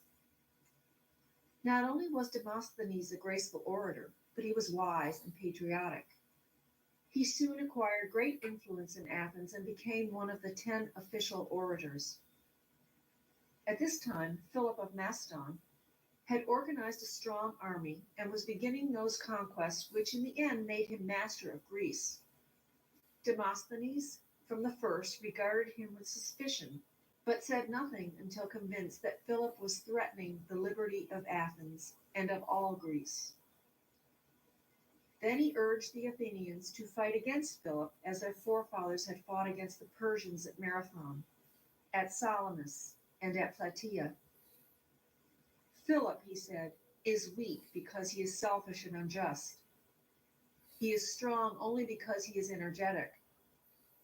Let us be equally energetic, and being unselfish and just, we shall triumph." Philip's victory at Chaeronea completely disheartened the Athenians, and Demosthenes had to use all the power of his eloquence to rouse them. In his speeches, he showed how the success of Philip and the failure of Athens were not due to the advisors of the people or to the generals who led their army, but to the Athenians themselves. "You idle away your time," said he, "going into barbers' shops and asking what news today, while Philip is gathering forces with which to crush you and the rest of Greece with you." Philip tried to bribe Demosthenes, but the orator was absolutely incorruptible, and to the end of his life he raised his voice and used his influence for the cause of freedom against both Philip and Alexander. He delivered 12 orations on this subject. 3 of these orations were specially directed against Philip and are known as the Philippics.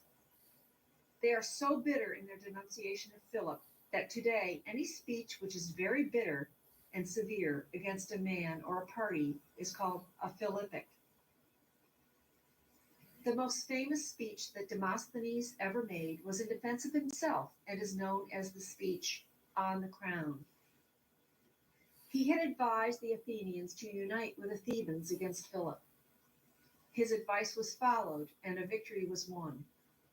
The Athenians were so much pleased that it was proposed to crown Demosthenes with a golden wreath at one of the great festivals. Now, this proposal had to be voted on by the people, and some of Demosthenes' enemies objected. If the people refused to vote the crown, it would have meant disgrace for Demosthenes, and so he was obliged to go before the assembly to speak in defense of himself, and to show that his advice to his countrymen had been correct.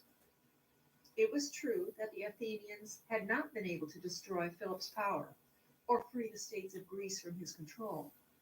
But, said Demosthenes, I insist that even if it had been known beforehand to all the world that Philip would succeed and that we should fail, not even then ought Athens to have taken any other course if she had any regard for her own glory, or for her past, or for the ages to come.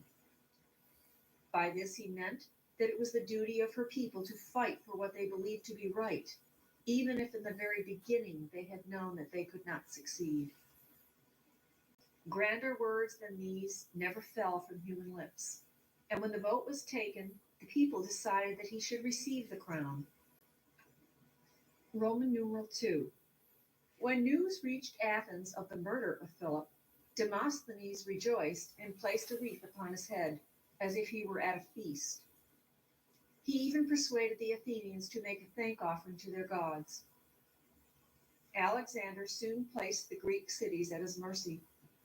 Then he demanded that Demosthenes and 8 other Athenian orators should be delivered up to be punished for treason. Demosthenes told the people of Athens the story of the wolf and the sheep. Once on a time, he said, the shepherds agreed with the wolf that henceforth they should be friends. The wolf promised faithfully never again to attack the sheep, but he said he thought it would be only fair that the shepherds should cease to keep dogs. The shepherds agreed and gave up their dogs. Then the wolf ate up the sheep. The Athenians knew what Demosthenes meant and heeded the lesson. They kept their watchdogs, Demosthenes and the other orators, safely at home. Alexander at length withdrew his demand and treated the Athenians with kindness. However, this did not win the favor of Demosthenes, who continued to oppose the Macedonians at every step. After some years, one of Alexander's satraps stole a large treasure, fled to Athens, and begged for protection. Demosthenes was unjustly accused of helping him and was condemned to pay a fine. He could not pay it and so went into exile. When Alexander died, the orator returned to Athens. The Athenians sent a man of war to bring him to the Piraeus. The magistrates, the priests, and all the citizens marched out to welcome him and escort him to the city. Demosthenes now made a last effort to free Athens, but Macedonia was still strong, and Athens and those who loved her were weak. In a short time, the demand was again made that the orators be given up to be punished, and Demosthenes again had to flee for his life. He sought refuge in a temple of Poseidon on an island near the coast of Greece. The sacredness of the temple ought to have protected him, but he was not allowed to escape. The captain of the soldiers who were sent to kill him told him that if he would come out of the temple, he should be pardoned. Demosthenes knew well that this promise would be broken. He asked to be allowed a few moments in which to write a letter, and his request was granted. He wrote, and then placed the end of his writing quill in his mouth. Those who were watching saw him grow pale. He tried to reach the door, but fell dead near the altar. He had taken poison which he had long carried in the end of his writing quill, for he feared that if he ever fell into the hands of the Macedonians, he would die in prison or by torture. End of chapter 27.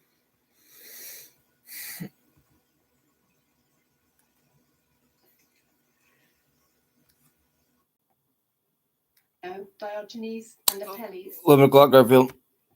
1. While Alexander was conquering the world, there lived in Athens a man whose work survived hundreds of years after the conqueror's empire fell to pieces. Indeed, it exists today. This man was Aristotle, the great philosopher, at one time Alexander's tutor. After Alexander became king, Aristotle went to Athens and established a school of philosophy. His fame grew and he was called the man of wisdom. He spent much of his time in writing and wrote about almost everything that men thought of in his time. Some of his works are studied in our colleges today. Like all other great men of Greece, Aristotle had enemies. Some of them accused him of not having respect for the gods. He therefore fled from Athens in order, as he said, to keep the Athenians from sinning against philosophy by banishing him. He died in exile. It is said that for about 200 years after his death, people did not know what had become of his writings. The men to whom they were left had buried them in an underground chamber for fear the king of Pergamos, who was very proud of his library, would get hold of them. When the manuscripts were at last found, they could still be read.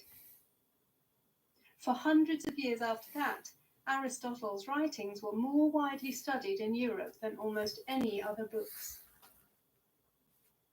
2. Another great philosopher who lived during the time of Alexander was Zeno. He was born in Cyprus, but came to Athens in his youth.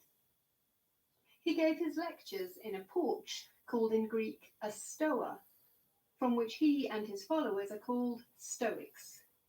He taught that men should live simply and learn to be neither fond of pleasure nor cast down by sorrow. Today we call people Stoics who endure pain and misfortune without complaining. One of Zeno's rivals was a philosopher named Epicurus. He founded a school in Athens and taught there for 36 years. His enemies accused him of teaching that pleasure was the only thing to live for, and many people still have this idea. We call a man an epicure who is very fond of high living. Epicurus, however, really used the word pleasure to mean peace of mind, not the mere satisfaction of eating and drinking. Both he and his pupils lived in a very simple way. One of the oddest of Greek philosophers was Diogenes. He used to stand in the public places of the city and ridicule the follies of his fellow citizens. Because of this habit, he and his disciples were called cynics or growlers, from a Greek word which means dog. It is said that he lived in a tub. Many stories are told of the curious doings and sayings of Diogenes. Once, in broad daylight, he walked through the streets of Athens carrying a lighted lantern. "What are you about now, Diogenes?" asked one man who met him. "I am looking for a man," sneered Diogenes. Once, when he was on a voyage, the ship in which he was sailing was captured by pirates. The passengers and crew were taken to Crete and sold as slaves. The auctioneer who was selling them asked Diogenes what he could do. "I can rule men," was the answer. "Sell me to someone who wishes a master." When the great council of the states of Greece honoured Alexander by asking him to lead their forces against Persia, the young conqueror visited Diogenes. The philosopher was then living at Corinth, in the house of the man who had bought him as a slave. He was in the garden, basking in the sun, when Alexander visited him. "Can I do anything to help you, Diogenes?" asked Alexander. "Nothing but get out of my sunshine," replied Diogenes. As Alexander was leaving this man of few wants, he said, "If I were not Alexander, I should wish to be Diogenes." It was as though he had said, "If I were not going to conquer the world, I should like to have the power which Diogenes has to conquer self." 3. A number of celebrated painters lived during the reign of Alexander. The most famous was Apelles. Alexander would allow no one else to paint his portrait.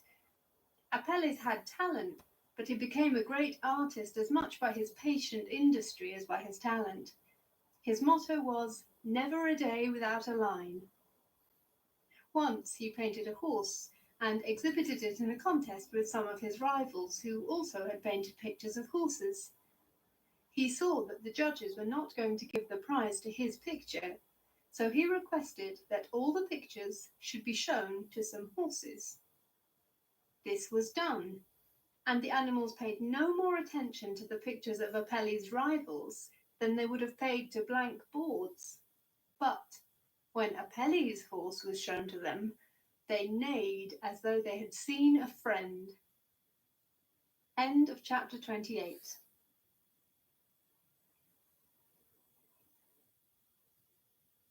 H. Harn and A.B. Poland. Chapter 29. Ptolemy. One of Alexander's favorite generals was Ptolemy. In the division of the empire, Egypt was placed in his charge. Other parts of the empire were entrusted to other generals. One had Macedonia, another Thrace, another Syria. At first they ruled as governors for Alexander's young son, but after a while they became independent and were called kings. Ptolemy and his descendants ruled Egypt for more than 350 years. They were a great line of sovereigns and did much for the good of the country. We are accustomed to think of them as Egyptians, but really they were Greeks living in Egypt. One of Ptolemy's first acts, and one which shows that he was a man of affectionate feeling, was to bring the body of Alexander from Babylon to Egypt. It was first buried in Memphis, but afterwards removed to Alexandria, because, as you remember, the city was founded by Alexander and named after him. Ptolemy made Alexandria his capital and did a great deal to beautify the city. He founded a museum and began collecting books for a library. His son, Ptolemy Philadelphus, carried on his work and made the library the largest and best in the world. Most of the books were made of the pith of the papyrus or paper plant, of which you have read in the story of Pisistratus. They were written in Greek and Latin. Ptolemy appreciated the intelligence and learning of the Jews and treated them with so much kindness and gave them so many liberties that great numbers of them settled in Egypt. Two things that Ptolemy Philadelphus did are especially worth remembering. One was to cause the Bible of the Jews to be translated into Greek. The other was to open again a great canal which had been dug many centuries before from the Nile to the Red Sea, but had long been filled up by the drifting sand of the desert. This was something like the cutting of the Suez Canal. Ptolemy's canal connected the Atlantic with the Indian Ocean. Ships could sail from the Atlantic across the Mediterranean, then through the canal and the Red Sea, and on to India. At that time, Egypt raised more wheat than any other country in the world, so she had a great commerce. In exchange for her wheat, she bought the products of Europe and Asia, and Alexandria became the richest city of the world. But more than that, the Ptolemies, especially Philadelphus, invited learned men to their court and gave them support so that they might carry on their own studies and teach others. At one time, there were 14,000 students receiving instruction in the city. Thus, Alexandria became the home of learning. It was there that pupils were first taught that the earth is round, and one of the great astronomers who lived there found out very nearly the length of the earth's circumference and diameter. The people of Alexandria knew more about these things 200 years before Christ than the people of Europe did 1,000 years after.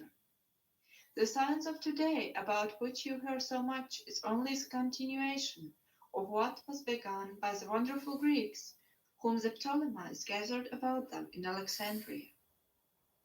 One of the Ptolemy line was the celebrated Cleopatra, an able ruler, and the most fascinating woman of her time. You will read something of her history in Famous Men of Rome, a companion volume to this book. End of the chapter 29.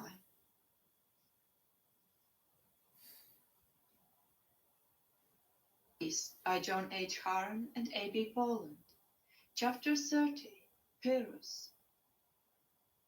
A prince named Pyrrhus lived in the state of Epirus, not far from the home of the great Achilles. Yes, At 12 years of age, he became king, That's what you can smell but the like. government was carried on Yeah, for careful. him by guardians. About that time, he read the story of Alexander the Great and determined to You be don't sex like your dad him, all the a time, great all the conqueror. time, and all. While he was dreaming of victories in foreign lands, war came to him in his own country, and he was driven from Epirus. Ptolemy of Egypt helped him to defeat his enemies and regain his throne. Then he resolved anew to conquer as Alexander had conquered, and he began with Alexander's own Macedonia. After a war that lasted several years, he got possession of one half the country. One of Alexander's generals took the other half. However, the people in Pyrrhus' half preferred the old general as a ruler, and in 7 months Pyrrhus had to give up his Macedonian kingdom. He reigned quietly in Epirus for a few years. Then a chance came to try and conquer the Romans who lived just across the Adriatic Sea. Pyrrhus was delighted. Ruling Epirus was a dull business. In the south of Italy, a great many Greeks 11, had settled. 12, Garfield. Greek was the language of the people who lived there, and the region was called Great Greece. Rome wished to rule all Italy, but those Greeks were not willing to be under Roman rule. So they sent word to Pyrrhus that they were in trouble and would like him to help them. Preparations for war were at once made, and as soon as possible, Pyrrhus landed on the shores of Italy with an army of about 30,000 men and 20 elephants. A great battle was fought, and Pyrrhus won the victory, but the loss of life was dreadful.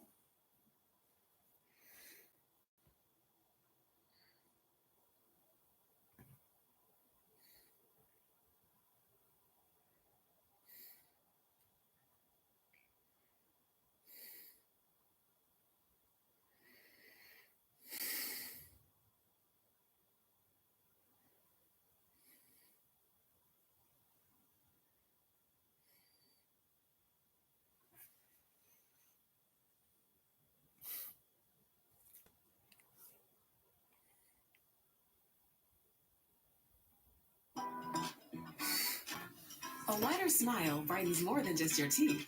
Colgate Optic Whites you.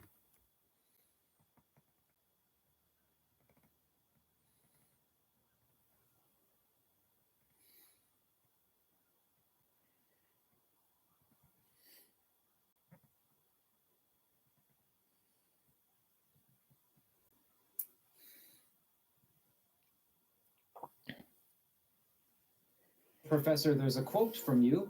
The Big Bang is a mirror. Explain. So this is a new hypothesis we're exploring. It is, I would say, a development of an approach Stephen Hawking proposed. Hawking was obviously wondering about how the universe could come out of a singularity. And that's maybe the most fundamental mystery in cosmology and basic physics. How did everything we see come out of a single point? That's what the Einstein equations imply, and it's very mysterious indeed. So Hawking's picture was very geometrical. He said, let's trace the Big Bang back to the singularity. Space is shrinking to a very small point. We can sort of think of this like a cone whose tip is sharp. And so if you like the cross sections of the cone, as you go up the cone, that's time, and the cross sections denote space. And so the cross sections are a circle, which is shrinking to a point at the Big Bang. So Hawking's idea was to essentially round off that sharp tip by going to imaginary time instead of real time. So as long as you solve the Einstein equations in real time, the existence of a singularity is unavoidable. One can show that you're just forced to hit a singularity at the Big Bang. This is Hawking's singularity theorem.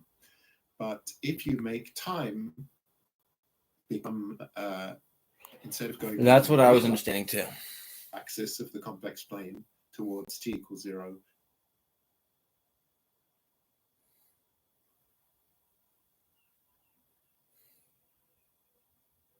So that guy has some good ideas. I think he's right.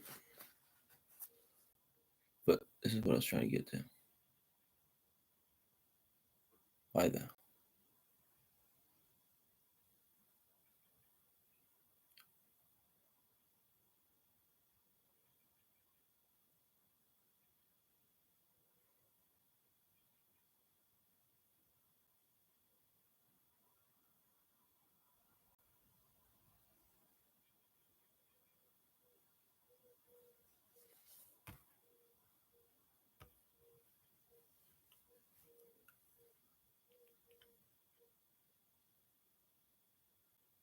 I mean, you're asking the right questions for anybody that really knows their math and science, and most of you hard knows about it. You're asking exactly the right questions. Some of the deepest questions I've gotten, so I really appreciate it. How's it going, man? Great. How about you, Kurt? It's going well. How's the weather been like in Irvine? Oh, it's probably the best weather you could have in the world. I mean, it's almost like we have the thermostat. It's just gorgeous here year round, so I have no complaints. It's warm And how enough. have you been And not, with all the quarantine and lockdowns? Are you okay? Is it all right in your mental health? Do you prefer it? I'm okay. It's for me, it's great in the sense that I'm enjoying less distraction, and I'm able to focus on studying some mathematics and physics that I'm interested. It's good. It's of course very very sad to see the millions infected and hundreds of thousands, 140,000 at this point that are dead. So yeah, that's horrific, and the threat of the pandemic expanding and so forth is not much fun. So, and I got family and relatives and so forth that I'm concerned about. So, yeah. Yeah, I'm similar in that I'm ambivalent about it. I like it because it removes any distractions, and I too am studying math and physics on the side, and this whole situation has been salutary for me, but it's obviously not for everyone. Has it changed your views at all? Has COVID given you any insight or any different ideas with regards to your theories, which we'll get into? It just confirms what we learned from evolutionary psychology about human nature and in groups and out groups, and the reasons we evolved logic and reason. It wasn't in pursuit of truth, but to support that we already believe. So we just see this being played out in the big debates about masks and so forth that are going on, and we see human nature being played out in a big way, and we see the results in terms of a big failure in our country right now. The rates of infection are going up. The deaths we're number one in the world in terms of the number of deaths and infections and so forth. Maybe not per capita, but still for the world's richest country with the wonderful scientific establishment that we have, you would think that there would be just no problem in us getting together, organizing, and defeating this thing. But there's the whole aspect of human evolutionary psychology, and that's playing itself out large. And so I study evolutionary psychology, and what's going on does make sense. It's tragic for us as a population, but it makes sense in terms of human nature. Do you meditate? Yes, daily. What kind of meditation? Mindfulness or transcendental or?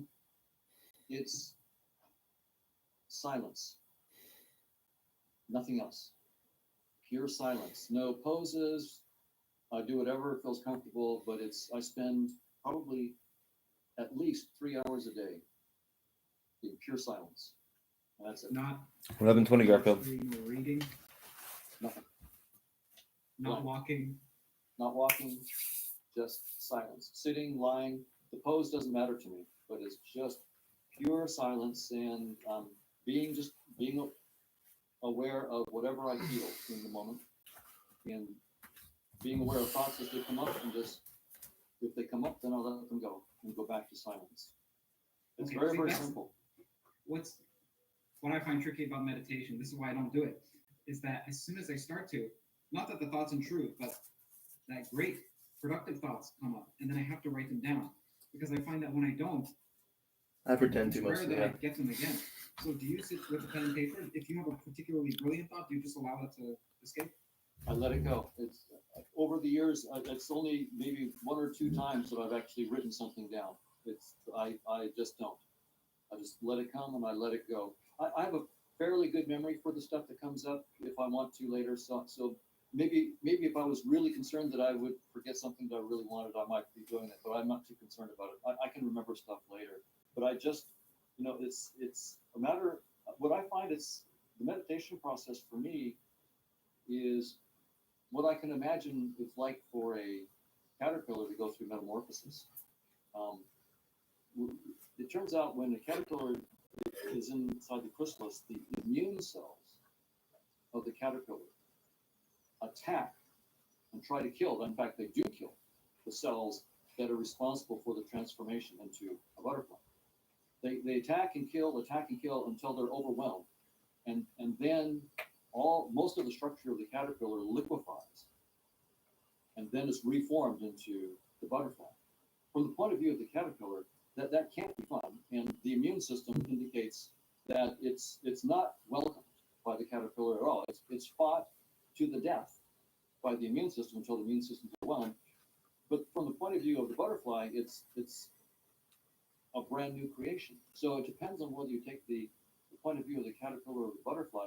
Most of the time, I've been the caterpillar, but I'm starting a little bit to welcome the destruction of everything I know, the destruction of deeply held beliefs, the destruction of my fears and so forth, defense mechanisms, letting all that stuff slowly be destroyed just in pure silence, and then watching whatever new might come up. I mean, it's hard to imagine that the caterpillar has any idea what it's going to be turned into. It's just fighting it to the death until it can't fight anymore, and then it liquefies. So from the caterpillar's point of view, it's just all loss and death and destruction, but there's a rebirth. And that's the way I feel about meditation, that I'm allowing a transformation to occur, of which I'm arbitrarily ignorant about its true nature, and I can only tell you after I've taken the next step what it was like. So, are you aware of any studies that have been done as to the memory of the caterpillar when it becomes into its butterfly phase, that it retains certain memories? That's right. I have. I mean, I'm not an expert on it, but I do recall stories about that. That if you give some kind of like aversive training to the caterpillar, it might be there. The reactions might be there in the butterfly. That kind of thing. Mm-hmm. I was watching a neuroscientist say that some memories might be non-local or not localized into the neuronal formation in the brain. And the reason why he thinks so is controversial, and it's extremely rudimentary in his research right now. Is because of the Arctic squirrel.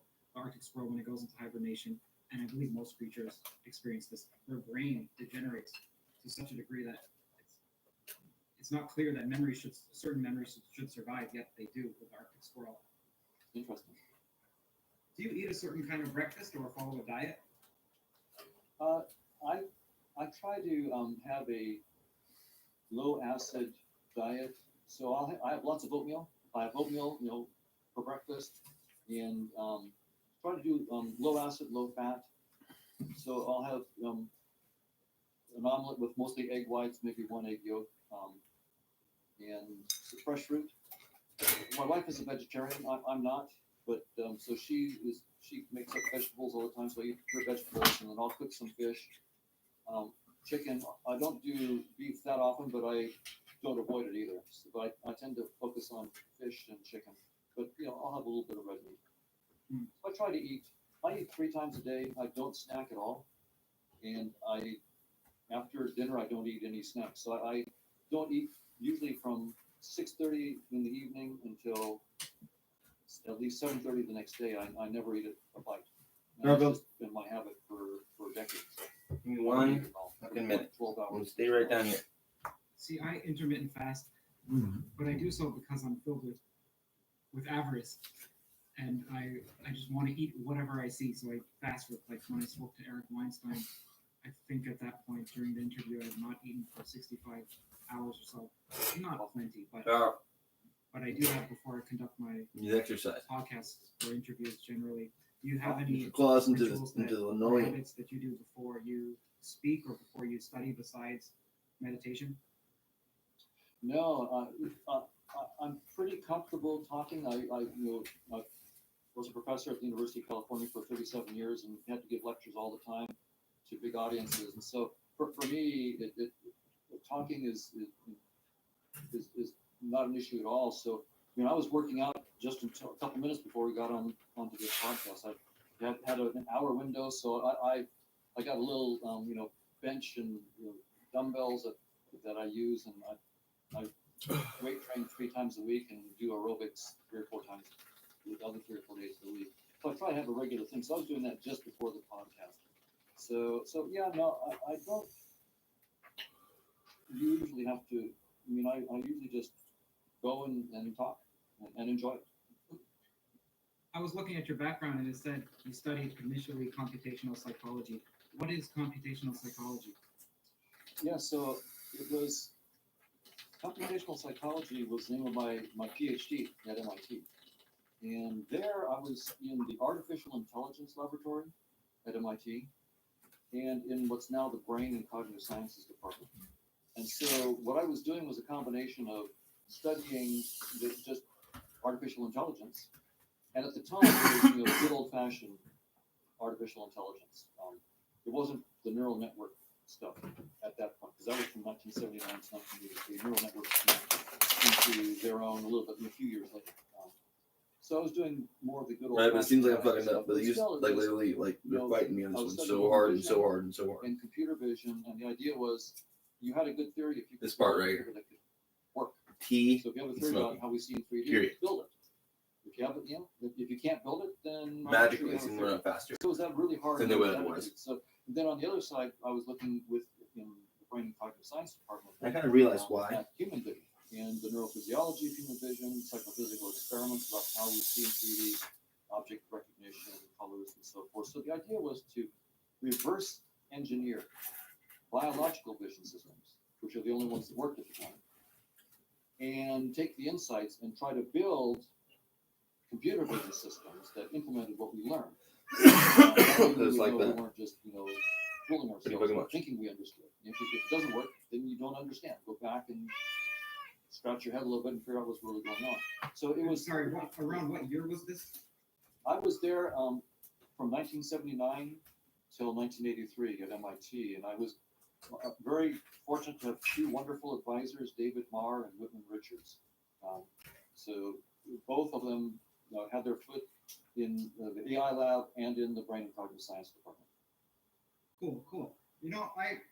I see a few different strands to your theories, and this, just for the people listening or watching, this is going to be extremely technical, or much more so than most of the other interviews that you have online, and which I think stay on at a cursory level, particularly because you're conversing with people who don't have a mathematical background or a physics background.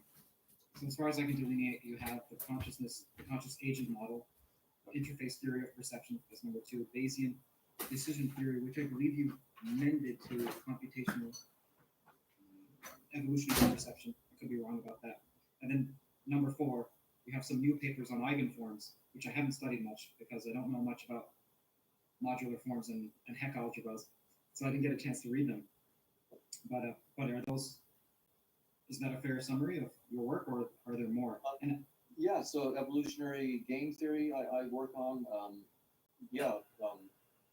Bayesian models of perception, Markovian models of the dynamics of consciousness. Yeah.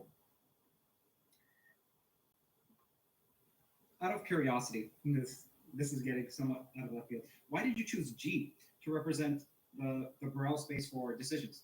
Because when I was, for those listening, there's this. There's a relatively simple structure, though non-trivial, called sigma algebras, and then there's Markov kernels, and then you have W, which is the world state, and you have X, which X experience. I imagine you chose X because of experience.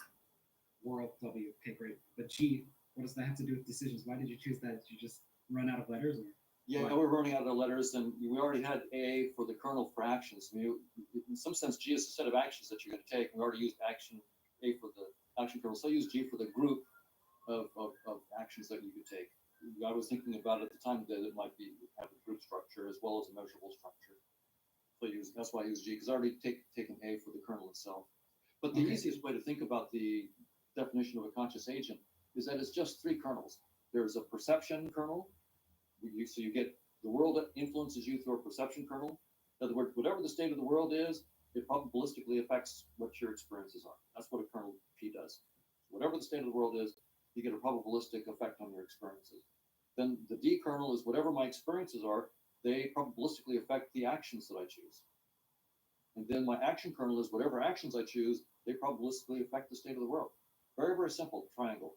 Mhm, The state of the mhm. world affects my experiences affect the choices I make, the choices I make affect the state of the world. Right. Okay. Now, please forgive me if I jump around. I have 90 questions here. Okay. And what you're saying right now brings me to question number 80, let's say. So it's going to go all over the place. Why did you have X when you could just go from W to G directly by composing D after P? So that is to say, for the people, you can explain what I'm saying to the people. So in case. Right. So the idea when I was working on this model of perception, decision, and action, the idea is first I'm trying to model the process of observation. So, I studied computational vision at MIT and then at UC Irvine, and it turns out when you look at all the specific mathematical models that we have, they all have a similar structure. And I was trying to capture that similar structure, sort of a Bayesian inference kind of structure, but I wanted to actually capture the fact that we do have these conscious experiences. Like I'm perceiving a three-dimensional object, like an apple, and I'm seeing its three-dimensional shape, its colors, its textures, and so forth. So I needed a space X of experiences to capture what it was that I was perceiving. But then, perception doesn't occur in a void. There's a perception action loop, right? There's this is a point that sort of inactivist approaches highlight, and that is that perception and action sort of work together. And so I want a model in which I have experiences, but those are tied to my actions, and those actions affect the world and my experiences in a loop. And so that's why there's this loop structure to it. And to leave out the experiences would actually be to leave out the whole point, which is to understand my perceptions. Okay. When I watch your interviews with people who most of the time aren't physicists, they seem to be resistant on that space-time is emergent, like Michael Shermer. And he was saying, well, you probably talk to the minority of physicists that think that space-time is emergent. That's not, in fact, true. Most physicists, as far as I know, actually believe that space-time is emergent. Nima is one of them, Lee Smolin. So why do you think that there's this aversion to monist, that is monoism, theories predicated on the primacy of consciousness rather than the primacy being material? Why is it that that's the sticking point? Right. Well, and even among physicists who recognize that space-time isn't fundamental, you won't find very many of them arguing that therefore consciousness is a good candidate for what is fundamental. I've been to an FQXI meeting of physicists where they were looking at the role of the observer in physics at Banff a few years ago. And even in that context where they were looking at the role of the observer in physics, I didn't see any of the physicists there interested in taking consciousness as fundamental.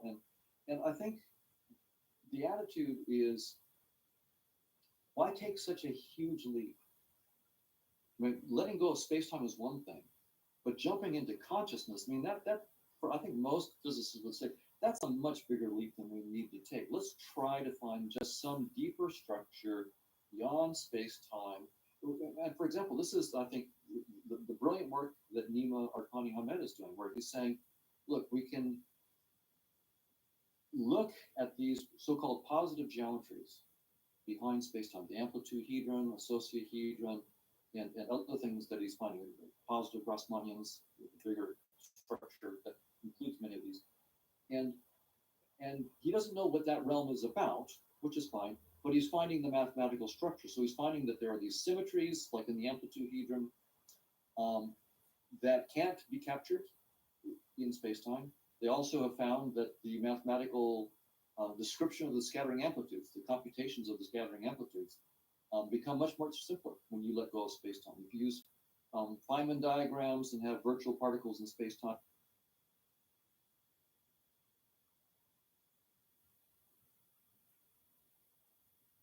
then you could have hundreds or thousands of pages. But in this deeper space that he's finding, this pure math, it collapses to a few terms that you can compute by hand. And so I think that the physicists are saying, let's not jump further than we have to. If we have to let go of space-time, let's just find let's let the mathematics guide us first. And we can try things like, well, let's just try like quantum bits and quantum gates. Seth Lloyd, I think, at MIT, took an approach. Quantum like bits that, and quantum what? Quantum bits and quantum gates. Gates, right? Okay. Right. So if space-time isn't fundamental, let's posit something that's not conscious, just quantum bits and quantum gates. And what Seth Lloyd was able to show is that you could, in some sense, get little patches of space-time, general relativistic space-time, where the curvature of this little patch was proportional to the action of the gate. And so instead of starting with space-time as fundamental, you start with quantum bits and quantum gates. Where those bits and gates come from, again, that's your new assumption. It's not space-time, it's just bits and gates. And you can ask, who ordered that? Why should the universe be fundamentally that? Now, so the reason why I go there, even though I think most physicists don't, is that as a cognitive neuroscientist, I'm very interested in the problem that's called the hard problem of consciousness. Right? We have lots of correlations between brain activity and conscious experiences. Like I like to use the example of area V4 of cortex, left hemisphere back over here somewhere. If you take a magnet and just touch it to your skull there, the transcranial magnetic stimulator, and inhibit V4, you will lose all color experiences in the right visual field. Everything to the right of where you're looking, you will lose color experiences. You turn off the magnet, color experiences come back. And we have dozens, maybe hundreds of correlations like that between specific kinds of neural activity and specific conscious experiences. But we have no scientific theories that can explain that correlation. There are none. For any specific, there's not a scientific theory that can explain even one specific conscious experience, like the taste of chocolate or the smell of garlic, that says, for example, this pattern of brain activity or this functional aspect of brain activity must be the taste of chocolate. It couldn't be the smell of a rose. And these are the precise reasons why. There's just nothing on the table. And so I'm trying to solve two problems. I'm trying to say the reason why space-time is not fundamental is because something else is, consciousness. And if I start with consciousness, I can perhaps get a theory that explains this correlation between conscious experiences and brain states, but I don't start with something in space-time, namely brain states. I don't start with brain states and figure out how they cause consciousness. I go the other way around. I start with consciousness and show how it creates space-time as a data structure and brains and neurons as particular objects within that data structure. So the idea, the big picture idea is, if space-time isn't fundamental, as the physicists are now recognizing, then objects in space-time are not. And just so people are clear, this is not new that space-time isn't fundamental. It's not like a kooky theory. This has been going around since the 80s. Just so that they don't think you're glomming onto some fad. That's right, and I think, as you said, most physicists now, most first-rank theoretical physicists just recognize it as sort of just, of course, space-time isn't fundamental, and of course our job is to try to figure out what's the next step. And it's not such a crazy idea either. Right. When you were speaking with Michael Shermer, he was just blown away. There's no way that space-time can't be fundamental. There's a cup in front of me. I see the cup. That's beside the point. There's been many times where we have an effective theory, and then we find one that's more fundamental that produces that. There's no reason to think that our current theories aren't effective. Right, and my colleagues in the cognitive neurosciences can be forgiven if they don't understand the state of the play in physics, right? I mean, they were taught some physics in their backgrounds, and they have just absorbed the idea that space-time is fundamental, and that's perfectly fine in a Newtonian universe, and even in special relativity. And in general relativity, it's when you put Einstein's theory of gravity together with quantum theory that you get the problem. And that that's sort of beyond what you could expect a normal cognitive neuroscientist to really have studied. And so I don't blame my colleagues there for not understanding this.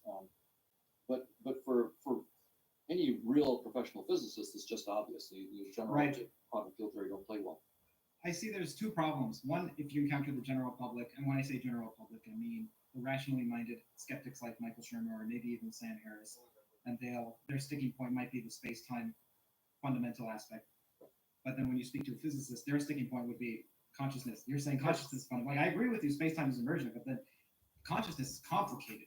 That's Right. an emergent phenomenon for neuroscientists to figure out, or some people like Penrose. There's some quantum mechanical aspect to it, but it's still somewhat complicated. It's not simple. Why would you start with consciousness? Right. Okay. I have a question about. Sure. Can I just respond to why I started? Yeah. And that is, the idea is very, very simple. If space-time isn't fundamental, then objects in space-time aren't fundamental either. And if they're not fundamental, then they aren't the true source of causal power in the universe. Physical objects have no causal powers. It's a useful fiction to think that the 8-ball being hit by the cue ball there's a causal interaction, or that neurons have causal effects. But it's just a fiction. And so that's why I tied the two together. Neurons, being objects in space-time, have no causal power. My brain causes none of my behavior. It causes none of my experiences. But that means that, therefore, any attempt to show how we solve the hard problem of consciousness, starting with brain activity and trying to boot up consciousness, will fail. So my idea is simple. Let's start with the theory of consciousness and show how space-time is not fundamental. It's just a data structure within consciousness. That's why space-time isn't fundamental. It's merely a data structure, a visualization tool that consciousness uses to interact with other consciousnesses. So this is all tied together. The space-time being not fundamental and the move to make consciousness fundamental is all part of one big move, recognizing that brain activity could not possibly cause our conscious experiences. So why don't we try the other way? Let's start with conscious experiences and show how they cause space-time and objects to arise merely as data structures within consciousness. Okay, getting to the neural correlates aspect, you mentioned that it would be to say that, hey, because our brain is correlated with certain conscious experiences, that's one thing, but then to say that the brain causes it is another. It would be akin to saying there's a train track, there's a subway station, and people form right before the train comes. Right. But it doesn't mean that the people themselves cause the train to come. However, you just mentioned that there's transcranial magnetic stimulation where we can, in fact, perturb neurons and then see. It would be one thing if we saw conscious experience, then looked at the neurons and then saw that there's some association, that's correlation. But then if we can perturb the neurons to elicit a conscious experience, why is that not evidence for the causal power going from neurons to conscious experience? Great question. And that's what my colleagues would all point to, is that, look, we can intervene. I can literally manipulate the brain and get a change in conscious experience. The fact that I can intervene means I'm showing you the true causal structure of what's going on there. And that's a logical error. And it's very easy to see the logical error. Imagine you're playing a virtual reality game and you're driving a car. You're driving a Mustang in a virtual reality game, right? And you have a steering wheel. And it turns out you can intervene in that. If I turn the steering wheel to the left, my car actually turns left in the game. If I turn the steering wheel to the right, the car turns right. Therefore, there must be a real steering wheel and it must have real causal powers. No, there's no real steering wheel. That's not the claim. Well, that may be their claim. My claim, or my question, is it is correct to say that the turning of the steering wheel causes turning in the game. Now, it might not be that the turning of the steering wheel is akin in causal power to the way that we would think the turning of the steering wheel in a real car changes the wheels and the axis. But all that we need for causation to be shown is A implies B. It doesn't matter that they're intermediate steps. Do you understand what I'm saying, or am I not? Well, am I not explaining it correctly? Well, the thing about the steering wheel that you see in the virtual reality game is that if you turn your headset to the side, the steering wheel ceases to exist. There is no steering wheel because I'm not looking at it anymore. When I look back over to where the steering wheel should be, I see a steering wheel. The steering wheel is something that I create and destroy as I need. It's gone, now it's back. It has no causal powers. The steering wheel literally has no causal powers. It informs me as the player about actions that I can take to interact with the game. And the way I see myself, the way I visualize what I'm doing is I visualize myself turning the steering wheel. But that's all just a useful fiction. And the steering wheel itself literally has no causal powers. It's literally only in my head. There is no external steering wheel with causal powers. And I'm saying that that's true not just in virtual reality, but in everyday life, because space-time is not fundamental, it's just your headset. When you go around in everyday life, think virtual reality. I create the moon when I look up in the sky. I delete it when I look away. There is no moon, just in the same way that there is no steering wheel in the virtual reality game. So when Einstein, asked someone that was with him, do you really believe the moon is only there when you look and it's not there when no one looks? My answer is, yeah, it's not there when no one looks. There is no moon because there is no space-time. And see, that's the part that Einstein wouldn't like, right? Because his theory was the theory of space-time. Space-time is not fundamental. When we really understand what that means, nothing inside space-time is fundamental. Nothing. And therefore, nothing inside space-time has genuine causal powers. It emerges from something deeper. It's a useful fiction that our species has to think that physical objects have causal powers. I throw a rock, it hits a window, the rock caused the window to break. That's a useful fiction. I inhibit area V4, color disappears. Aha, therefore V4 causes color. It's a useful fiction, but it's just a fiction, just like the steering wheel in the virtual reality game. Okay, let's remove the virtual reality. Let's just pretend it's a regular game with a TV screen and you have a controller in front of you. Right. And then you move your analog stick to the left and the character moves to the left. Then would you say that you moving the analog stick to the left causes the character to move to the left? That in that metaphor, within that metaphor, you would say that the icon on the screen wasn't the thing that caused things to move, right? So if I see myself like a paddle hit the thing, like in Pong, I hit a ball with the. It's really in that metaphor it would be the joystick that was the real thing. And I'm saying once you get that, recognize that the world around you is just the screen. Okay. Even the joystick in your head, the joystick in your hand. The joystick is in your head. Okay. Is in your head itself, because space. See, that's the real point about what physics has discovered. Space-time is not fundamental. It's hard for us to really grasp that. We so deeply believe that of course space-time is fundamental. Of course the moon is there when no one looks. But when you really grasp space-time is not fundamental, and it's actually our construction, then physical objects don't even exist when they're not perceived. Mm-hmm. They don't have causal powers. They don't even exist. You can think of what I'm doing right now, as partly to convince, because I already have a predilection towards your ideas. I already like you, and I like your ideas. So you don't need to convince me too much, although I do have some objections. But I'm demarcating where I feel people like Michael Shermer and so on have problems, because they take that virtual reality metaphor, and there are some problems with it, because, well, like I said, forget the virtual reality and just imagine a screen and then you have an analog stick, and then those two get conflated. Right. Okay.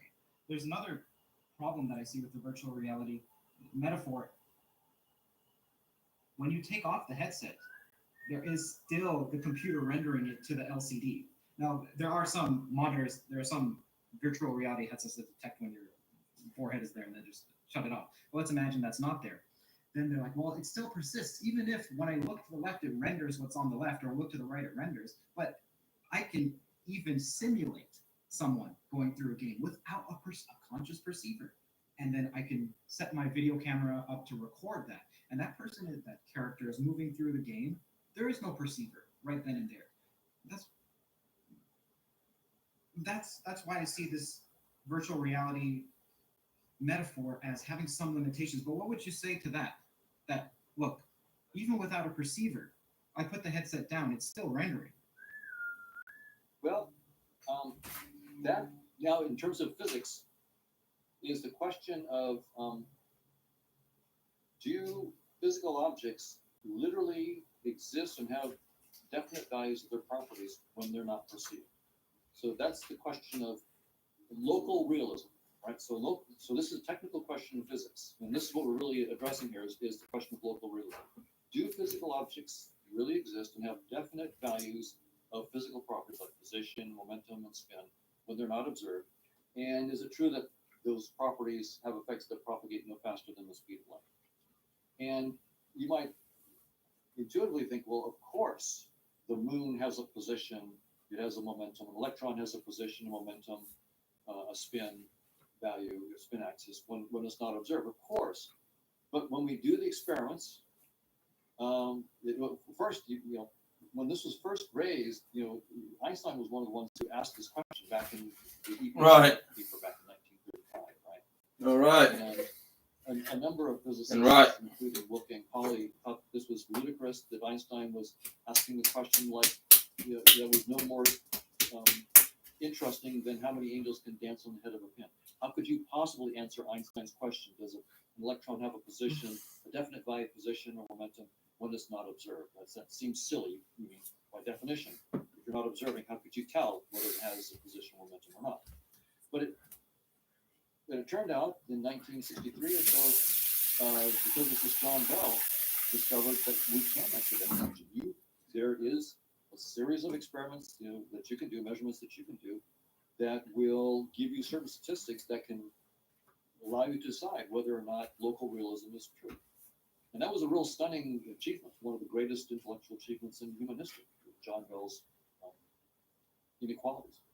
And then a year later, John Bell and Hogan and Specker, apparently independently, also came up with a way to test non-contextual realism. Excuse me. Non-contextual realism is the claim that objects exist and have definite values of their properties when they're not observed. That's. You want to go back outside already? And the values of those properties don't depend on the way you measure them. That's the non-contextual part. And once again, quantum theory entails that non-contextual realism is false.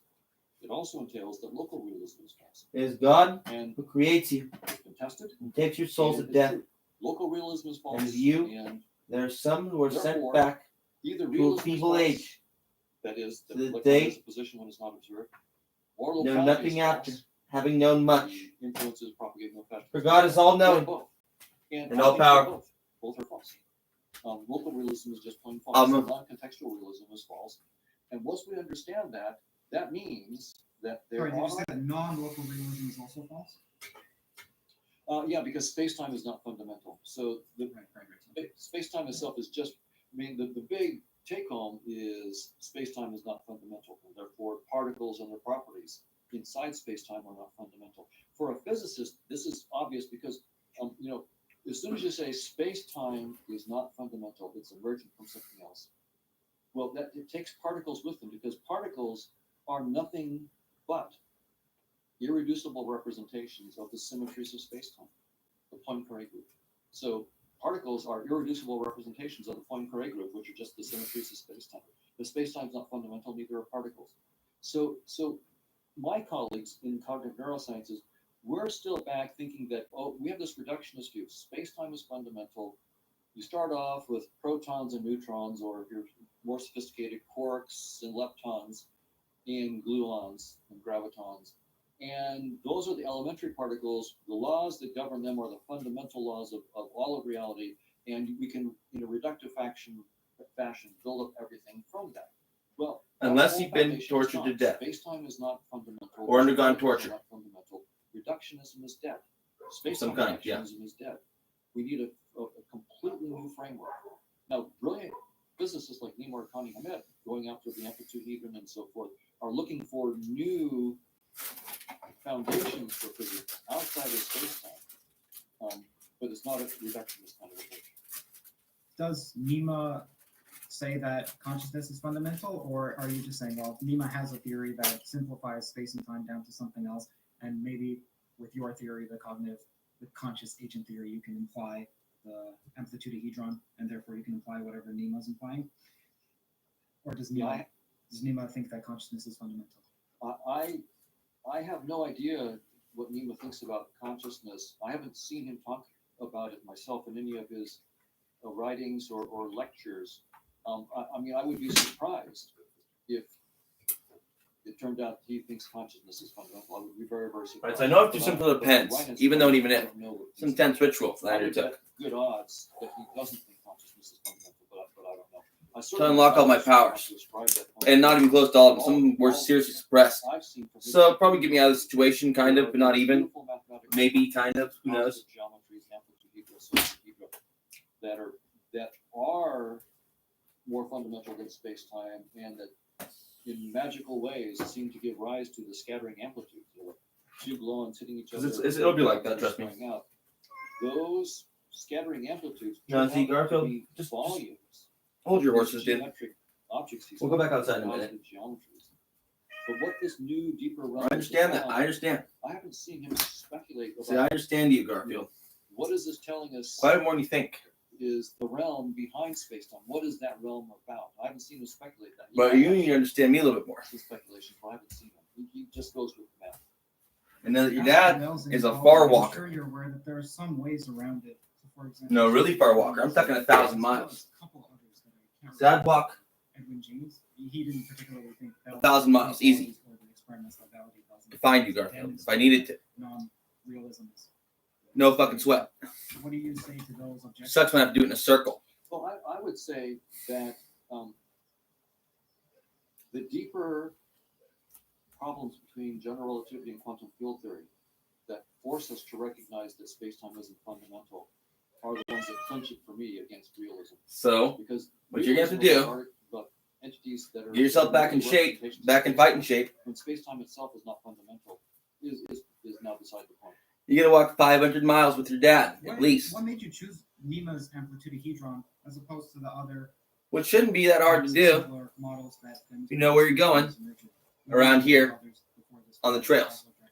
Causal dynamic triangulation. There's also spin-fold networks. Right. I've been intrigued, and I'm studying Nima's work. No, I will not make a mess. Because no, I don't make messes. In ways that I really understand why we can't really. Left a couple things out in the woods a couple times. Yes, I have. I find them, I'll pick them up. Space-time as being fundamental, right? So we can't take one part of a time or one part of a space and try to boot up the other. And Nima's recognized. I've been present to it. Yes, I've been present to it, but I couldn't carry it back physically. Did not have the equipment. He's saying, look, it's deeper than just space-time.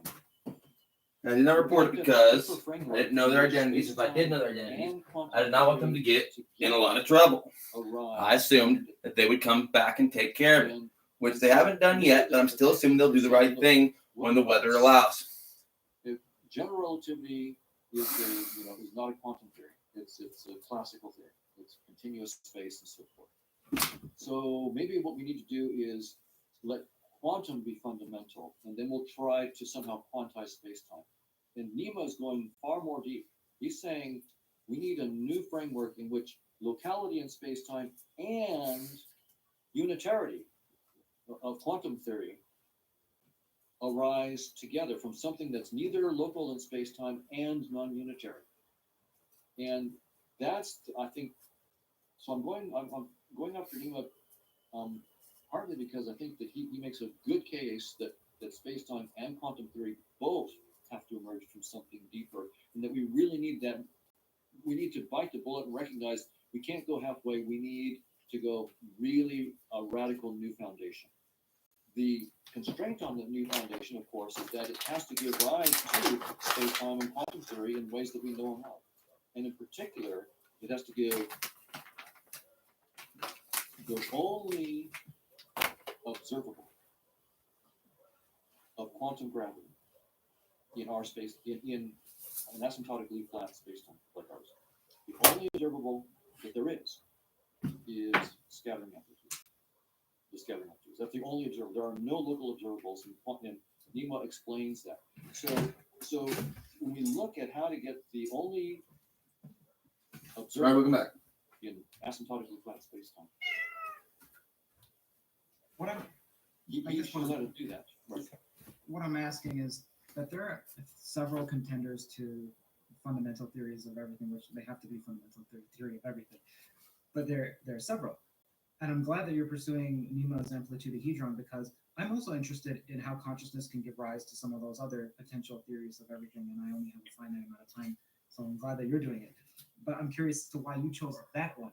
The criteria you just said, which is QFT and general relativity, have to come from something else, and you would prefer that not be embedded within space-time, but in fact have some other structure that gives rise to space-time.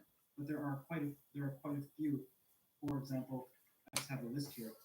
And I'm just curious why you chose the amplitudehedron other than you have to start somewhere. So, for example, Wolfram's theory of everything, which starts with computation, which seems so similar to yours, actually. We can get to that later. And there's Pati Salam, there's SL10, there is E8 as well. Right. And there's Strand Model from Christopher Schiller. There's also one more, Frieden's. His name is Bernard Roy Frieden. He believes that the laws of physics, I believe, can be unified under Fisher information, so they're purely informational at their base. I'm curious, why Nemo's as opposed to those that I just listed? Well, there's a couple reasons. One is I'm convinced by Nemo's argument that scattering amplitudes are the only observable, and his is the only theory that predicts from first principles the exact scattering amplitudes and shows deep symmetries behind those scattering amplitudes, right? And that also, explains why when we look at these deeper symmetries outside of space-time, hundreds or thousands of pages of computation that you get from Feynman diagrams on the scattering amplitude turns into 2 or 3 terms. So he's got the beat. He's actually, he starts with something outside of space-time. It's hardcore in here. We're way more comical outside. Now we are. And locality and Garfield, precise some stories you on. We'll go outside again. 5 to the 4 theory, Yang Mills, Super Yang Mills, Rabbit. You get a lighter, I guess. One after another, he's getting these scattering amplitudes. He's got the beef. These other theories are, saying we can do this.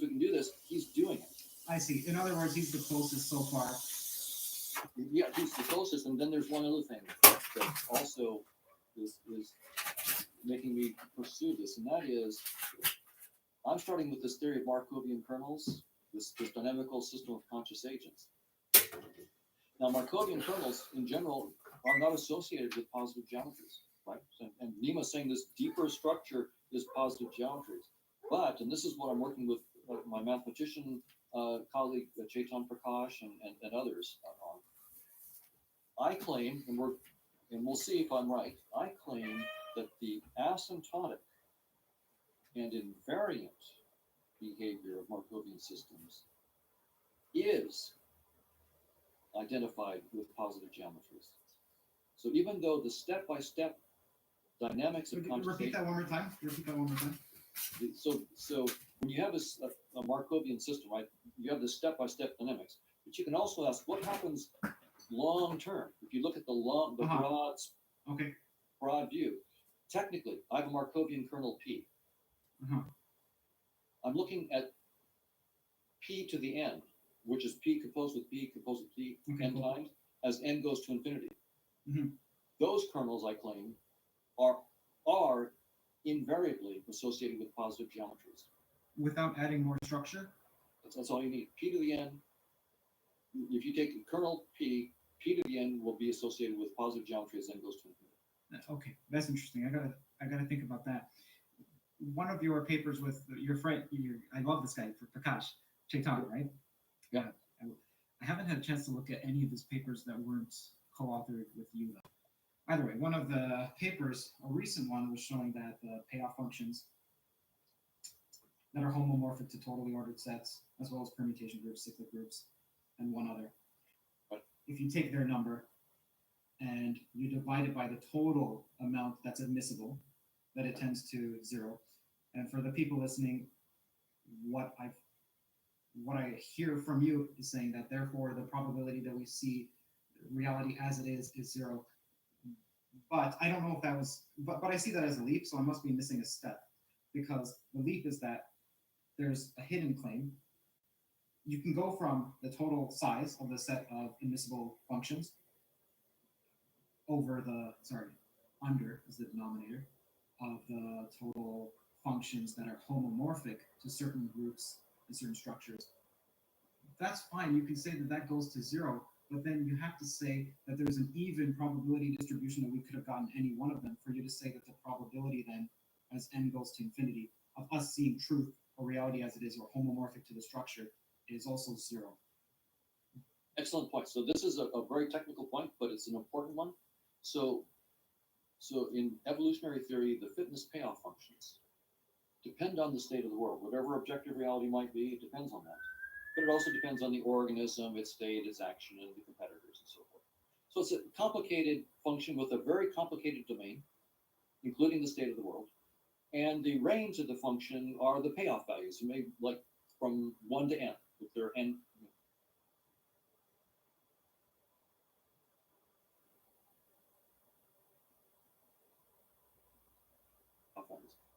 And of course, evolutionary game theory is saying that our senses will be tuned to the payoffs, right? In other words, organisms that better perceive how to get high payoffs are the ones that are going to survive. So our senses will be tuned to the payoffs. So the question then, the technical question is, what is the probability that the payoff functions preserve information about the structure of the world? Say the world has a group structure or a total order. And I asked, what is the probability that a payoff function will preserve that structure? We looked at two kinds of symmetry groups and total orders and also measurable structures. And what we did is we assumed a discrete set of states on the world, a finite set of states, and a finite set of payoff values. So like n states in the world, m states of the payoff values, and then what we can do is literally using combinatorial arguments count the number of payoff functions that preserve the structure, like a group structure, and divide, as you say, by the total number, which is a finite number. This is a finite number of total payoff functions. And there, of course, counting measure, literally counting the number of functions, is the canonical measure. And then we take the limit as the number of states in the world and the number of payoff values goes to infinity. Now someone could argue, as raise the question that you just raised, why is counting measure the measure that we used? Why should there be some other measure? And the answer is that evolutionary theory gives us no argument for any other measure. So if someone wants to say we used the wrong measure, then the burden of proof is on them to say what is the new measure, and on principled evolutionary grounds, what is the measure that we should use instead of counting measure, and why? And that will be a brand new addition to the theory of evolution by natural selection. Good luck. Well, what if the extra condition doesn't come from evolutionary theory, but instead classical physics, like people like Nima or even Michael Shermer might think, which is saying that, okay, there is a probability distribution that favors certain structure preservedness for whatever reason, much like we don't know why the fundamental laws are the way they are. Now, of course, you're saying, well, I can derive the fundamental laws. Forget that, because I'm going to another model. Them saying that the fundamental laws are fundamental. And one of them is that the probability distribution of your perceptions will tend, not necessarily tend to, but they're not uniform. Absolutely. And if someone can do that, fabulous. That would destroy our theorem. So that's the challenge. You could think of our theorem as putting out that challenge. Come up with some new principle that explains why there's a bias toward payoff functions that are homomorphic to the structure of reality. What is the conspiracy in nature that makes that happen? Evolution by natural selection is currently formulated, and physics as it's currently formulated gives us no belief that there's a conspiracy going on to make the homomorphic functions more probable. But if someone can come up with a theory that explains why nature conspires that way, I'll be the first to listen very intently. By the way, do you also have a measure of structure preservedness that isn't a strict homomorphism? Because just for people listening, in the way that it's written that I saw from the paper that you published recently is it's like you have 1, 2, 3, 4, 5. Imagine that's a totally ordered set. 1, 2, 3, 4, 5, and that's how the world is. But if someone sees the world as 1, 2, 3, 4, 5, 4, I'd be like, nope, no, you're not seeing the world as it is, but yet it's still similar. Right. So you can use things like the L2 norm or the L infinity norm to look at how many. So for you could say, suppose that here's a payoff function that's purely homomorphic. We can ask how many payoff functions are within a certain distance, like an L2 distance or an L infinity distance of that payoff function. And we can, for each distance that we look at, we can ask how many payoff functions, even if they're not exactly homomorphic, are that close to homomorphism. And then we can look at the ratio of those to all payoff and see, again, if they go to 0 or not. And so in the case of total orders, it turns out that if you allow a very, very generous width, like 20% variation, Sure. the set of payoff functions that were within 20% variation of any homomorphic function still went to 0. In the case of symmetric groups, that was not true. If you allowed just a small window around the homomorphic functions, then most of them, then they would have full weight. So most payoff functions were very close to a function which was homomorphic to a homomorphism of the symmetry. Same thing for measurable structures. The measurable structures, almost every function was close to a payoff function that is homomorphic. But notice that won't buy you anything, because there are countless structures that nature might have. Countless. The fact that a random function, a randomly chosen payoff function, is close to a symmetric, something that's homomorphic, a symmetry preserving function, also a measurable function. You could now give me thousands of different kinds of homomorphisms it's close to. Well, which one is natural selection choosing to shape you to? There are a random function is close to all of these. Where is the selection pressure to push you toward one or the other? In other words, all you get is that, a randomly chosen payoff function you could show us it's close to lots of different things that are homomorphic to all lots of, but where's the selection pressure there? There's no selection pressure there at all. Now, this one more critique is that gravity is not a cyclic group. It's not a totally ordered set. It's not a permutation group. It's not a measure. Well, maybe, but either way, the structure of the fundamental physics coming from a different frame, that is where consciousness is not fundamental. It doesn't follow what I've seen so far. I think you've done totally ordered permutations, cyclic and measurable spaces. Right. But it's not as if the fundamental laws or the fundamental space of being from a materialist point of view are those. So what you're counting isn't necessarily reality per se. It could be, but it's not as if, as far as we know, and the Lagrangian is a condition on that. And it's not as if the Lagrangian is a cyclical group. So fair point. So why does what you studied demonstrate anything about reality? Right. So I think a good argument against our paper is we looked at 4 different structures, and we showed in each case that the probability is 0 that a randomly chosen payoff function would be a homomorphism. And what we want is a paper that proves that for any possible structure, right? Not just the 4 structures that we looked at. We don't have that theorem yet. So someone could come along and say, look, we have independent evidence that this is the structure of the world, and we can prove that for that structure of the world, almost every payoff function is a homomorphism of that structure. So we're throwing down that gauntlet. We're saying, for someone to argue that natural selection will, of course, favor veridical perceptions, seeing the truth of the true structure of the world, then what you have to do, it's not obvious that that's the case. Here's 4 counterexamples. We give 4 counterexamples, like total orders. So here are 4 counterexamples. So it's not just obviously true that that's going to happen for the structure of the world. So you now, to convince me that natural selection favors vertical perceptions, you have to tell me exactly the structure of the world and prove that, in fact, the homomorphisms have full measure. So we've thrown the gauntlet down. All of my colleagues, almost all of my colleagues in cognitive neuroscience who study perception, have just assumed that, of course, natural selection favors vertical perception. We gave 4 counterexamples, and we're basically throwing down the gauntlet to our field and saying, if you believe that, you need to come up with a B. Where is the B?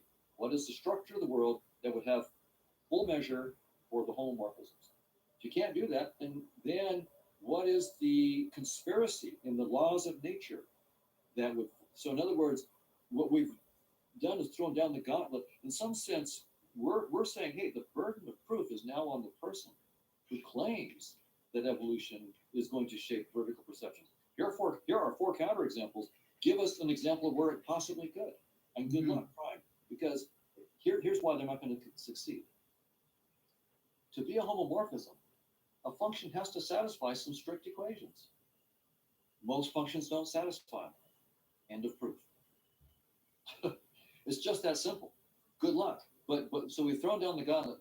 That the argument I just gave you is going to be the heart of a deeper theory, a deeper paper that we hope to get, in which we just prove that no matter what. Yeah, I'm excited about that. Right. Have you pursued category theory? That's what we're. As far as that's like the most abstract of all mathematical theory. That's where we're headed. Exactly right. Category theory. Exactly. Okay, cool. We want to prove the term I just said with category theory. Right. What about partially ordered sets? Not as if even if you proved it in the partially ordered set case, it's like, okay, it's slam dunk. Yeah, we'd like to do partial orders and also topologies, right? So those are some obvious big ones. So if we can't get the full category, we'd like to get the full category theory proof that just basically says you got a structure in the world, your payoff functions won't preserve it almost surely, end of story. That's what we want. We've got only 4 examples. And then we've got this high-level argument that I gave you that to be a homomorphism, you have to satisfy these equations. So good luck. Most won't be. So that suggests to me that there's going to be probably a very simple category theoretic proof of this thing, and that will take care of it. Or perhaps you find the one structure. Maybe there's even 1 or 2 structures, a finite amount, that satisfy that the vertical perception, and then from that you're like, okay, that's interesting. That's uniqueness among all the structures. And therefore, there's something special. And maybe we can imply the laws of physics from that. Either way, it'd be interesting. Absolutely. So I don't care how it comes out. I just want to pursue and see what does come out. Right. What I am saying is it's way too fast. My colleagues thinking, oh, of course, natural selection favors true perception. Oh, that's way too fast. Yeah. Why do they think that if they come from an evolutionary background? Because evolution just is all about what works. What works? Who cares about what's true? True in the materialist sense.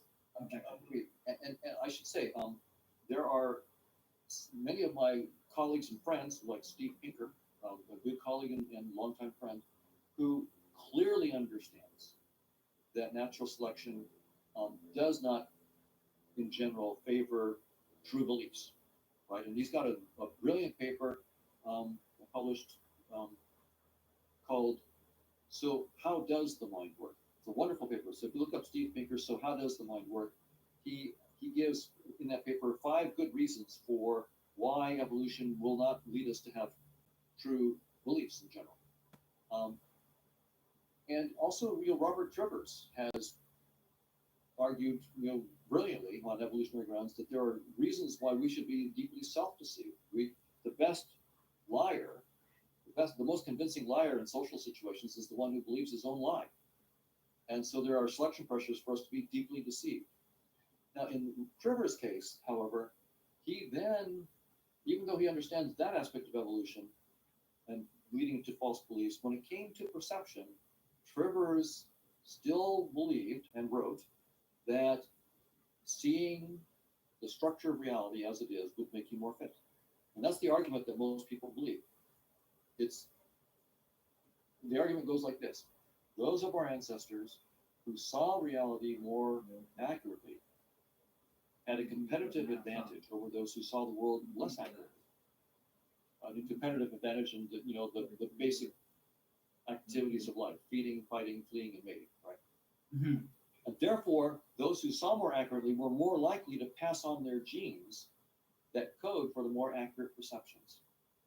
And therefore, we can be quite confident that we may not see all of the truth, but we see those aspects of the truth that we need to survive.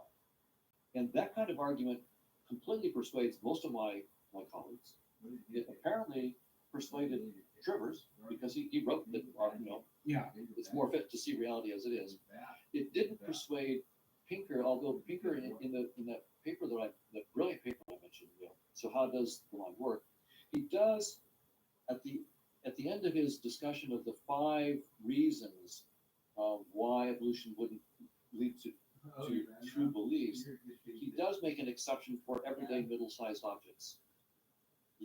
And for the quotidian beliefs of our friends, the everyday quotidian beliefs of our. So he doesn't explain why he makes those exceptions, but he does make those 2 exceptions. And so I'm really focusing on that exception about everyday middle-sized objects. Yeah. I'm saying that our perception of everyday middle-sized objects is also not an example of true belief. It's just an example of something, as you said, that's fit enough to keep you alive. Okay, well, this is a question more about evolutionary modeling in general. And please forgive me as I verbally fumble through this because my thoughts on this aren't fully developed. Are fitness payoffs as simple as just a one-dimensional case? So, for example, an issue that I have with utilitarians is that they will project pleasure and pain down to a one-dimensional axis, which to me neglects that there are different kinds of pleasures, or that you can combine pleasure and pain, or that there are different kinds of pain. Now, this means to me that projecting onto the real line is either not possible, or it's not trivial, or it's not useful. And I've always wondered the same about fitness payoffs. I see something similar happening. So perhaps fitness is a complex multi-dimensional space, and the choice between any given 2 points, in order for you to make it, you need to employ a metric or a norm, and then that would need to be justified. In other words, do you see any problems with fitness payoffs being real R1 to R1? Yes, I do. And the reason is that the domain need not be R1. The domain could be as high dimensional as you want, or the very notion of dimension may not even apply. So, but sticking with the domain having it could be a 50-dimensional space. Image going down to R1. Yeah. So going down to R1 now, fitness in terms of evolution is very, very simple. Do you have more kids than the competition? End of story. That's R1. So but what you were talking about though, the pain and pleasure and so forth, the kinds of emotions that we may evolve to guide our behaviors in an evolutionary theory could be as complicated as you want, right? So the payoff is reproductive success. That's it. That's the only payoff that there is.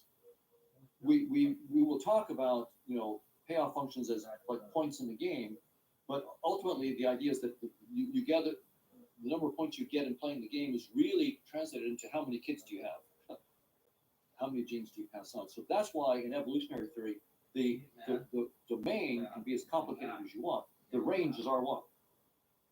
Kids. It's not the absolute number of kids. All that matters is that you have more than the competition. Right, so it's not like you have to be perfect or anything like that. It's just a satisfying solution. So we have to distinguish the payoff value, which is reproductive success, versus all the complicated emotions that will guide our behaviors to get enough payoff value. Right. So we don't want to conflate those 2 things. So evolutionary theory allows you to have as complicated a set of emotions and motivations as you want. Very, very complicated. The payoff value is R1. I got it. All right, thanks, man. I appreciate that. We're gonna have to schedule another call if you don't mind. No, you're asking. It's fun for me because this is far more technical than most questions. So, and it's enjoyable. I just hope that your audience will be able to follow. This is fairly technical. Some of them won't be able to, but that's fine. I feel like most people, one of the reasons why I've been successful to the degree that I have is that people are watching more because I, as an interviewer, am engaged. Like I'm asking questions that I want to know the answer to, rather than what I think the audience cares about. And there's a bit of a facade there, manufacturing. Good. Well, I think for a certain audience, then these are the right questions. Absolutely. For any, I mean, you're asking the right questions for anybody that really knows their math and science, and most of you hard knows about it. You're asking exactly the right questions. Thanks, man. I appreciate that. You know, like it gets a bit more technical. Like why are you choosing the geometric algebra with the signature 1-3 and then saying that implies space-time? Because that to me is putting extra structure on. But okay, well we can get to that later.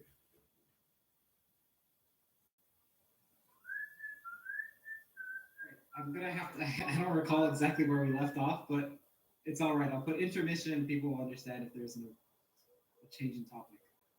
Sure. Okay, how's it going, Donald? I'm doing great. How about you, Kurt? Good, man. Okay, you were just mentioning that some of your practices of meditation are intense, and they usually are. Today was particularly intense, or average intensity? Just average, but it's always pretty intense. It's Okay, what do you see? What happens during it? Well, it's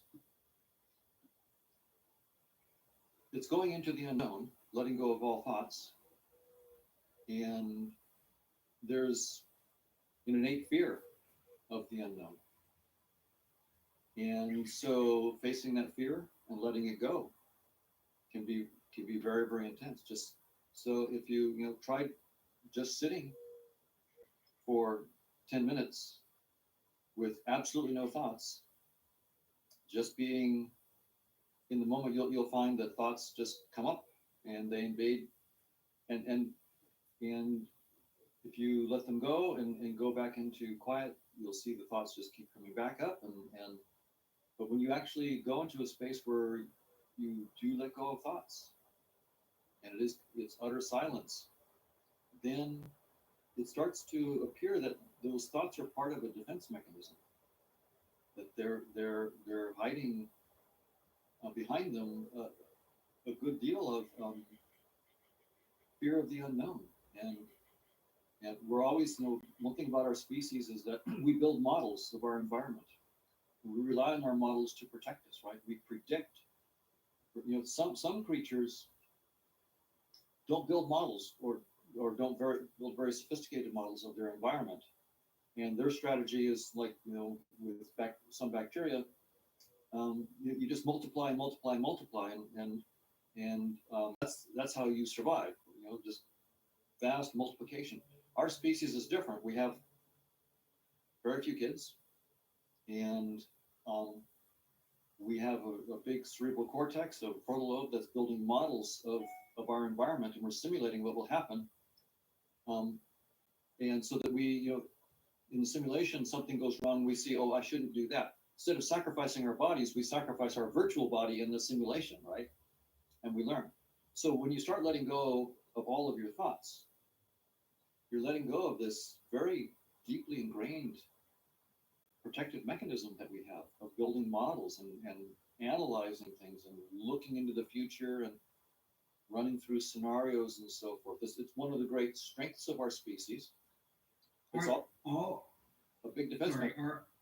Do you feel like all our thoughts are defense mechanisms? Well, no, but it's pretty much like this. It's like if we look at eating, we all have to eat, and so it's a necessary part of life to eat. But if you decide that you're going to you've had lunch and you're just going to do something else, but you find that you can't stop thinking about food, and you keep walking over to the refrigerator, and you get that. Well, that's different. That's now something healthy that's turned into an obsession. It's a problem, right? And it's the same thing with thoughts. Thoughts are great. We use them to go to the moon. We use them to build all this technology. We use them to cure disease. They're wonderful. But if you find that when you say, okay, thought is a great tool, but for the next 10 minutes, I would just like to relax without any thoughts. And then you find you can't do it.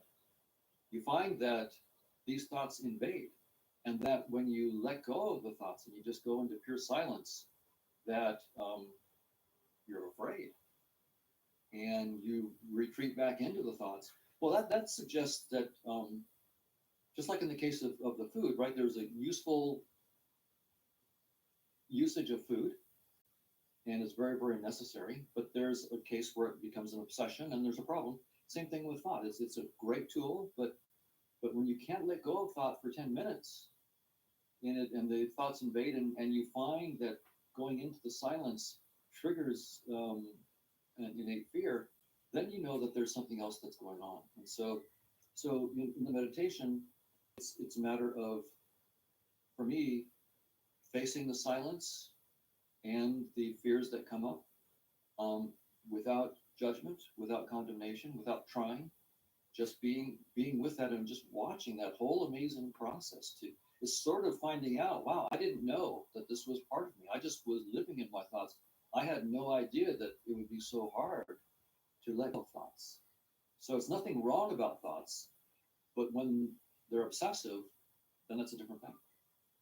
And in the case, the analogy with the fridge and the food, it's an obsession when it becomes maladaptive. Is that what you're defining as obsession?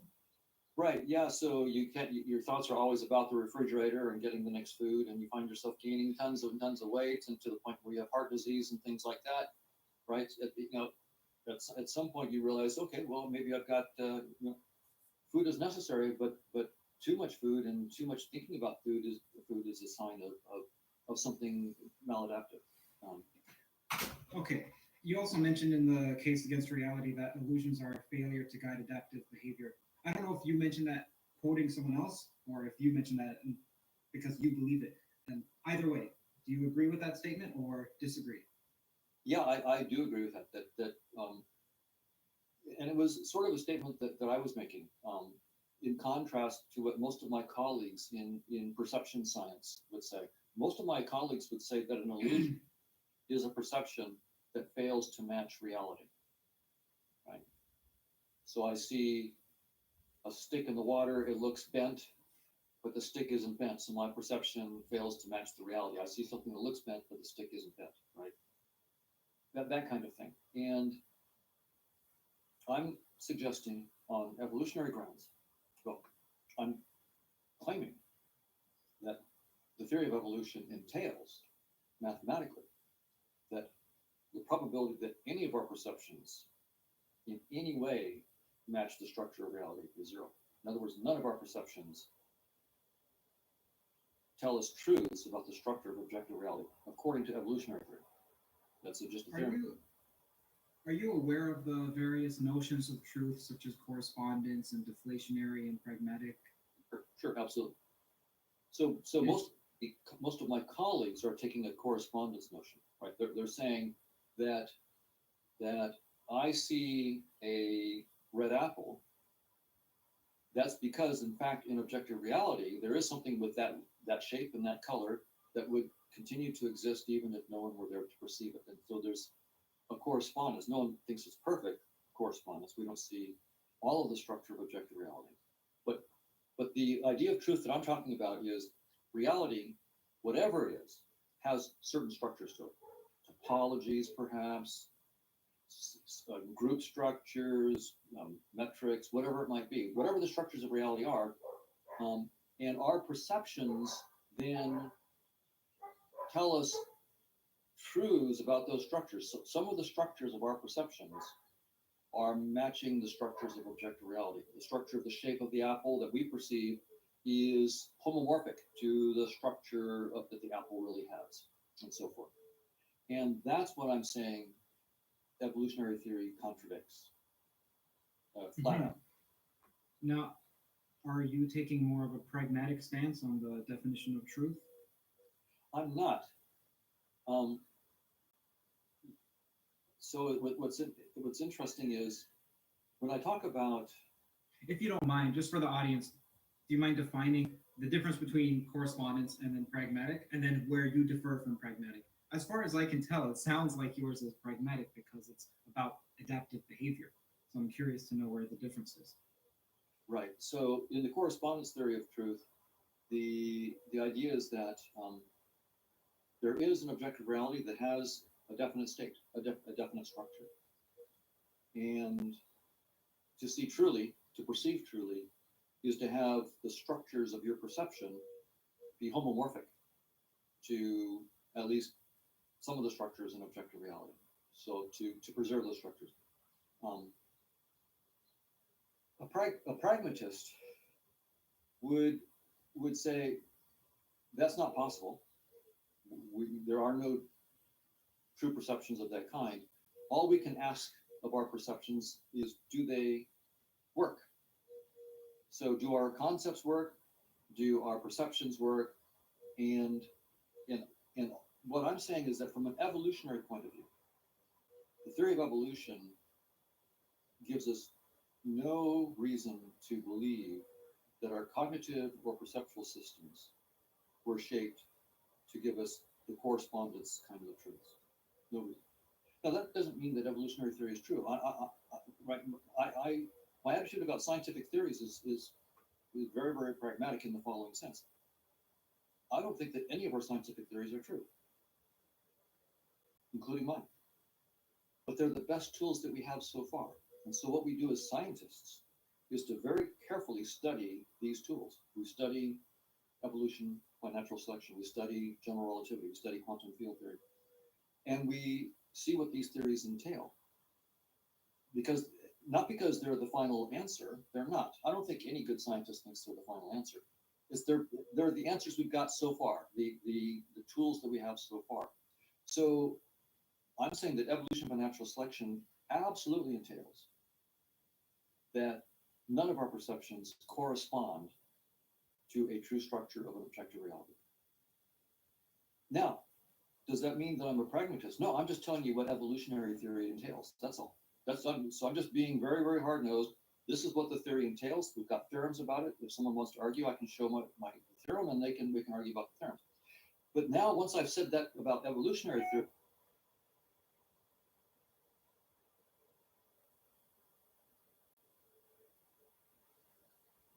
back and say, is there a deeper point of view that I would like to take, in which I still argue for a correspondence theory of truth? And I'm absolutely open to a deeper point of view in which there is a correspondence theory of truth. Whatever that deeper point of view is, though, and this is the interesting and tricky part about it, whatever deeper point of view I take, it better be the case that I can explain why within space and time and evolution by natural selection, that those theories entail only a pragmatic view of perceptions, not a truth view. So if I'm going to take a deeper point of view in which I say there is a correspondence theory of truth, then for that to work, I have to be able to explain why such a successful theory as evolution by natural selection, and it's spectacularly successful, why that theory entails a pragmatic view of our perceptions and our cognitive abilities. They're all pragmatic, not truth. And so that's sort of the subtlety of this point of view. A lot of people will contradict or critique what I'm saying on two counts. They'll say first, how in the world can you say that we don't see the truth about the world? Do you know what the truth about reality is? If you don't know what the truth about reality is, then how could you ever know that we don't see it? Okay? That's the first argument. And the reply is, and this is the power of mathematical models like evolution by natural selection. That mathematical model entails that whatever the structure of objective reality is, we don't need to propose that we know what the structure of objective reality is. Whatever it is, the probability is zero that natural selection would shape us to see it. So the nice thing about that answer is I don't need to guess or know what objective reality is to know that evolution by natural selection entails that whatever the reality is, we don't see it. We don't perceive it. Okay? So that the first objection is a very natural objection, by the way. How could you know you don't see reality because you don't know what reality is? Well, the answer is the mathematics is so sophisticated, it's allowing you to say that whatever reality is, you don't see it, without ever claiming to know what reality is.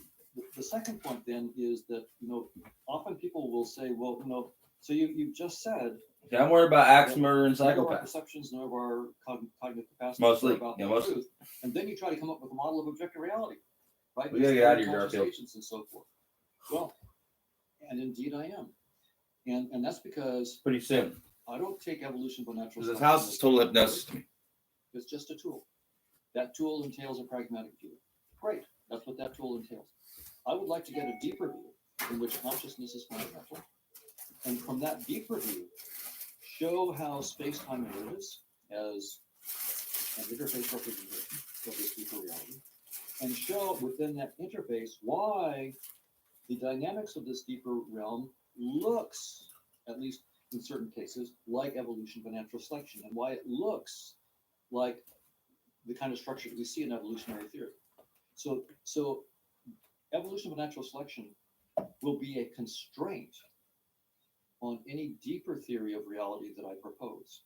Any deeper theory, when it projects into space-time, it better look like general relativity, quantum field theory, evolution by natural selection, when you project it into space-time, or improvements on those theories, but not less than those theories. You know, it has to explain everything those theories explain and more within space-time. And this is maybe subtle for those who aren't scientists, but this is just. So what about the deadlift? What I'm saying here is just the standard view of scientists. We take our theories not as the truth, just the best accounts that we have so far, the best tools that we have so far. A good theory will tell you where it stops, where it fails. But and by the way, general relativity and quantum field theory very, very clearly tell us. You would not believe it. No, you wouldn't. You just would not believe it. So I won't tell you. Itself is only an emergent concept. End of story with that one. Yeah, pretty much. And so the very foundations of quantum field theory, which is That's my life. You just wouldn't believe it, so I wouldn't tell you. The very nature of general relativity, which is the dynamics of space, I'm just like that sometimes. Can't be fundamental. So those theories are good enough to tell us that despite their successes, they're not the final answer. There's something deeper. But they can't tell us what that deeper thing is. And that's where the creativity of the scientific endeavor. The scientists to always been like that with me. Of imagination. What deeper notion of reality, what deeper theoretical structures could we come up with that would project down into what we call space-time? And in that projection, they would look like general relativity. They would look like quantum field theory and evolution by natural selection. What's the deeper dynamics in this deeper realm that would project into that? It just wouldn't have. And so our current theories can only give us very, very. And one example. Guidance. There's a lot of creative. Is enough forever, huh? That then is required to go into this deeper realm, and that's where the most creative scientists, of course, want to go. It's great fun when we find a hole in our current theories and get the chance to discover something new. And so that's the fun part of it. And when it comes to space and time, I've heard you describe it as a data compression tool for us conscious agents. Why do we need, as conscious agents, data compression? Why is there a limit to how much we can process? Well, that's going to be a very Garfield. thing for this deeper theory to Sanity like that. To explain. Why is there? Garfield's cat. It may be that all Take a fucking chair. conscious systems are necessarily finite. Stick around. No, stick around. And that's one theory that Check out, Garfield. I'm not letting you go outside without the harness on. But if right now, the realm of conscious agents may be such that there is no bound to the complexity that a conscious agent can. you want to stretch out a little bit, go for it. But it's always finite. But I'm not following you around. Yes, I am. Finite. No, in which following you case, around. no matter how complex you are, compared Lock the to door. all the Lock possible the complexity, your measure zero, your probability zero, right? You have. Things are fucking slick again. So in that sense, but there may be a really, really deep point of view. Breakaways. See, they can unclip it. Go scan. Consciousness may. And Garfield, he's fucking tough. He's fucking strong. And he knows it. subconsciousnesses which are sort of Better start being a little more strong-willed, though. that are looking at the whole, and these different perspectives would necessarily then have limited. Dad, I protested in here, and I can smell it now. So now I'm being a little bitch, and I know it. Necessarily, right? That's your excuses. That's all I hear from you. Kind of thing like right, in the Twitterverse, I can